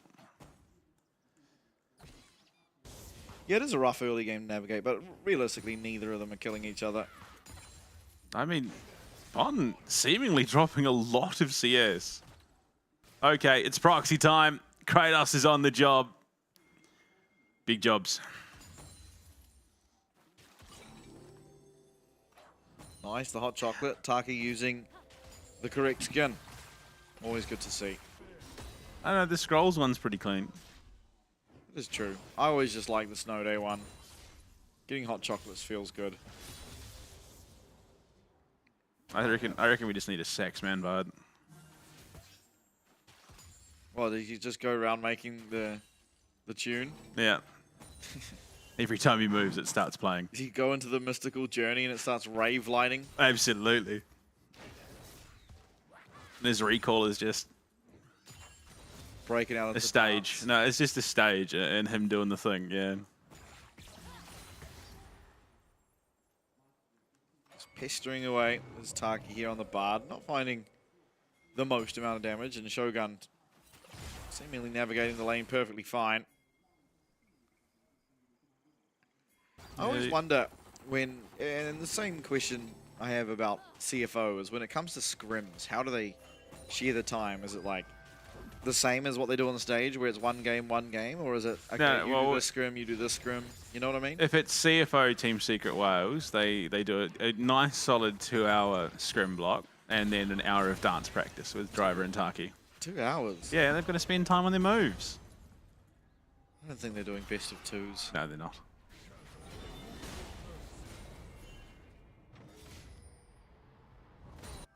Kratos showing the strength. Oh, hold up. Sealong finds his way there.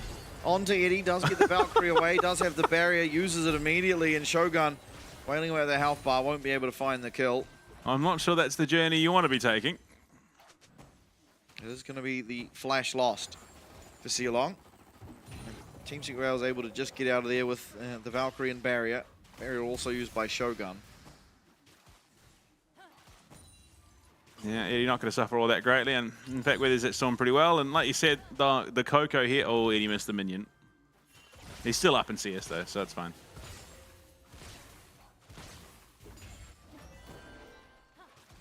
Likely to see recalls now come in for this bot lane, being that both AD carries are out of mana. Won't be able to get that minion. Just love taps up in the top lane. Yeah, Kratos just doing a great job. Still has his teleport. Of course, Pun, when he gets to level 6, can kind of cheat a recall by using that ult to get back to lane. Being that he's not likely to need it in the near future, should most likely be what he looks to do. Sealong trying to manipulate this wave to make sure it is going to start slow pushing towards himself and Shogun. Counteracting that hold that Taki was trying to set up. Dire. Oh, reacts just in time. Gets Not the going shield for up as well. the Kasa Jarvan gank approach. It was funny. That was just to style on him. That dude had a statement to make.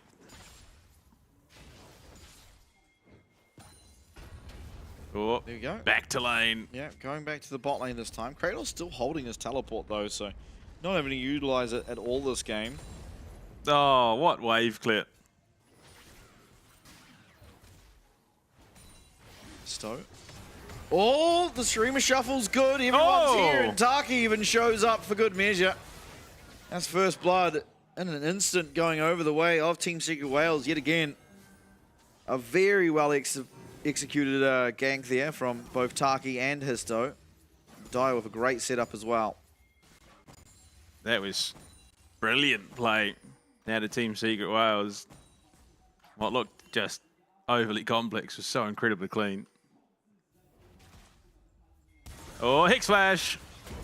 Valkyrie is there, but the headbutt does come through. He is going to get the Valkyrie away, but the trample is going to be there to start back. A lot of damage on the Shogun, 1 HP. He has the barrier. He's trying to run forward. Eddie does not have barrier. That's a trade, kill for kill. Histo here, though, looking for Sealong, who does not have flash. The headbutt trying to create some distance. One spear will not be enough damage without that empowerment, so it should just be Sealong getting himself out. So the 1-for-1 trade is all we'll see. Yeah. 80 carries just battling it out in hammer and tongs. I mean, this was just so clean. Yeah, this was very, I mean, Cardi is no way he's expecting that. He's just hit Diane for some decent damage. All of a sudden, he just full sends it into him. Histo's there. Taki's there. And then, oh, that Hex Flash is such a good ability or summoner to have. Yeah, and Taki comes in once again, being that difference maker. Eddie just 1 HP left on Shogun, and it's enough somehow for him to get that kill for himself, as the minions are actually what finishes off Shogun. Scumbag minions turning and attacking an 80 carry like that. Shogun hit 6 first, but unfortunately, Sealong is suffering in the XP department. He should take over to 5. Oh, Histo's here. There. Vikings have to be very careful. The jungler, while still in the top side, may be giving them a false sense of security. Magical Journey can come through that wall if they so choose to utilize it. Histo now with that empowered ability on his next strike. Oh, what going forward. The flash is there, and down will go this Alistair. Shogun and out of here. Uses Transcend, dodges out of the big one, but Taki here, and Shogun not going to be able to follow up any further damage. So it is just the clean kill going the way of Team Secret Wales, and the feat of warfare picked up by them. Yeah. Vikings, though, will take what they can off the back of it. Yeah, going to be able to at least get themselves the Void Grubs. Not interested in contesting at the moment our Team Secret Wales. Meanwhile, Kratos was between towers again. The life of a proxy idiot.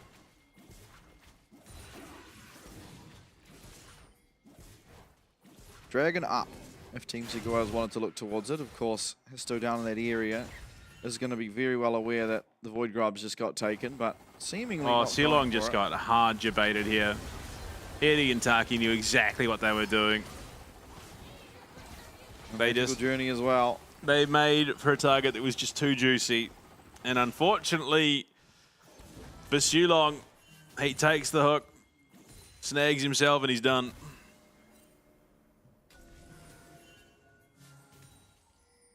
So no dragon taken. A lot longer in this game than last. But with Eddie down this bottom side, it would suggest that Team Secret Wales have thoughts towards doing it. You'd imagine so. Yeah, they are just stronger at the moment. I mean, the gold lead's fairly insignificant ultimately. But Team Secret Wales, in any case, are going to start up this dragon. No response immediately anyway out of the Vikings roster. Kratos. I mean, look, he's farming up a storm. He's doing it what you'd expect as this idiot. And eventually, in say 5 to 10 minutes, he will join his first team fight and be a real monster. Yeah, I'd argue the same can be said about Pun. Both of them just going to act as brick walls, essentially. Ooh, that. Yeah, Tiger Form coming out a little bit. Oh, what a champion this Udyr is. Yeah, not as egregious as it used to be, but still definitely very strong in the early stages of the game. And if you're in solo queue, it's probably going some lethality Ravenous Hydra thing that one-shots you. Yeah. Oh, Cardi.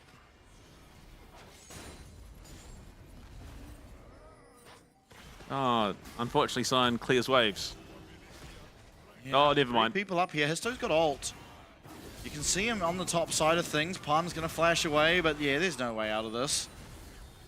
Tower shot. 1Q will do it. He's going to find where he is. Not going to be able to land it, though.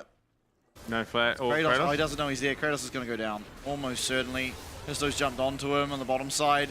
Oh, somehow not being hit up there by the bottle. I don't even know what's happening. The hit button dies away with 1 HP. Somehow as well. Kratos able to make his way out on the top side. So a big win for the Vikings. What a bizarre series of events. Yeah, I don't know what happened down the bot lane. There's a lot of abilities doing a lot of things. And anyway, what looked like it was a little bit rough for the Vikings down there, at least went perfectly okay. Didn't even cost well, it did cost Shogun his flash, I suppose, but Sealong keeping both his sums. Yeah. Eddie, Triforce online, Kraken Slayer. Black Fire Torch, Sundered Sky. We are starting to hit those items around the Rift and Ashes there, of course, for Dyron. It's going to just be the straight Sundered Sky matchup in the jungle. All right, which one are we going to? Okay, bot lane. Okay, so, yeah, Shogun's very, very low. He survives, though, importantly. And then the exhaust. I mean, somehow Dyer doesn't get hit by this. And then he just flashes forward and knocked back, or knocks Dyer into the tower with the headbutt because of the flash.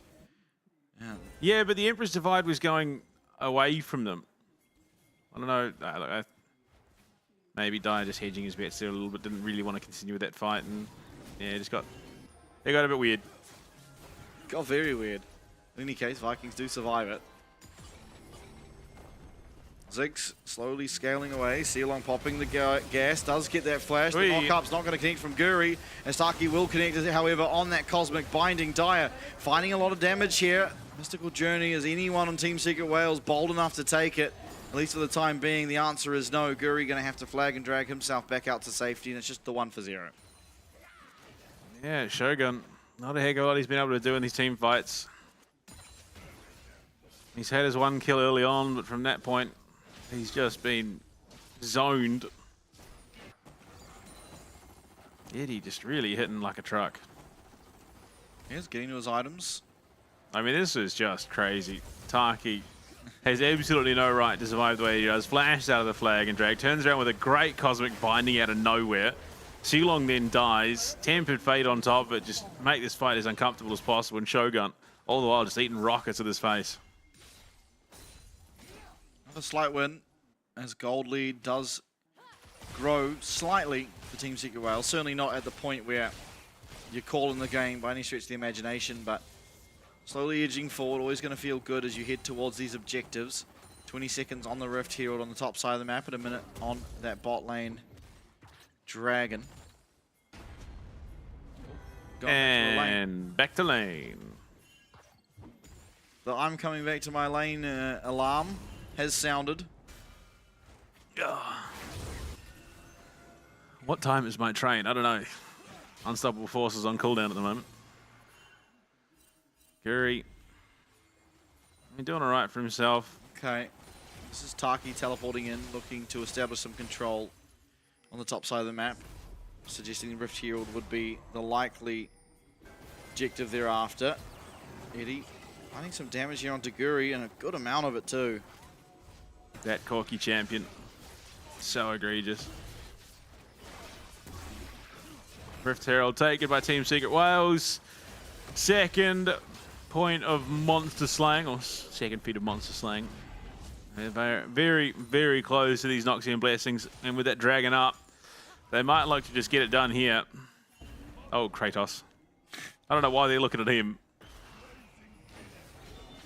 Yeah, I think just looking for the recall. Although, they're seemingly headed towards a dive. I don't know that this is what you'd want. Yeah, I don't know if you were really finding much of anything there. No, and now they've given over a lot of control and a lot of priority around that bot side, which could be an avenue now for Vikings to at least establish control over the dragon, to threaten to take it. At least for now, they haven't gone down there, but it is an avenue of which they can look towards. But Cardi going to get the pink ward. That's about it, though. As back onto the map come the Team Secret Wales support and jungler. Nearly all the while has just been holding temple in this mid lane against Shogun. Trying to keep that prio. Oh dear. The different iterations of Udyr over the years. Back to lane time. Back to a lane. That dude has not used his ult on a champion yet. Just the two tanks just honorably sitting in the same lane as each other the entire game. Oh, you gotta respect it. Oh no, there's a word for it. I can't remember off the top of my head. It's an ADHD thing.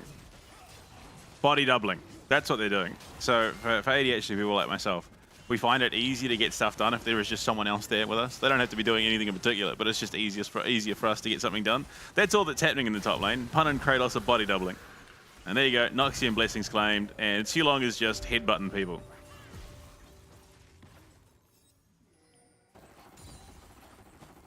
Eddie. Again, definitely not the pace we used to have between these two in the mid-season, season kickoff. Oh, just fight already, come on. Time for a brawl, fellas. Oh, Fimbulwinter just off the rip for Kratos. Now there it goes. This is where he becomes a lot more annoying to deal with, but still not insurmountable. What do you mean becomes annoying? Well, he hasn't been involved, so he hasn't really been that annoying. No, he's been proxying. He went and slapped his toe under the tower.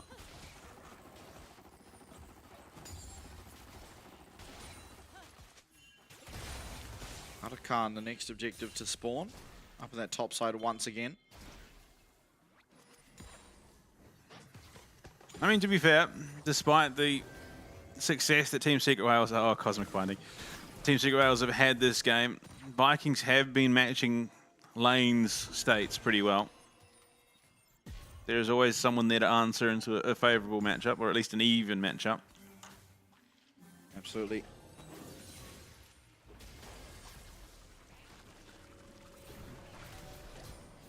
Oh, Rift Herald in pocket. Going to secure themselves this mid tower, break open the map just that little bit more. Give them some more opportunities perhaps to extend the lead they've already established for themselves. Oh, his dope. Yeah, I mean, he's... Oh, okay. No way. There's no way he managed to make it out. I don't think he can crash this into... 47 HP in a dream. 13 now. Oh, my lord. Oh, wow. That's impressive. That might just be a white-collar crime, I think we've witnessed. That is very impressive. Wow. Gets both the mid and the bot tower. I mean, about the highest value herald you could ever dream of in a competitive game in any case. Cardi is going to be able to use that satchel charge to deny the decimating smash. All right, guys. It's an unstoppable. Yeah, because that's what Udyr needed.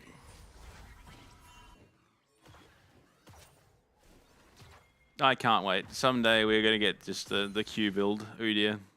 We're not. No, we won't, but who knows? We've had Yana make its resurgence for the first time since 2022.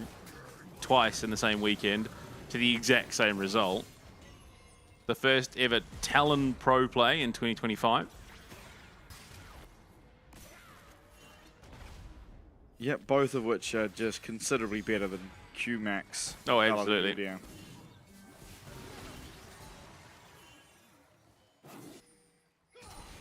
Rek'Sai top lane, which just essentially wasn't a champion.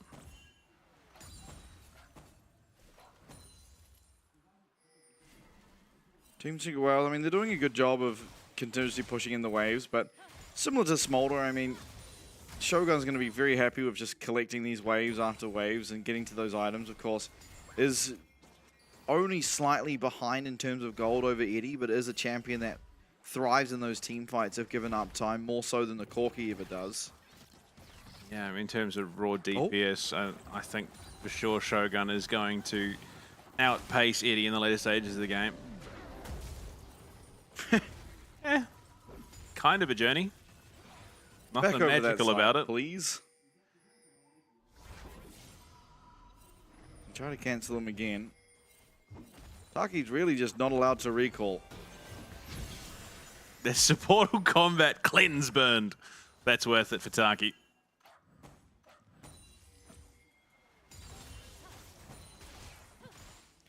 Always feels like there's like an honorable agreement. You know, junglers walk up, there's an AD carry in the lane, they don't just immediately pull the trigger. Because you know in solo queue, they're just ripping the cord and probably dying and losing the game off it. See target, fight target. Exactly.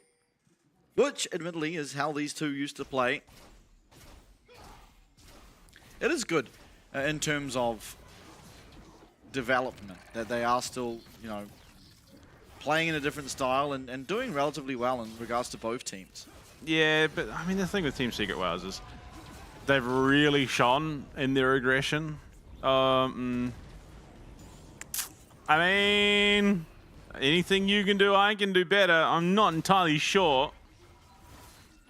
I think it was all a bit of smoke and mirrors trying to distract from the Artican. The Artican will be getting very, very low. In comes the bomb, but it is going to be smited away. Histo takes it. Taki's getting very, very low. Emperor's Divide comes through, and Guri's going to take a lot of damage on the back end as Eddie comes through with that Valkyrie as well.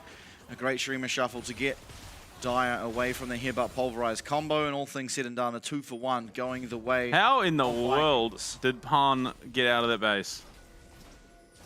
I can't answer that question. Dire teleporting to the bot side. Now there is a teleport to answer. Does he have the tower?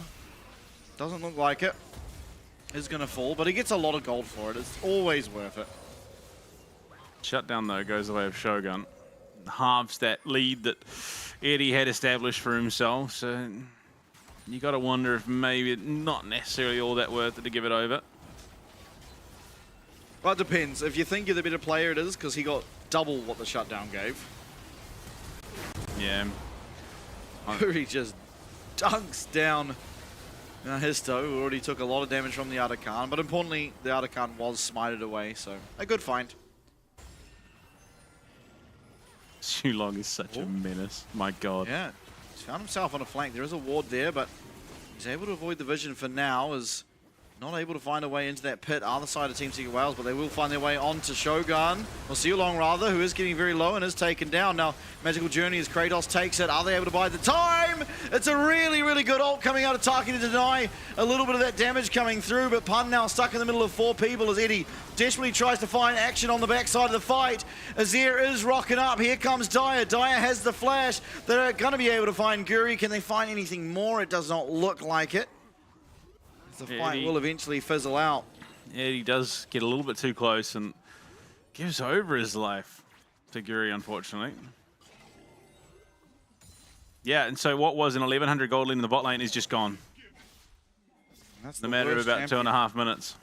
The absolute worst champion to have given the gold to on that at Yunara. I mean, they find Sealong very, very promptly as Kratos goes and makes his way into the back of absolutely everyone. And Sion arrives and gets taken to the Zonya's realm, essentially, from this Bard. Yeah, I mean, that magical journey was a bit of a sell. Just gets Kratos into the back line and splits that attention for Team Secret Wales. Yeah, a little bit of a sell from Eddie there as well. Had absolutely no reason to go forward the way he did. Dyer was going to get that kill regardless. Dyer on 3 items, and that was a fight they committed to without him being there. Of course, coming back from base at the time. Baron now live. Both teams will take it down relatively quickly, being Vizier and Corki, as well as the Ziggs and Yunara are both involved. Yep. Yeah, I mean, at the moment, Shogun is going to be hitting crazy hard. Yeah, not So quite is the Eddie. Infinity Edge. No. So they do have that little bit of bonus going for them, that the Infinity Edge is not completed, so it won't be as hard as it will be in, let's say, 5 more minutes. Dragon as well was picked up by Vikings to stop that stacking, so 5 extra minutes board in terms of a potential soul. Looking aggressively now as Pun's going to come in, find his way on to Kratos. Kratos is going to get absolutely annihilated. The Tempered Fate will only just miss, but only because of the flash away from Cardi, as Shogun trying to find the damage on the backside of this team fight, but won't be able to do so. Yeah, unfortunately, no shielding there from the Fimble Windsman. Just the unending spare. Not the tank is debuted just yet.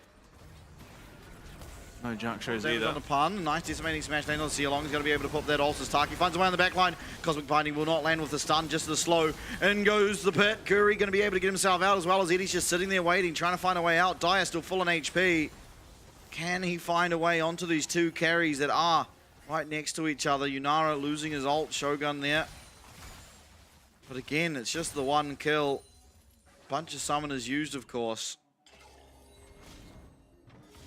Pun getting a lot of value at the moment in these team fights and these openings. Kratos could have likely gotten away if not for the fact that Pun comes screaming in from stage right.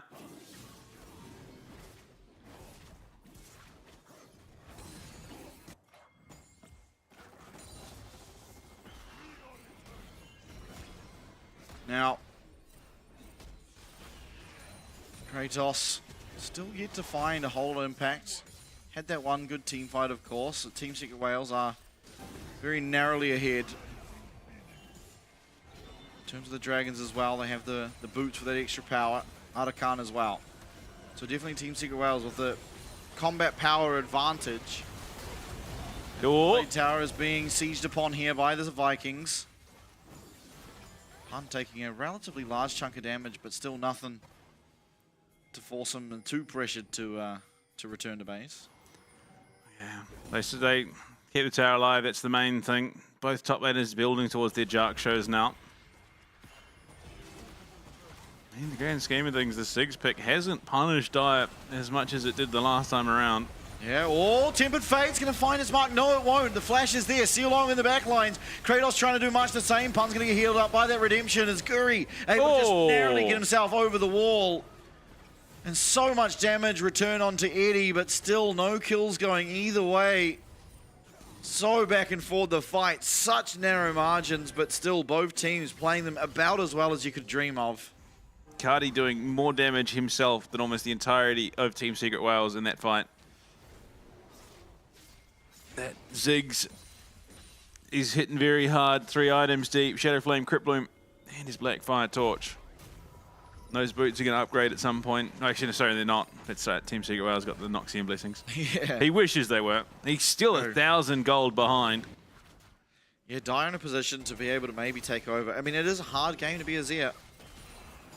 If you don't find your mark onto Shogun, he will just absolutely evaporate you. And Cardi does so much damage from so far away. Histo half HP before anything even really begins here. This could be a little bit of a rough position as you see this dragon doing substantial amounts of damage here to the side of Team Secret Wales. Flash available here for the Azir, no flash on the other side for Shogun. Fight breaking out, it's onto Pun. Pun's able to tank it up though, and he's turning around. Oh no! Oh, the Tempered Fate! I don't know if it's good or bad, but it's something. See along in the middle of things. It is going to be taking a bit of damage. Dyer trying to desperately run the opposite way, but Sealong does find his way onto him. Dyer still on the Azir, finds the first fight. And still, 4 members of Vikings able to head the opposite direction, and I am so bewildered by what happened here as the fight's continuing on. Pun once again getting low. Dyer being trapped up in that Cataclysm, and Shogun's found his way onto him. Dyer's being able to get away though. That's so much committed, and down will go Cardi. Kratos taking so much damage from Eddie. The flash confirms the kill, and Shogun is headed to the hills. A bizarre backwards and forwards momentum shift fight. But ultimately, Team Secret Wales come out on top. They will take Dragon number 3 and set themselves up for Soul Point. Shogun zoned out for a good portion of that fight. Allows Eddie to get the damage out that he's looking for. The Tempered Fate, yeah, look, I can't really say whether it was genius or not, because you look at it. Hard moment. Yeah, and then they jump in, do so much damage. Well, try to do so much damage, and yeah, hits 3. Unfortunately, Sion not the best champion at drifting. Cannot get Shogun out of that fight, but yeah, look, Sealong dives so deep. Allows Dyer and Pun to finalize that kill. Oh. Dyer is hitting very, very hard. And then Guri decides that this is prime time to earn a reverse card turnaround. Looks for the dunk onto Dyer and then gets completely cleaned out of it. Dyer surviving again, just crazy that he doesn't die there. And Cardi had thrown so many abilities this fight, he actually ran out of mana. Yep. Which is not something you often see in the late game team fight, but on this occasion that is what we observed. Now back to live, no Baron taken, but it is the sole point now for Team Secret Wales. And Pun, I mean, his job in the team fight is he goes forward and then clicks rapidly backwards to try and not die before getting back to his team. Ooh. A lot of damage on the big one there from Eddie. Fun though. Keep eyes on Taki. Flash now available for Shogun. Didn't have it last fight. Another one will land. This is the Tempered Fate going wide this time as Guri. Taki's been sacrificed. Completely split fight, looking for Kratos on one end, and it's Taki getting taken out on the other. That is the ultimate down for Shogun, but the flash is still there. Dyer trying to find an angle. Dyer's having to flash away now, but he's able to put up that tower. He's able to find some damage. Kratos getting low. On the other side of the thing, Histo will be taken out. Shogun's the one to claim that kill. Now, tower's still barely there as Guri goes forward. Dyer goes golden, and Team Secret Wales go down. It's a massive fight, and so much damage. Vikings may just be able to take game 2. What a bizarre series of events once again. I don't know what's going on with Team Secret Wales there, but they split the fight. Taki's just sort of left to his own devices off the back of a bit of a misplay. And they hard focus on to an Udyr. Not able to take him down either, and the worrying thing for Team Secret Wales that fight is they expended the Azir flash, and so much from Azir, well, Shogun and Cardi keep theirs intact. Without even getting the Emperor's Divine out either. Oh, too little, too late. Yep, down will go the Baron. I mean, it's just so bizarre. Tempered Fate, just, yeah, okay. And then Taki's just still running forward. Yeah, I don't know. This was weird.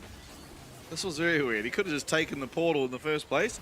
Unfortunately, it leaves a 4v5, and Cardi kicks it off by landing his bomb onto 3 of them. Eddie trying to find the damage. They're trying to play around this Azir tower to even out the numbers a little bit, but Histo's caught out on the top side. And then, I mean, just herded like sheep here, unfortunately.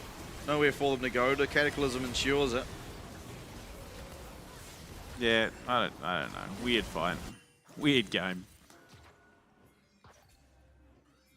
Now, it is Vikings with a gold lead. Majoritively on Shogun, as well as Guri. See how much they can break now as well. They can expand on that lead now that they have this Baron buff. It's going to be the top tower for sure going down.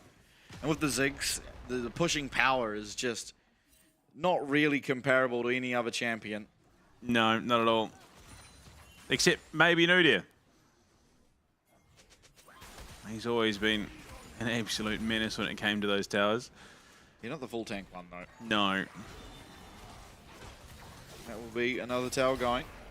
Team Secret Wales looking to possibly defend the inhibitor tower. It almost feels like it will require a fight as they are just so heavily outranged. Pun's here. Taki as well. Histo, of course, not there, but does have the ultimate if he wanted to try and find an avenue in. Flash available for both the carries of the Vikings. He takes so much damage from the Ziggs and is going to have to head back to the fountain. Gary has that GA as well, so he can full commit, come back in the second life and look to do more dunking. Dragon number 5 cards in 30 seconds would be the second for the Vikings. Would be Soul for Team Secret Wales. So it might be a case of Vikings look to draw this game out for another 5 minutes. Infinity Edge as well being there for Shogun means that he is well and truly capable of chewing through Team Secret Wales. Yeah, for sure. If Team Secret Wales want any hopes of winning this one now, going to have to be a lot more solid on how they're playing around these fights. Can't really afford to have Taki getting caught out on the backside of things. Here he is just hitting away at Kratos' health bar. Dragon's going to go down though. This will mean now that Vikings are on their second. Team Secret Wales basically can look at this as a way of getting through the Baron buff. They did lose 3 of their towers and it does expand on that lead that Vikings find themselves with. But Taki once again just being very greedy with the usage of that magical journey. Takes so much damage and is forced now to recall as Shogun comes in. They're finding damage onto Pun, but it's not an amazing amount by any stretch of the imagination. Now Baron's down. Team Secret Wales with both their carries here should be able to clear out these waves. Absolutely. Rabadons is where Cardi's sights are set next, I would imagine. Potentially could be a Zonya's angle, but I think at this stage he's been so unthreatened for these team fights. He can afford to go for the Rabadons. Eddie as well. 4 items now, but no Infinity Edge in sight. Collector instead, definitely stunting the amount of damage he'll do to pretty much the only one he's been hitting, which is Kratos.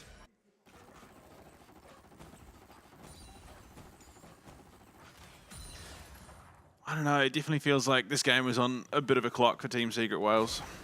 Yeah, definitely. I mean, Shogun has well and truly come online now, almost at his final item, much the same as Cardi. Team Secret Wales, while having a lot of success in the mid stage of this game, haven't been able to capitalize on it in any meaningful way. But of course, I mean, at a game that's at this stage, one team fight can pretty much end it for either of these teams. There's a lot of damage being done to the structures of the Vikings and even more done to the Team Secret Wales side of the map. Not quite sure what champion skin interaction that sound was from, but it was interesting. The Zig Satchel. Ah, okay. Kratos and Pun still hitting away at each other's health bars. Oh, the shields. It's very difficult for Dyer to find any safe area for him to actually stand and deliver. Oh. Timid Fate goes wide and Sealong's going to pull the trigger. Pun finds his way onto Shogun though, but no one else is there. Pun is going to be annihilated, but how quick can Sealong be taken out on the other side of things? Histo does get into the thick of things. Eddie trying to find the damage. Much is Dyer, but running away at the moment. Other side of Team Secret Wales, down will go Pun. Kratos is still rampaging forward, but a Great Emperor's Divide stops him in their tracks. It's still a 5v3 to try and defend the game, while Vikings look to take us to a third. They do indeed, and the Ziggs picks value has just been so present throughout this game. Dyer really struggling to find his traction. Again, very much in the same vein as Honkyu put him through, was very muted.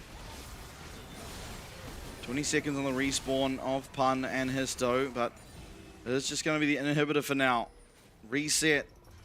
Still Vikings with a very clear advantage, but not willing to overstep, give any leeway back to Team Secret Wales. They're a team that are very capable of capitalizing on any mistakes. Yeah, that it is how you use the mystical journey. Taki, well done. He's got it down now. And just gold leads upon gold leads to the Vikings. Once again, just these tempered fates have been so off the money, unfortunately, for Taki. And Pun takes so much damage. Histo goes flying in, tries to find Cardi. Does a reasonable amount of damage considering it was just him. But picture in picture, it looks like we are spoiling for a fight as we go back towards it. Baron buff, of course, now on the cards for both of these teams. Vikings with full control over that area of the map, and they're looking to start it up. They have, in fact, started it up now as Histo's still up there. Seolong's going to be able to see him. There's a ward that he is sitting on. The rest of Team Secret Wales desperately trying to find an avenue in. They're pulling the trigger. They're finding their way onto Histo. Shogun's find his way on them too. And it is going to be the jungler of Team Secret Wales going down first and foremost. Now the rest of the team are going to desperately try and push away at this wave, or maybe turn it around onto Kratos. They are doing a lot of damage. Flash away. The Redemption's there too. It is a nice tempered fate. This time it's landing onto Seolong. They do find the damage, but he's also got the Alistair ultimate, so he's able to thwart off a lot of that damage. Now a 5v4 with Baron. Looking towards possibly another dragon, extend the game just that much more. Could even look to end here in the very near future. I mean, they're nearly 10k gold up. They probably could. The fact that the 3-man unit of Vikings is able to hold off Team Secret Wales and in fact get the kill onto his dome speaks volumes for how strong they are. 2 700 gold bounties on the Rift for Cardi and Shogun. Yeah, those are essentially meaningless now though. All the meaningful champions reaching their full build. Eddie needing to get there still, and much the same as Dire, but will be very, very close to it as long as they can hold on for just 1 or 2 more minutes. Should be there. On the other side of things though, of course, Cardi as well as Shogun, as you mentioned, they have made their full builds now. The only way they get stronger is by selling the boots. Banshee's Veil was the call from Cardi. I think understandable given the threat that there is from this Team Secret Wales roster if the opportunity presents itself, but definitely wouldn't have suffered, I think, all that greatly if it had been a Zonya's or even a Rabadon. Tower taken. Now, do Team Secret Wales think they can hold off for the entirety of the Baron, or do they think they need to full the fight? Pan is so low! Bomb and down!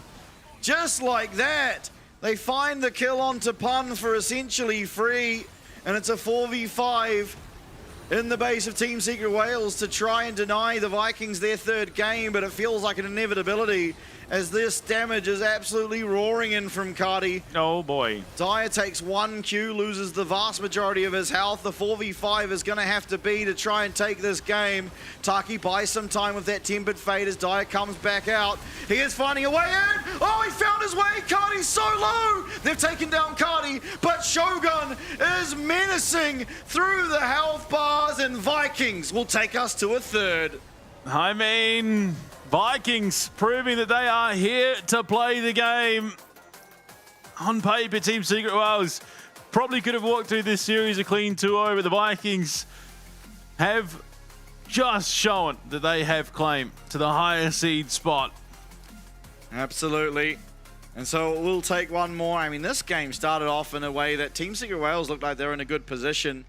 But unfortunately, weathering the storm constantly and eventually finding their advantage off one horrendously poor team fight out of Team Secret Wales. And that's all it really costed. That's all it really needed for the Vikings to run away with it. Their composition works so well into what is being shown by Team Secret Wales there. And as soon as they get somewhat equal, it just really shows. Yeah. I mean, you look at it, 67,000 damage. I mean, if you take Eddie out of the equation, that is more damage than the rest of the Team Secret Wales roster. Like, that is just crazy numbers. The power of the Ziggs. And 50 for Shogun. Yeah, pretty obscene numbers. Eddie doing a reasonable amount himself. But again, I mean, it's just the Ziggs outranges absolutely everyone. So as long as he's playing reasonably safely, he's able to just output so much damage so consistently. Another game where we didn't have a soul. No, yeah. Had 6 dragons. I mean, this was unbelievably clean from Dire. It was. Like, Team Secret Wales just absolutely bullied Cardi with this play. But, yeah. Shogun was just so inevitable. Yeah, even here, I mean, oh, it's so disastrous for Eddie. He just needed to turn around and auto once and he wouldn't have even gone down there. But a lot of things that went the way of Vikings were small mishaps that Shogun capitalized upon. Yeah, it's kind of egregious that Taki just delivers Kratos to the back lines there.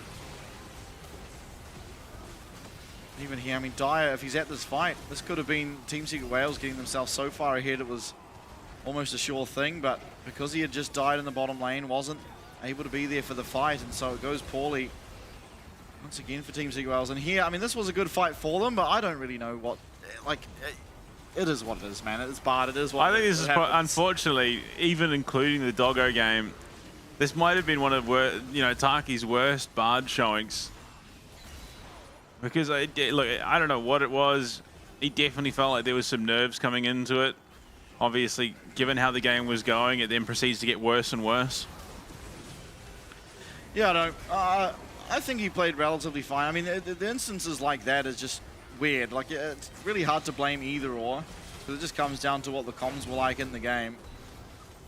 But the fight still goes relatively well for Team Secret Wales. Yeah, This was the weird one. Just not clicking the magical journey and just getting one shot. He struggled to hit a number of tempered fates this game, though. I mean, look, it's not the easiest ability to hit for sure, but... Especially because he's trying to hit Yunara, who runs at 4 million miles an hour. I mean, I think there's just no setup for the Bard as well. Yeah. Makes it very difficult.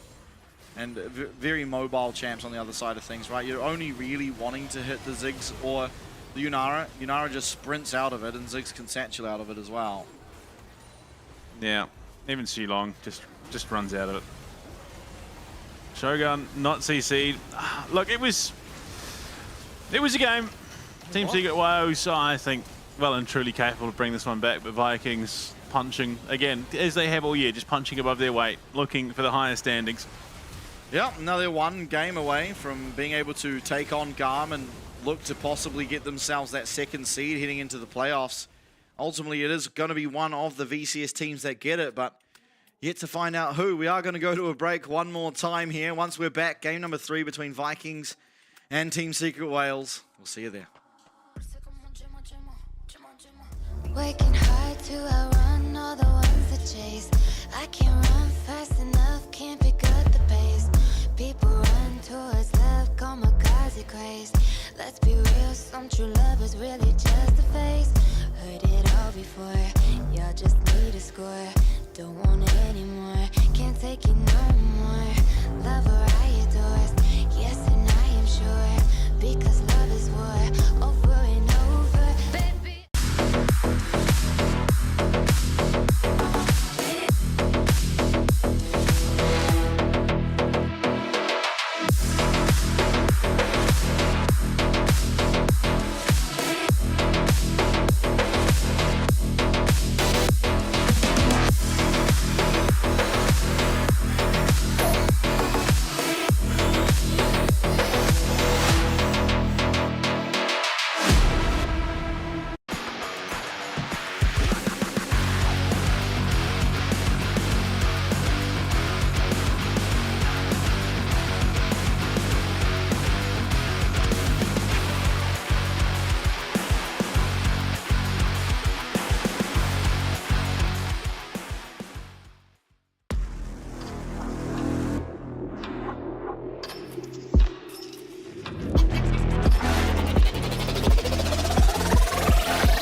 Bro, I see you got it, so. But I think you just beat it, no?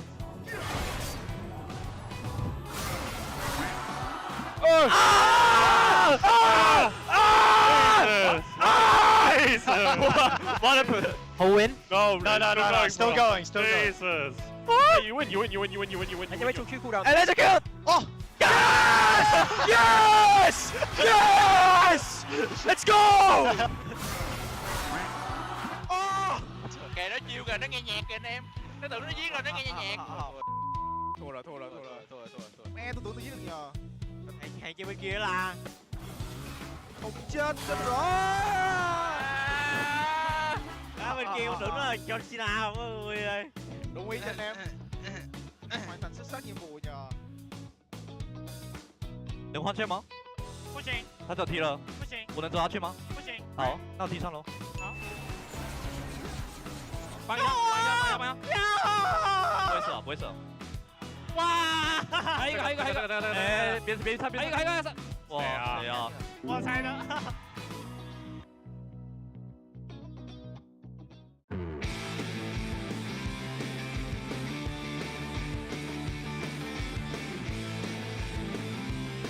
Taki đã có nhịp cản quá tốt. Baron giành về phía đội team Secret Well. Lính cát đẩy lên xỉa khá đau. Đến với con đường cây kia, tôi hất tung được hai người, đó là hai người trên carry bên phía đội Secret Well. Artemis thường bắn không thể ngăn cản Artemis. Double kill cho xạ thủ bên phía đội của Gam. Và khi vị trí Hito bị bỏ lại, thân một mình ở trong hang rồng được bị làm choáng trúng Kati. Kati đang bị dồn sát thương, có một tên lửa câu giờ lại được chân đóng trúng ba người bên phía đội của chúng ta, mất đi vì chưa Kati đập thẳng vào xạ thủ đối phương. Doko nhảy phía vào tường, cài huynh nhiều máu. Doko cũng thế, quá nhiều đam đến từ vị trí Senna cũng như Rambo vẫn được bắn đến Shogun. Đối phương có thể trả đam đổi được thêm một nhưng đã có triple kill ở Senna của anh chàng Shogun và Guri sẽ dứt điểm nốt với một cú đấm. 拿下了巴龙也没什么问题。是波，哎，你回去，你挂上手里剑，把秀哥秒了，后 Q 顶着双 C 1打2。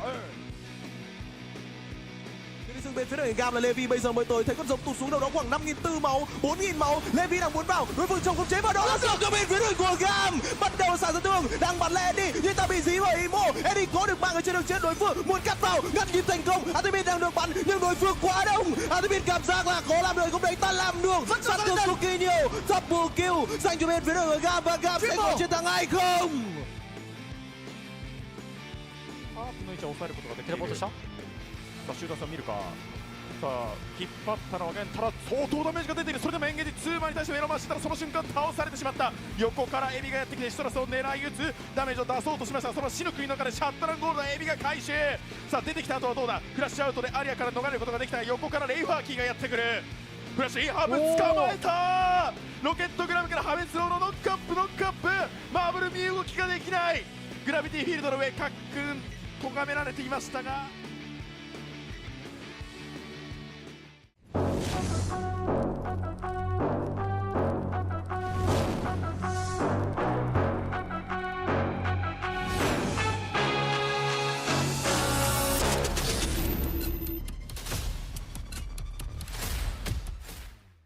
Welcome back, everybody. For the final time tonight, it's Team Secret Wales up against the Vikings. Vikings striking back in game number 2. And now one third and final match to find out who will be 4th seed and who will fight Garm for 2nd and 3rd. It was, look, it was game 1. Vikings draft themselves into somewhat of a corner. Game 2, Team Secret Wales pick up the Azir into the team that had the absolute counter for the Azir in Cardi Ziggs, and they just do it again. They run it back. Yunara let through the draft as well. I don't know. Maybe it is a night for it. It is one of those nights. The simple I don't know at the end. Yeah. Hero back in. Yeah, I mean, like, I cannot understand the justification. I mean, Hero played really well in game 1. Pun just could not do anything. Well, in part because when he had a really good ult lined up, Taki said no. Team went cold.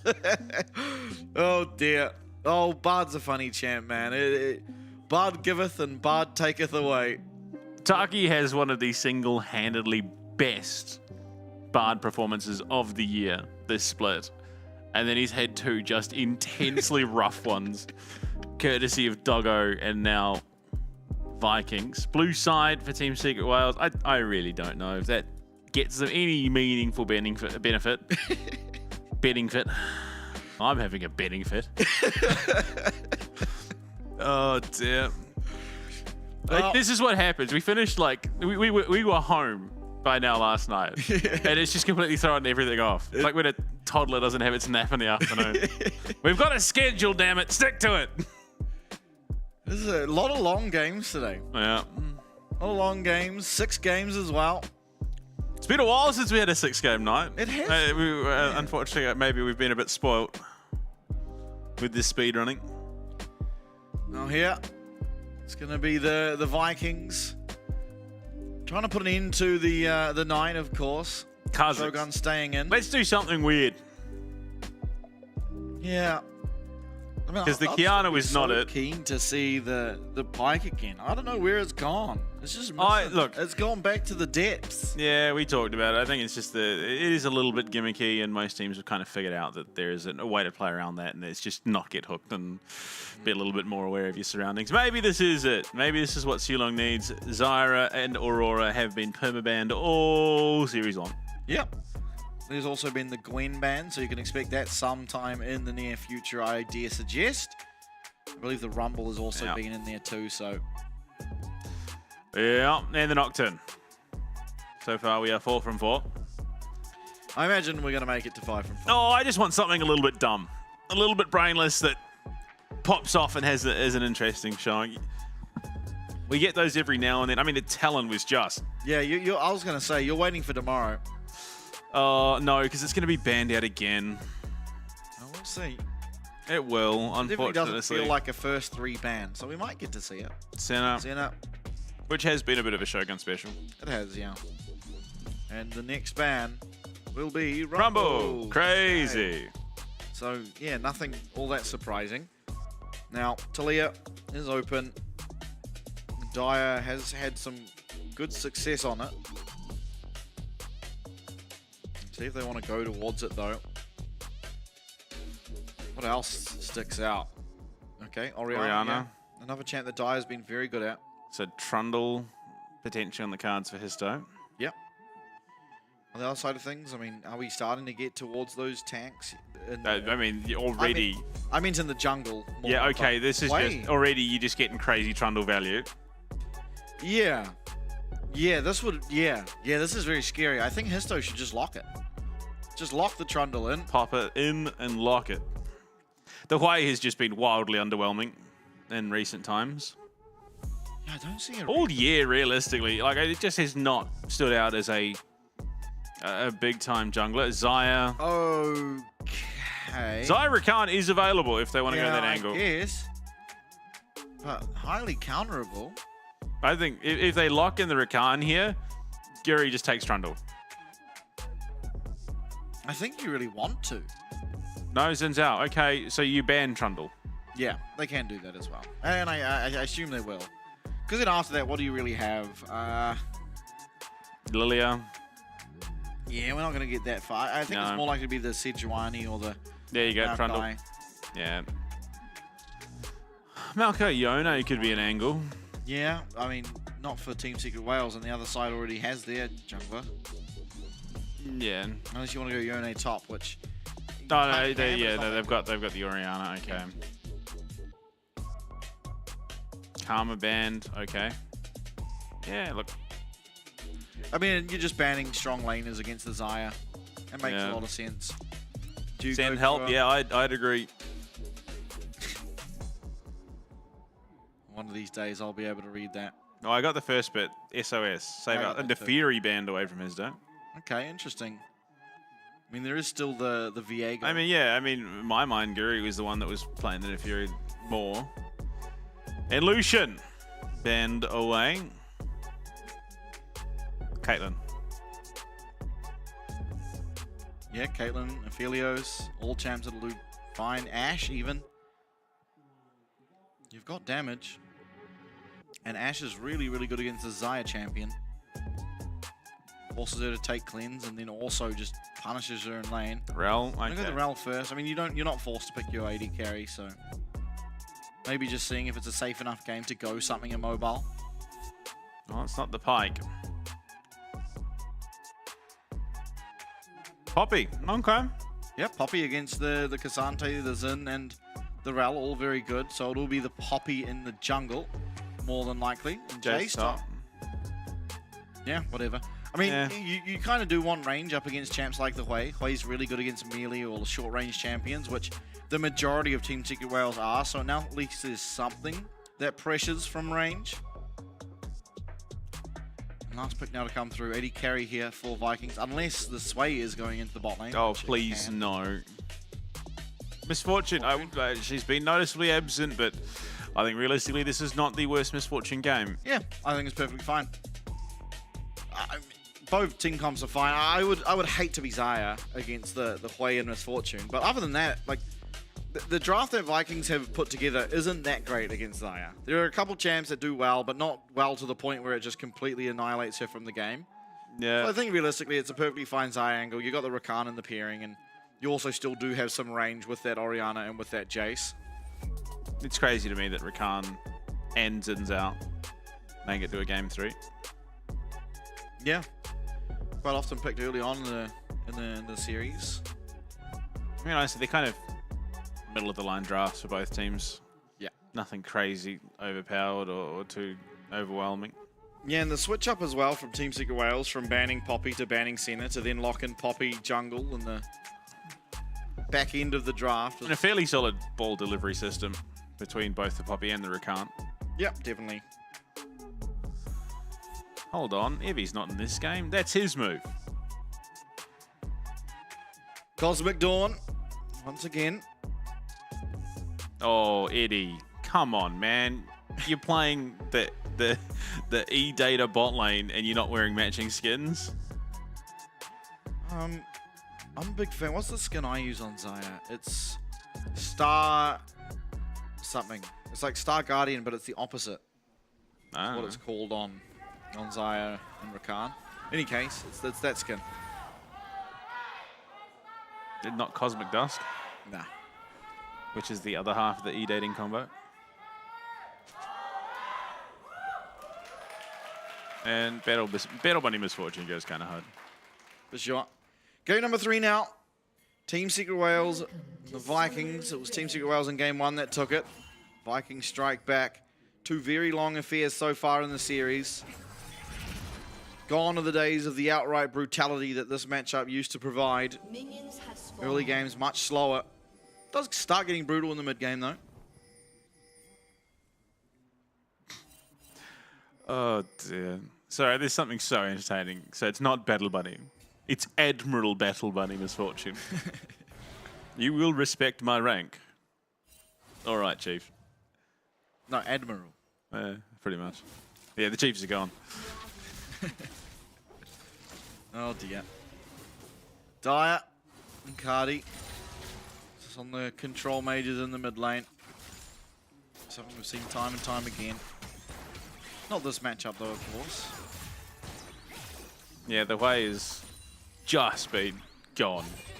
Very much like the Misfortune, strangely enough. Yeah, now when you're in a game 3, it becomes a lot more viable. I'm so happy though, we're making it to game 3. Jin's not neither being banned nor picked. Same with Israel. Yeah. I think we're finally learning had that a those Yorick, champs though. don't really do much damage. See, Yorick I'm more okay with than the others. You still wanted to take him to an island for 2 years so that none of you would survive. That's fine. Oh dear. Why can we have anything fun like Fizz in the mid lane? Watch him go 0-7. I have to watch Oceanic qualifies for that. Next weekend. It's going to be a fun one. Sure will. I mean, it's all happening with the Promo Relos tournament. The LCP wildcards are going to be on as well. Yeah. Be interesting to see. I mean, I've caught a lot of the PCS in specific. I haven't been able to catch much of the VCS. I've been watching some of the South Asian. Yeah. So between us, we've really been covering all the different regions in terms of watching them and keep up with them. Fortunately, the likes of the Titans Cup, your Thailand, your Indonesia, your Philippines is a little bit harder to track down, but there is some fun champs potentially coming to the LCP wildcard tournament. Oh, Dyer. A lot of damage done to Dyer. Wombo combo. Still fine though. Well, I'm very excited. I mean, if I had to guess who I think was going to come out on top of the wild card portion, and of course go on to face the Chiefs, I would have to assume it would be one of the PCS teams. I haven't caught up with it this week, but I knew that there was Frank up against DCG, and those were, at least for the longest time, the 2 strongest looking PCS teams. No, no, no. It's going to be the Indonesian Korean barbecue restaurant.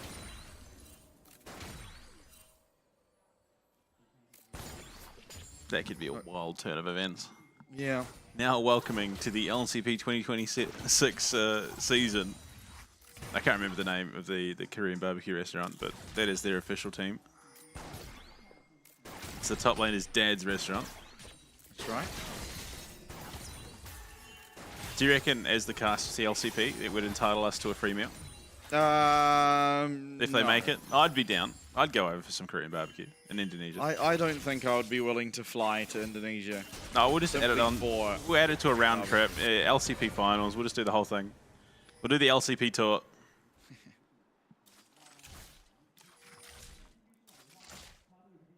It's a trading back and forward, but nothing too substantial. I mean, Team Secret Wales have got themselves a bit of a lead, majoritively in that top lane. If you look, Hero up almost 20 CS just naturally.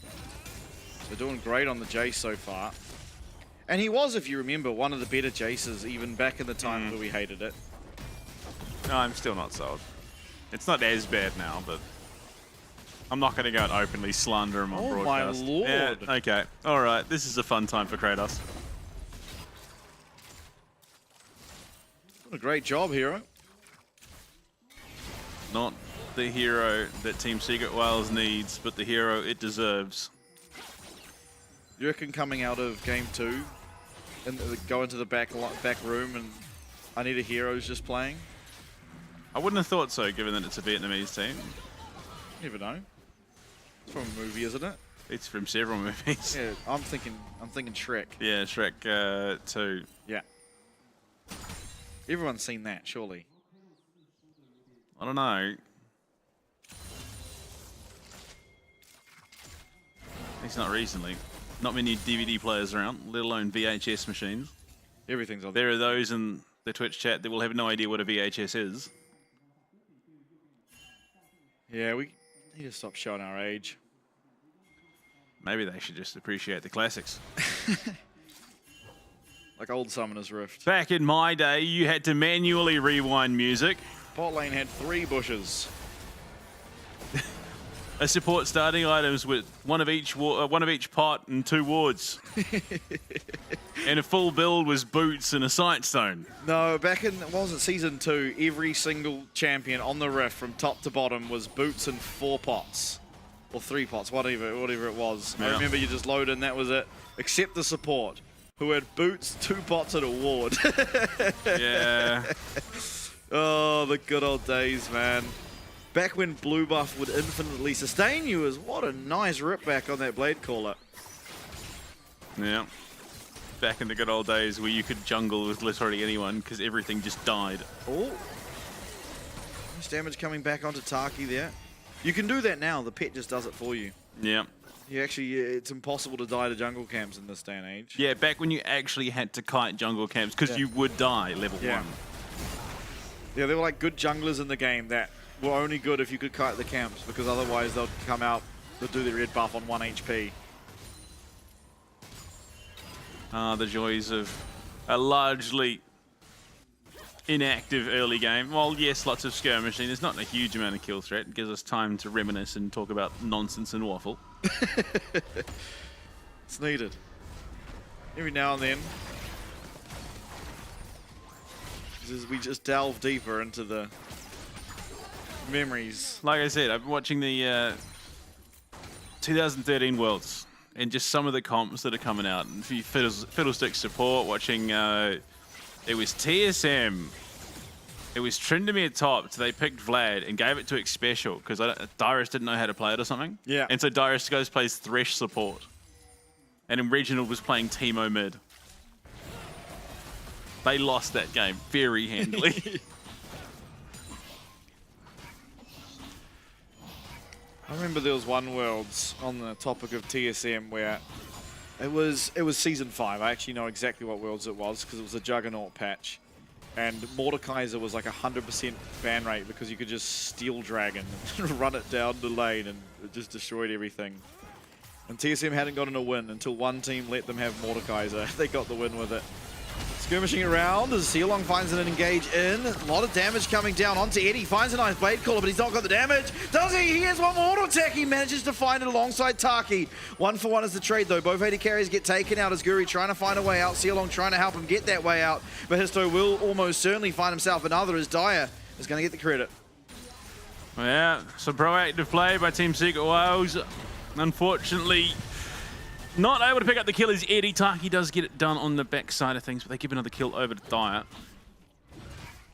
And the grubs will be finalized there. Histo going to claim the second and the first point towards defeat of Monster Slang. Explosive out of nowhere. Sealong, I mean, it was a great look. Double stun, double knock-up, double magnet storm, but the Feather Storm comes out to answer, and Eddie just about able to take down Shogun, but Shogun gets his credit. Yeah. Poppy early game.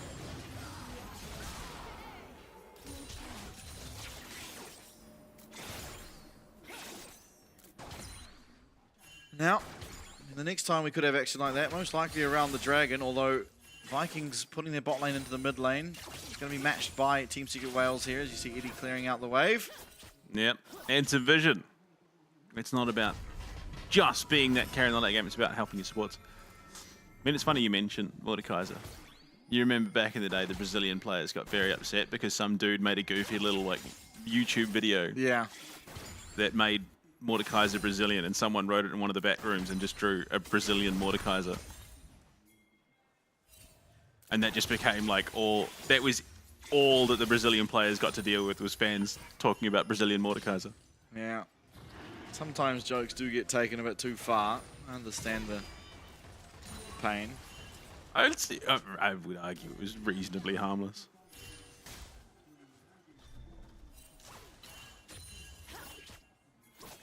Unfortunately, the same cannot be said for Hero on this top lane matchup. He's still holding strong with that lead. He's done a really good job as Kratos trying to make his way towards the Iceborne Gauntlet. Has the Ghost this game, something we didn't notice. Instead of the Flash, so the maneuverability in the team fights will be higher. He's able to be in more places at once, but not having that Flash means there could be potential opportunities that he does miss. Gonna pop the Ghost in, however, as I say that, to get away from incoming gank. A little bit of backwards and forwards. Guri on the Dragon. Would be the first of the game. Taki and Dyer are here though, so he will have to back himself off for the moment. Each game, the first Dragon is delayed longer and longer. As Cardi might just be one shot. He has the Flash. In comes Taki, but the fear's there for Cardi, and so much damage coming down onto that Rakan. Able to get himself out of that spiraling despair just barely. Live to tell another tale. Shogun. Oh, okay. Now that is a man that does not have Flash available and will just be solo bolo taken into that wall and pounded by Histo. This damage from Poppy in the early stage of the game is very difficult to deal with, and really putting it on full display there as he works towards his sundered sky. The classic supportal combat. This is heading in onto that Dragon. Actually decides it's probably going to be better to get the crab, not the scuttle first. Oh, Jace, what a champion. Now, working towards what is likely to be the Black Cleaver, I imagine. Could be Spirit Shogun. Potentially. I think you're probably going to get at least a little bit more value at this stage in the game from the Black Cleaver. Yeah. Oh, it's so close. Absolutely. Gets the shield down. The fear saves Cardi's life. Otherwise, Taki would have all but certainly been able to take down that kill. And also, luckily, it was... Oh, okay. They bullet timed onto Eddie. Which is kind of crazy, because potentially if the bullet time's held here and dropped onto his, so Guri might have found an angle out, but no. I don't think so. Oh, he had the Crescent Sweep too.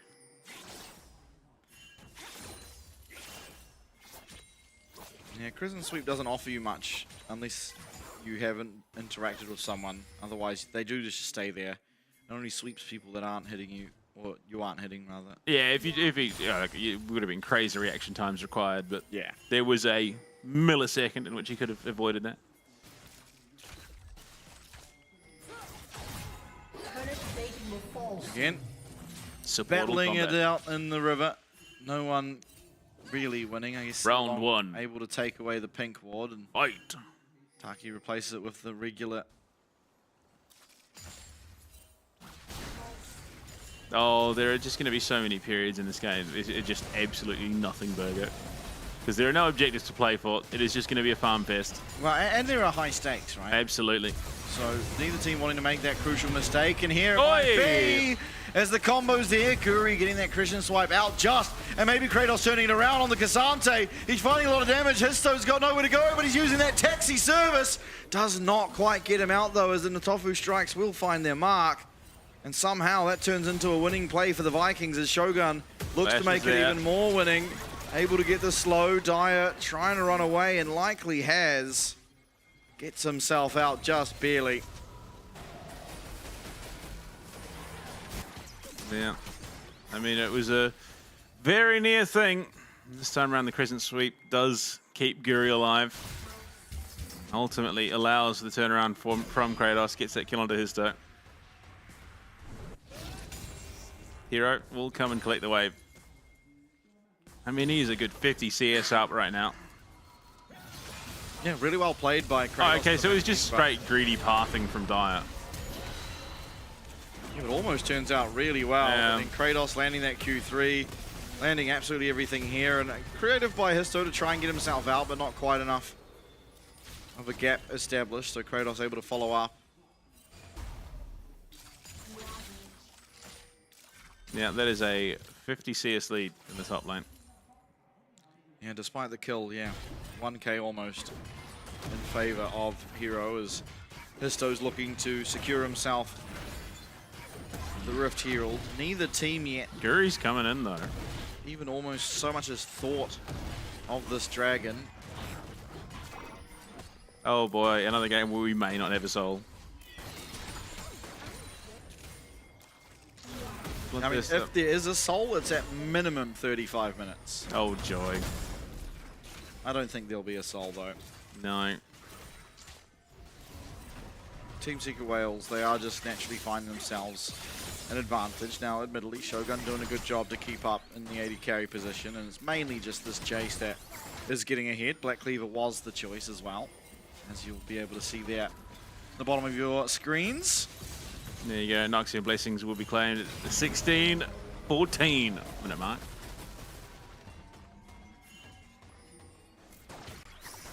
So those upgraded boots will be coming through. Yeah, Yuntal's Once done. again, Dyer going for his classic Oriana build at this point. I think he gets a decent amount of value this game. There we go, Dragon number 1 after 16 minutes. Yeah, we'll go down to the Vikings. Although Team Secret Wales here may be looking to see if they can't find anything off the back end. Instead, putting down that Rift Shield, looking for that mid tower. Bit of damage coming over there is really trying to stop the entry to this lane from Vikings. Our Team Secret Wales. Rift Shield crashes, that's half HP dealt to the mid tower. Yeah. Cody's been able to manage the HP of that mid tower very well. Unfortunately, the same cannot quite be said for this top tower, as Dyer should be able to pick this up unchallenged. Kratos deciding better of it for the moment. Yeah, so second tower going down, Team Secret Wales. None yet for the Vikings, but they did get the Dragon, so a potential avenue for them in that regard. But certainly things looking reasonably okay, or reasonably good even, for the Wales so far here.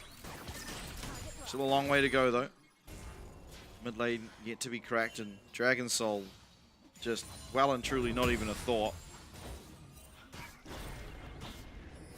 Well, I mean, Kratos, despite being at such a significant deficit, unfortunately, by nature of him being Cassante, is going to be very problematic in these team fights.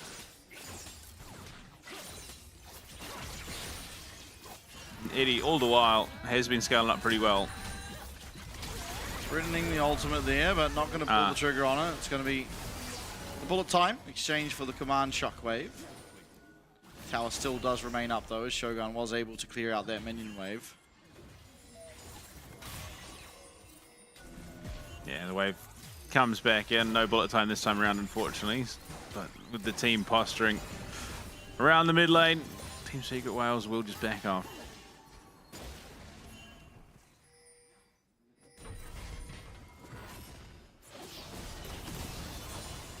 Neither team wanting to concede all that much, because the second they lose this game, it will make sure or cement themselves in that 4th seed heading into the playoffs, making it just that little bit harder to get to Worlds, which is where everyone is aspiring to be. Neither of these teams yet representing the region internationally this year. CFO and GARM, the only 2 teams to do so, and the 2 teams highest in seeding currently. CFO looking to go back to back to back. The only team in the world. In 2025. Oh, he puts down the ward. Oh, just barely. But it is going to at least get Team Secret Wales this mid lane tower. Arakan now spawning in 20 seconds. Oh dear. Yeah, look, all 3 outers, pre 20 minutes. Pretty good pacing from Team Secret Wales. Not a single tower for the Vikings though. Eddie, the Navori's picked up as well. Arakan could be a very contentious point on the Rift.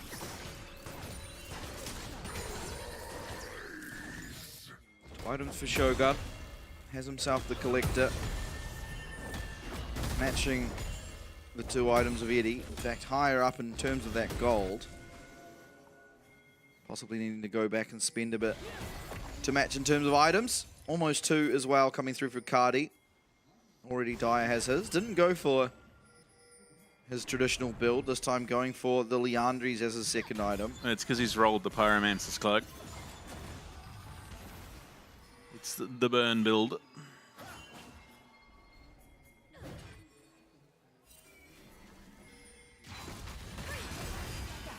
Wow, that's has just half HP Guri. That would have been adding the outer limits of that charge from his don't.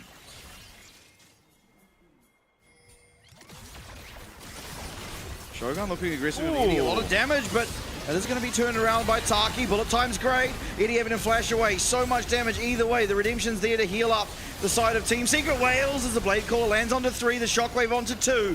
Down will go Kratos almost certainly, but not yet. He's able to limp away. Oh. Dyer flashes forward and seals the deal. Shogun gets 1 for himself. Having to flash away as well, though. A nice fair onto Dyer stops him from moving forward. All things said and done, a 2 for 1. But a very near miss for the Vikings. I'm not quite sure how Eddie survives through all of that, but he does. Has so many feathers set up for himself as well. He drags it through 3 members of the Vikings, roots them all up.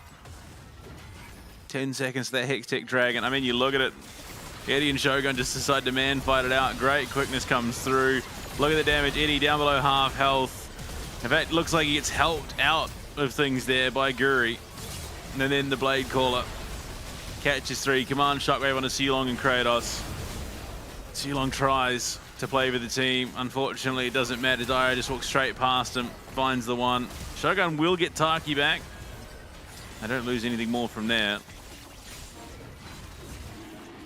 As we're back to live, Histo starting up and completing this Hextech Dragon. So first of the game for them. And we have the option for either the Cloud or the Chemtech again. This time it's going to be Ocean. Ocean Soul coming onto the Rift. Arakan up and available. It's Vikings now that are looking to punish on this mid wave. Trying to find the tower. Not able to do so. A reasonable chunk of damage dealt to Hero, however. Yeah. But I mean, it's a Jace. Realistically, you are going to be able to still contribute pretty handily to these team fights. Absolutely. Able to defend their tower for 1 more wave where Team Secret Wales, so they'll now have a turn on the map to do what they want to do. It looks like recalls is their option.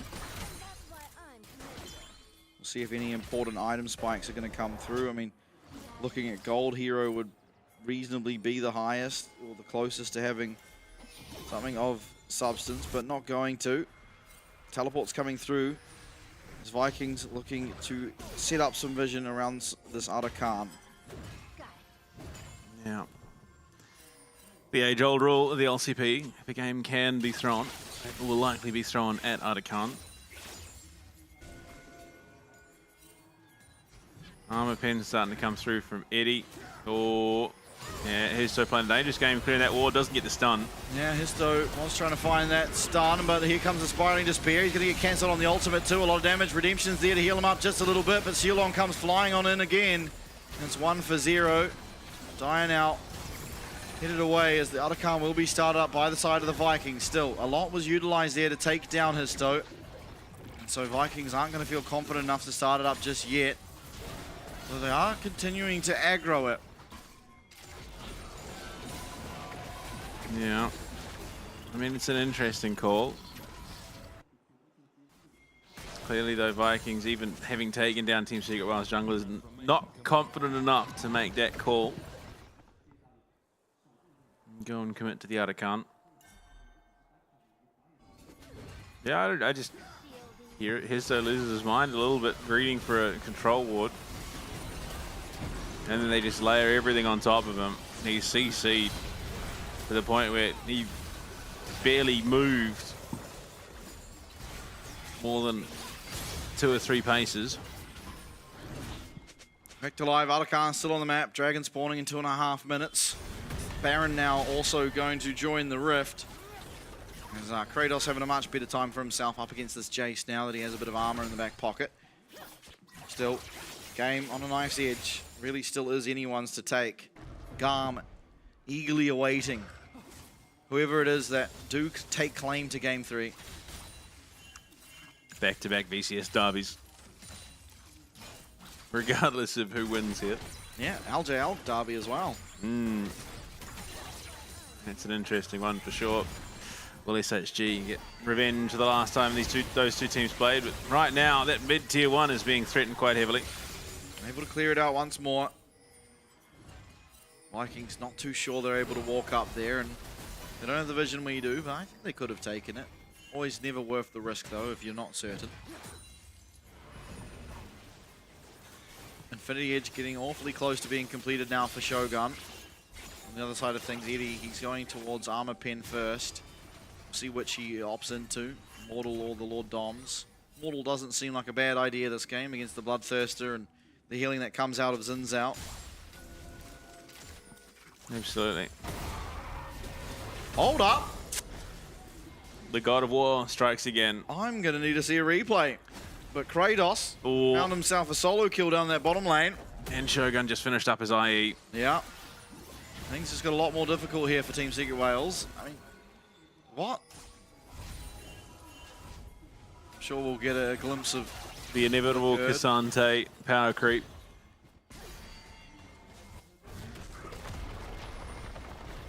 To tower for it as well.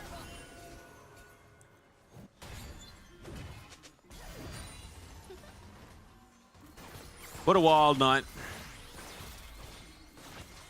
An absolute banger night for Cassantes. Yeah, true. Hold up. Got him. Yeah. Gonna be able to cancel the crash down. LDR is the answer for Eddie. Okay. So Serrated Dirk picked up for Hero, so it's not going to be Shojin's third. Histo found himself on a flank. He finds his way to Cardi, but a lot is being used here. Fighting off a little bit more than he could chew, realistically. Guri takes a bit of damage himself. Costs the flash, however. It's going to be the ultimate out of Guri. Ultimate, obviously, exchange as the command Shockwave was utilized there by Dia. Oh, they do get the Magnet Storm as well. So, I mean, I don't know what the heck he was doing so far behind enemy lines, but... Oh, it's Arakan time. All right, it's time. Meanwhile, you can see it on your map there. We have Jace soloing away at this dragon. Does have the teleport to come join, but it is a 4v5 for the meanwhile. Ping's going down to the dragon. Team Secret Wales, they're just allowing for Jace to finish this off. As the Arakan resets, the dragon's going to go down, and Hero, if he joins the fight, he will be joining it at half HP. That might be the trigger pull. Vikings realizing the Jace isn't here, they could look aggressively, and they are. Kratos trying to walk up. He gets a fantastic Cassante ult. The bullet time's just as good. The smite's even better as Guri claims the Otacon. The Spiraling Despair lands onto Eddie, as will everything else. But it's still a 1-for-1 as so much damage has been done to the side of Vikings. Histo trying to look for that kill. Cardi will go down. Shogun will go down. And Hero, he gets the Dragon and he gets the team fight win as Team Secret Wales take it 1 for 5. And off the back of that, Otacon into an ace, into the Baron. Not the usual pathing for that. I mean, often we see those transitions off the back of a lost Otacon fight, but rarely, if ever, do we see a full wipe at the 29-minute mark. Very, very cleanly played from Team Secret Wales. The macro is so clean. Hero able to just take that Dragon, get back in. I mean, it was just chaos. It was such chaos. Okay, we're going way back. The year 2020. In the bot lane, Hero is just getting man-slapped around by Kratos. Yeah, not able to get away, and that's the power of the Ghost in large. He's just so much more sticky on the Cassante. I mean, great look here. Just completely removes Histo. It's never a smite fight because Histo's nowhere near the pit. Thanks to that Cassante all out. Now Eddie tries to flash away, but oh dire. Oh, and then Hero lands the blast over the wall as well. So what could have been somewhat salvageable is just a complete routing. Wow, I didn't even realize that happened in the thick of things. It was just too busy watching Eddie have absolutely everything thrown at him, and then Dyer turns it on a dime like that. Very well played, and again, just showing how good of a player he is. And this burn build, 25k damage. He's got the Void Staff to boot. Especially Kratos going to be suffering at his hand. Absolutely. Now the tower taking small chunks of damage, but a bit of wave clear is available there for the Vikings. Mid lane tower, however, will fall. Next wave approaching in the bottom lane as Team Secret Wales will migrate that way. Histo channels that Hex Flash, gets over the wall, and is going to secure them yet another tower rather, as recalls are coming through. Kratos in the meanwhile up on this top side will never ever get close to taking this tower, but will at least pressure the top side of the map. Well, there you go, Hero has the shield cut now. It just makes it a little bit harder to survive. I mean, he's up 2,000 gold, but it does not feel like it into Cassante.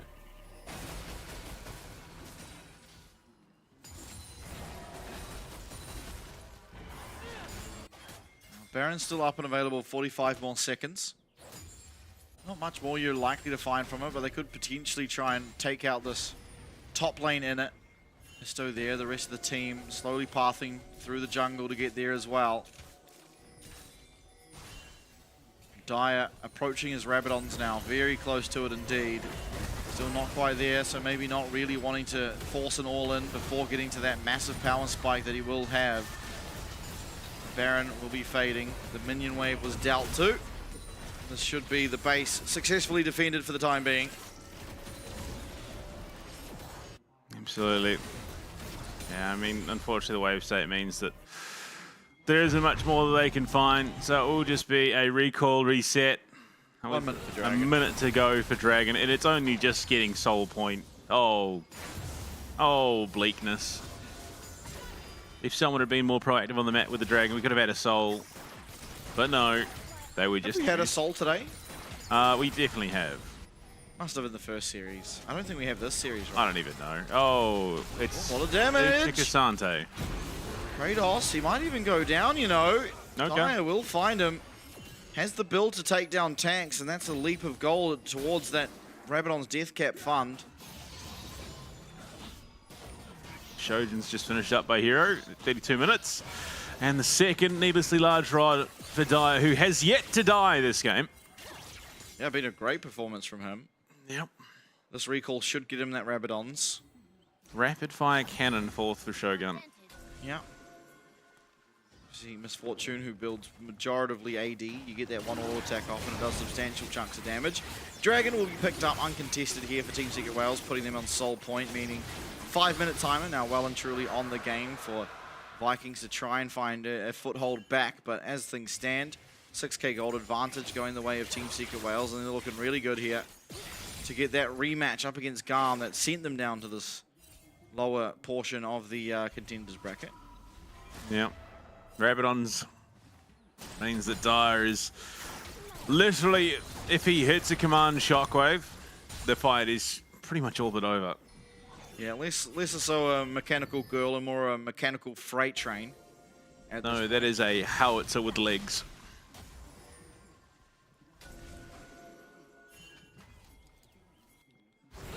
Still, a lot of wave clear here on the Vikings side, so it's pretty hard to push without Baron.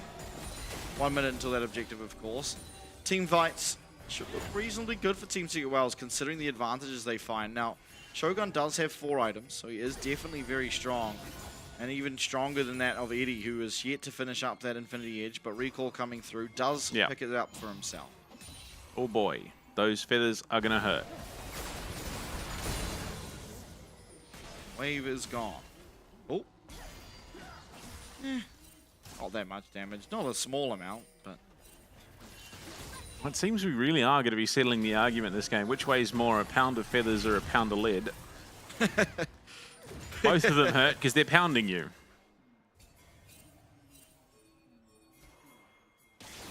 Fighting for control over the mid wave. Zaya very good champion doing so, but Kratos gets caught up by the feathers. Oh, and he his is dope. absolutely taken out. This dope going to cancel that ultimate, so it's still going to be available to him, but this Baron feels like an almost surefire thing. Doesn't feel very realistic that the side of Vikings can even conceive of waiting to get Kratos back in the fray. Of course, this Baron is absolutely gone. Seolong flashed away from. Even the exhaust there from Taki, and maybe, just maybe, if the Baron picked up, Taki's going to find his way on to Seolong. That should just be this rel going down. It will be. The bullet time's good, but not good enough as Hero comes into the back line. And just like that, bada bing, bada boom, we might have the end of our game as Guri's getting jumped on by Hero. Eddie flashing forward. Now Shogun next on the list as the Feather Storm, the Blade Caller, and Team Secret Wales should be able to secure themselves this game number 3. The rematch of the Wales versus Garm is almost certain to come to bear as Kratos is spawning. And Cardi will make it back, but the Baron buff should be more than enough to secure this. Yeah, look, maybe a bit of stall out, but with 30 seconds on Guri, 34 left on Shogun, yeah, wave clear is not the cleanest. You haven't got the damage that you'd need out of Shogun. But the 3 members, I mean, you want to get this done quickly if you're Team Secret Wales. Absolutely.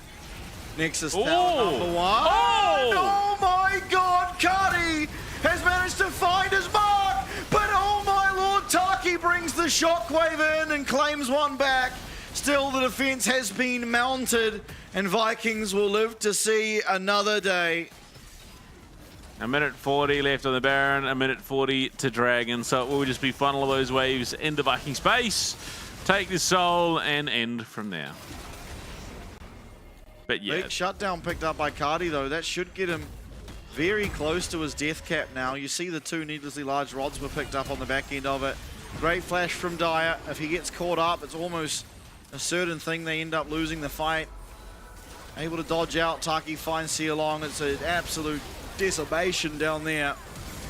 And Hero comes on in. Yeah.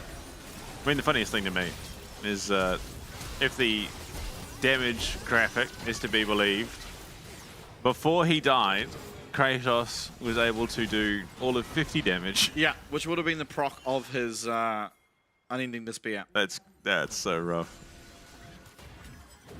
Even leading up to it, somehow Seolong had done 15 damage. I'm not quite sure how, if anything, in Seolong's kit would mean that he only does 15 damage. Eating something, but not eating it directly. Oh, yeah, okay, yeah. Oh, well, someone really took a beating there.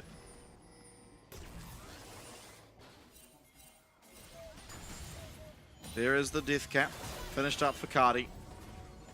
Still 15 seconds until the spawn of the dragon, but maybe Team Secret Wales don't even want to wait for it. Guri's going to pop the ultimate, teleport coming through. Oh my lord. But Eddie's in the thick of things. Eddie's going to be locked down. That's going to be a lot of damage from this way. Eddie! He's burning! He's burning! Taki and Dyer keeping him alive with the shields. It's the 1 for 0, 2 for 0 even, as Kratos and Sealong both fall. But unfortunately with the health bars, Team Secret Wales cannot possibly breach that base and are going to head towards this Ocean Soul and pick it up for themselves. Yeah. Poor Kratos teleports into death and nothing more. I mean, another Hex Flash played from his though. Guri takes half his HP, has to defensively sweep. I mean, Eddie cops a crazy amount of punishment here. I can't believe he lives. Man, the unending despair there. Look at it, pops. He's all of 20 HP and then gets saved by his support and mid laner. 8-0-8 for Dyer. Yeah, and I think May can claim to be the MVP if Team Secret Wales do eventually get this one across the line. I mean, I can't believe that Eddie's triple negative. I mean, he's 1-3. It doesn't really nothing of matter of substance when you look at an 8-0, 5-1, 3-2. I mean, at this stage, Dyer has more kills than Vikings. He does. He does. A very good game out of Dyer. Obviously, the turning point up by that Artican was him, and pretty much him alone.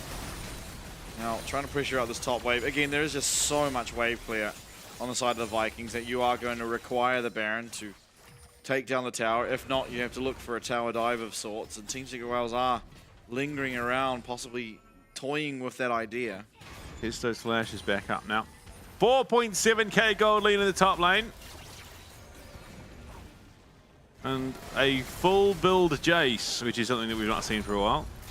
Oh my god! Dyer finds the two-man. Guri and Cardi are taken out immediately. And who better to seal the deal than Dyer? A fantastic command shockwave once again. It's a 3v5 once again, but this time without Cardi, who is so much of the damage on the Vikings. It's almost a surefire thing. Ocean Soul as well. And Dyer and Eddie, just too much damage for the side of Vikings to realistically answer to.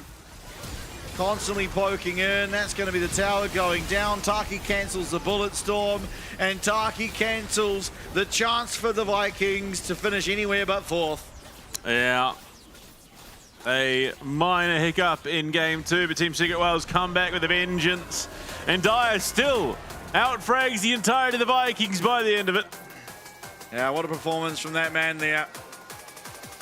Well-earned victory for the side of Team Secret Wales, but boy, oh boy, they've got to go up after this absolute marathon of a series. They have to go back home and prepare for the inevitable, the VCS overlords in GAM. Yeah, and I mean, you talk about the stakes, it's not even just about seeding. They are playing for that chance to represent on a home stage. And only 2 other teams can join CFO in Da Nang. Well, I mean, CFO haven't made it there yet. It could. There still is a world in which all 3 of the VCS teams make it there. There's a chance that, I mean, one of the LJL teams are going to be in the playoffs. There's PSG as well. Yeah, Honku might develop early onset arthritis and not be able to play the game anymore. I don't know if you remember last playoffs, but that was when he's looked the not the worst, but the roughest so far in the LCP. Things can change when you get into playoffs. Team Secret Wales are a testament to that. Yeah, the downward trend that Team Secret Wales suffers during playoffs needs to be researched. They make it at least now to 2nd or 3rd heading in. Obviously 2nd would mean they are very close to getting to that home field advantage. There's Taki. Gives us a little dance. That man is quality. He is. Still having that much energy after, honestly, a marathon of a series. Oh, yeah. Every game going, I believe, over 35 minutes. Yeah, Does just get it done. Dragging our average game duration here in the season finals higher and higher. It's been a trend for Team 41 minutes. Dyer, well and truly leading the damage graph there. I mean, you could just see it. You do the eye test and you see just how much he's doing. And again, the biggest turning point of the game at that Artican, finding the 3-man shockwave that really did turn the tides of that fight, but the game as well. Yeah, Team Secret Wales continue this trend of. I mean, it's so entertaining. You look at last split, it's Team Secret Wales speedrunning their games, literally setting record after record, game after game for how quick their games were, to now playing some of the longest this split. And I mean, this was the fight. This is the fight. Just watch the shockwave. It's so beautiful. Taki claims the ball, and then in it comes Boomfa. Yeah, that's some damage. And then yeah, Jace slams in over that wall with the shock blast. Shogun. Oh dear. Despite Kratos' best efforts, and he really did, again, have a pretty solid game for himself up until the team fighting started. Yeah, definitely. I don't know what that sound is, but anyway, Dyer, player of the match. I don't think anyone can be all that surprised after seeing the performance he put on honestly all three champs. Considering the matchup he had on the Azir, had a pretty valiant performance, all things considered. Drew the game out for quite a while, and you know, I don't think that game number 2 was particularly on his shoulders, but then game 1 and 3 were entirely on his shoulders, and in fact, got the rest of the boys, put them in the backpack, and took them across the line. Deathless as well on the Orianna, so just continuing to impress. Now, it seems that his final boss is going to continue to ever be Hongkyu, but I mean, you got to think that if he finds a game where he is just absolutely playing his best, I mean, yeah, again, Histo was doing some criminal stuff in the Poppy this game. Yeah, I mean, the power of the Poppy, and I think it's a champion that often goes underutilized, but I mean, it is banned a lot, and typically for the support position, but if open, it's a really good flex pick, as Histo made proof of this game. Honestly, Kratos' score is so unfair to him. Yeah. He actually played very well, I think, and it just, there were occasions, right, teleporting in and just getting absolutely annihilated, where it's like, okay, maybe he shouldn't have done that, but to find the solo kill, to find that nice angle there were definitely moments of brilliance for him. Yeah, no, unfortunately, like I said, up until that lane phase ended, he was dominating the matchup, even if he was slipping further and further behind, and Dyer just hit so hard.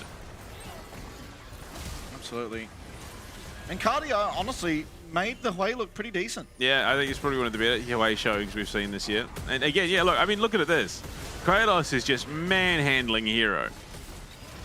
Yeah, really well played. Doesn't even miss a single Q, which it's a little difficult at times, especially in the thick of things when you're that close range to miss those Qs, because it's one single pixel going slightly wide and it's gone. Here, Dyer saves the game. Oh, absolute perfection. Boom, boom.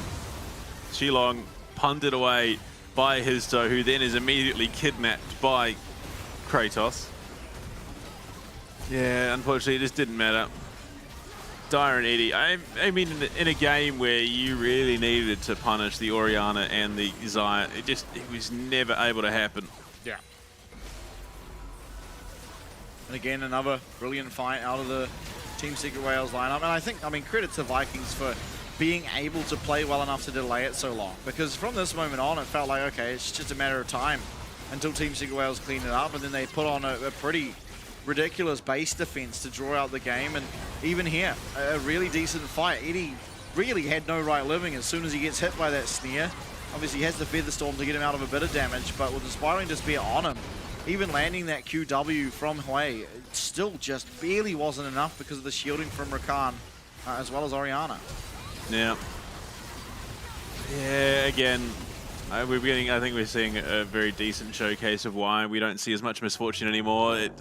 It doesn't feel like it hits the same strides that other bot laners do at the moment. Yeah, again, and it's similar to the Jhin, similar to the Israel, where sure, these champs aren't horrendous in their own ways, right? They do excel in certain aspects of the game, but it's like you get to those late game team fights when you're at 5 items. Wouldn't you just rather be able to output so much damage in such a quick span of time? Because that is the AD carries that thrive at that stage of the game, and honestly, this split, more often than not, we're getting there. Obviously, today's results there on your screen. The elimination of the Chiefs is official. They will be headed to the promotion relegation tournaments later on in the year, but more importantly, it is SHG up against DFM and GARM up against Team Secret Wales. Those will both be tomorrow night. I mean, it's just two hometown derbies, the LJL and the VCS. rounding out the group seeding bracket before we head to playoffs. It's just, I mean, again, we are building towards something epic going into that season finals. Absolutely. There it is on your screen. Tomorrow night's matchups, DFM, SHG kicking it off, and GAM, Team Secret Wales to round it out. And Team Secret Wales stylistically becoming a little bit more like GAM, so it'll be interesting to see once again those two go head-to-head, because most recently GAM did find that 2-0 over them. As well, the first series of the night, DFM up against SHG, much the same. DFM finally being able to take over. But I mean, it's a question of, is Lightning able to strike twice? Can DFM go and prove that it wasn't just a one-time thing, it wasn't a fluke, and finally get themselves a spot in the playoffs, because they've been denied that all year up until this point. Yeah, absolutely. But that does round us out for tonight. There we are. That rounds us out for tonight. Thank you so much for joining. It was an absolute marathon of a night, and we are back here tomorrow. You saw the matchups, LJL versus LJL, VCS versus VCS. We'll see you there.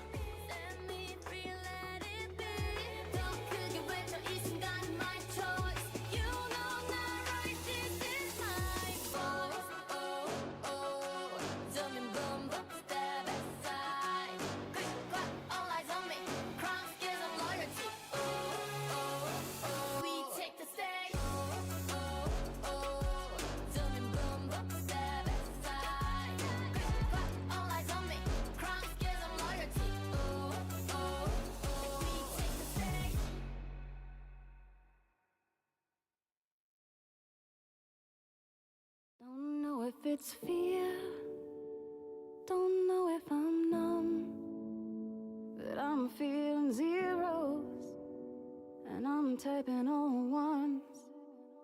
I really mean to say black, when all the walls are white. I treat myself wrong, and I wanna be treated right.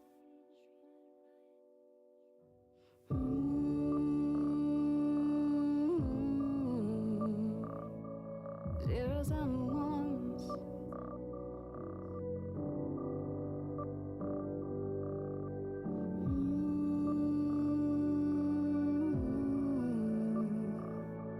Zeros and ones.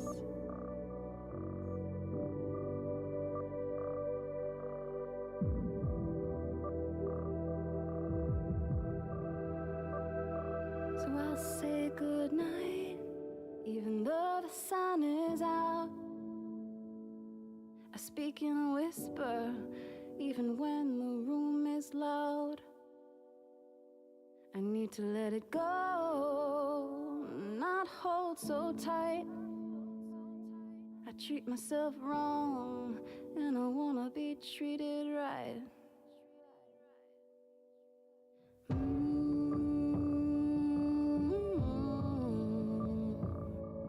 Zeros and ones.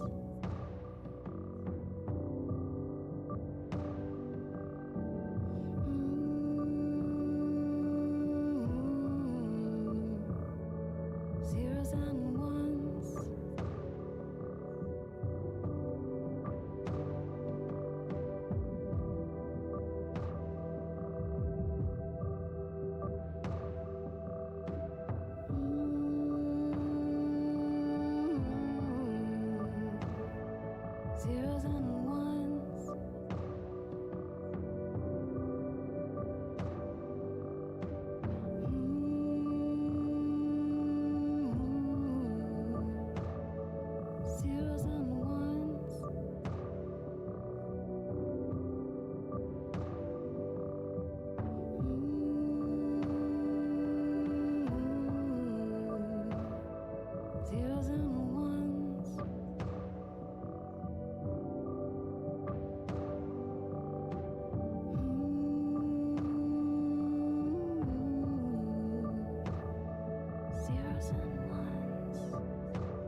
over all the hate, can cut the tensions with a knife. Love can win and change it all if only we could get it right. Changing our position, recognizing the vision that beyond all of division, our dreams will come to fruition. And if we can change it all, these walls gon' fall. We find it straight before we know it, we be standing tall. Like the tree next to the still waters running deep. Future's right in front of me, clear as day is gonna be. Better days a million ways, climbing up the mountaintop. Nothing we can't do, and know that we won't stop, won't stop.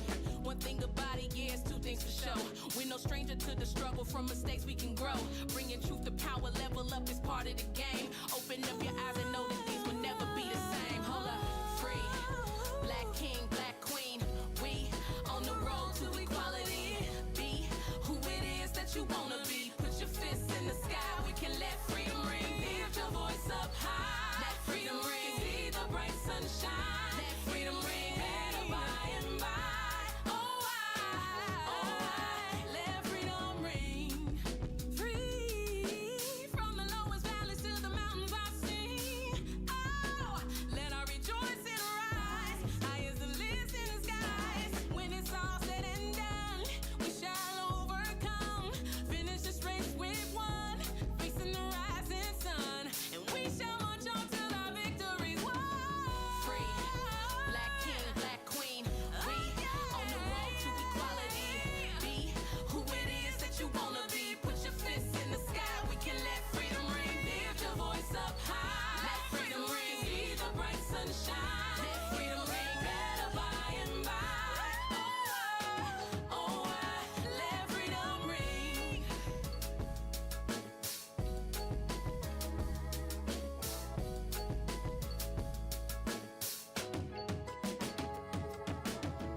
You'd say if you could see the way that I've behaved, would you have stayed? I wonder how you'd feel about the choices that I've made.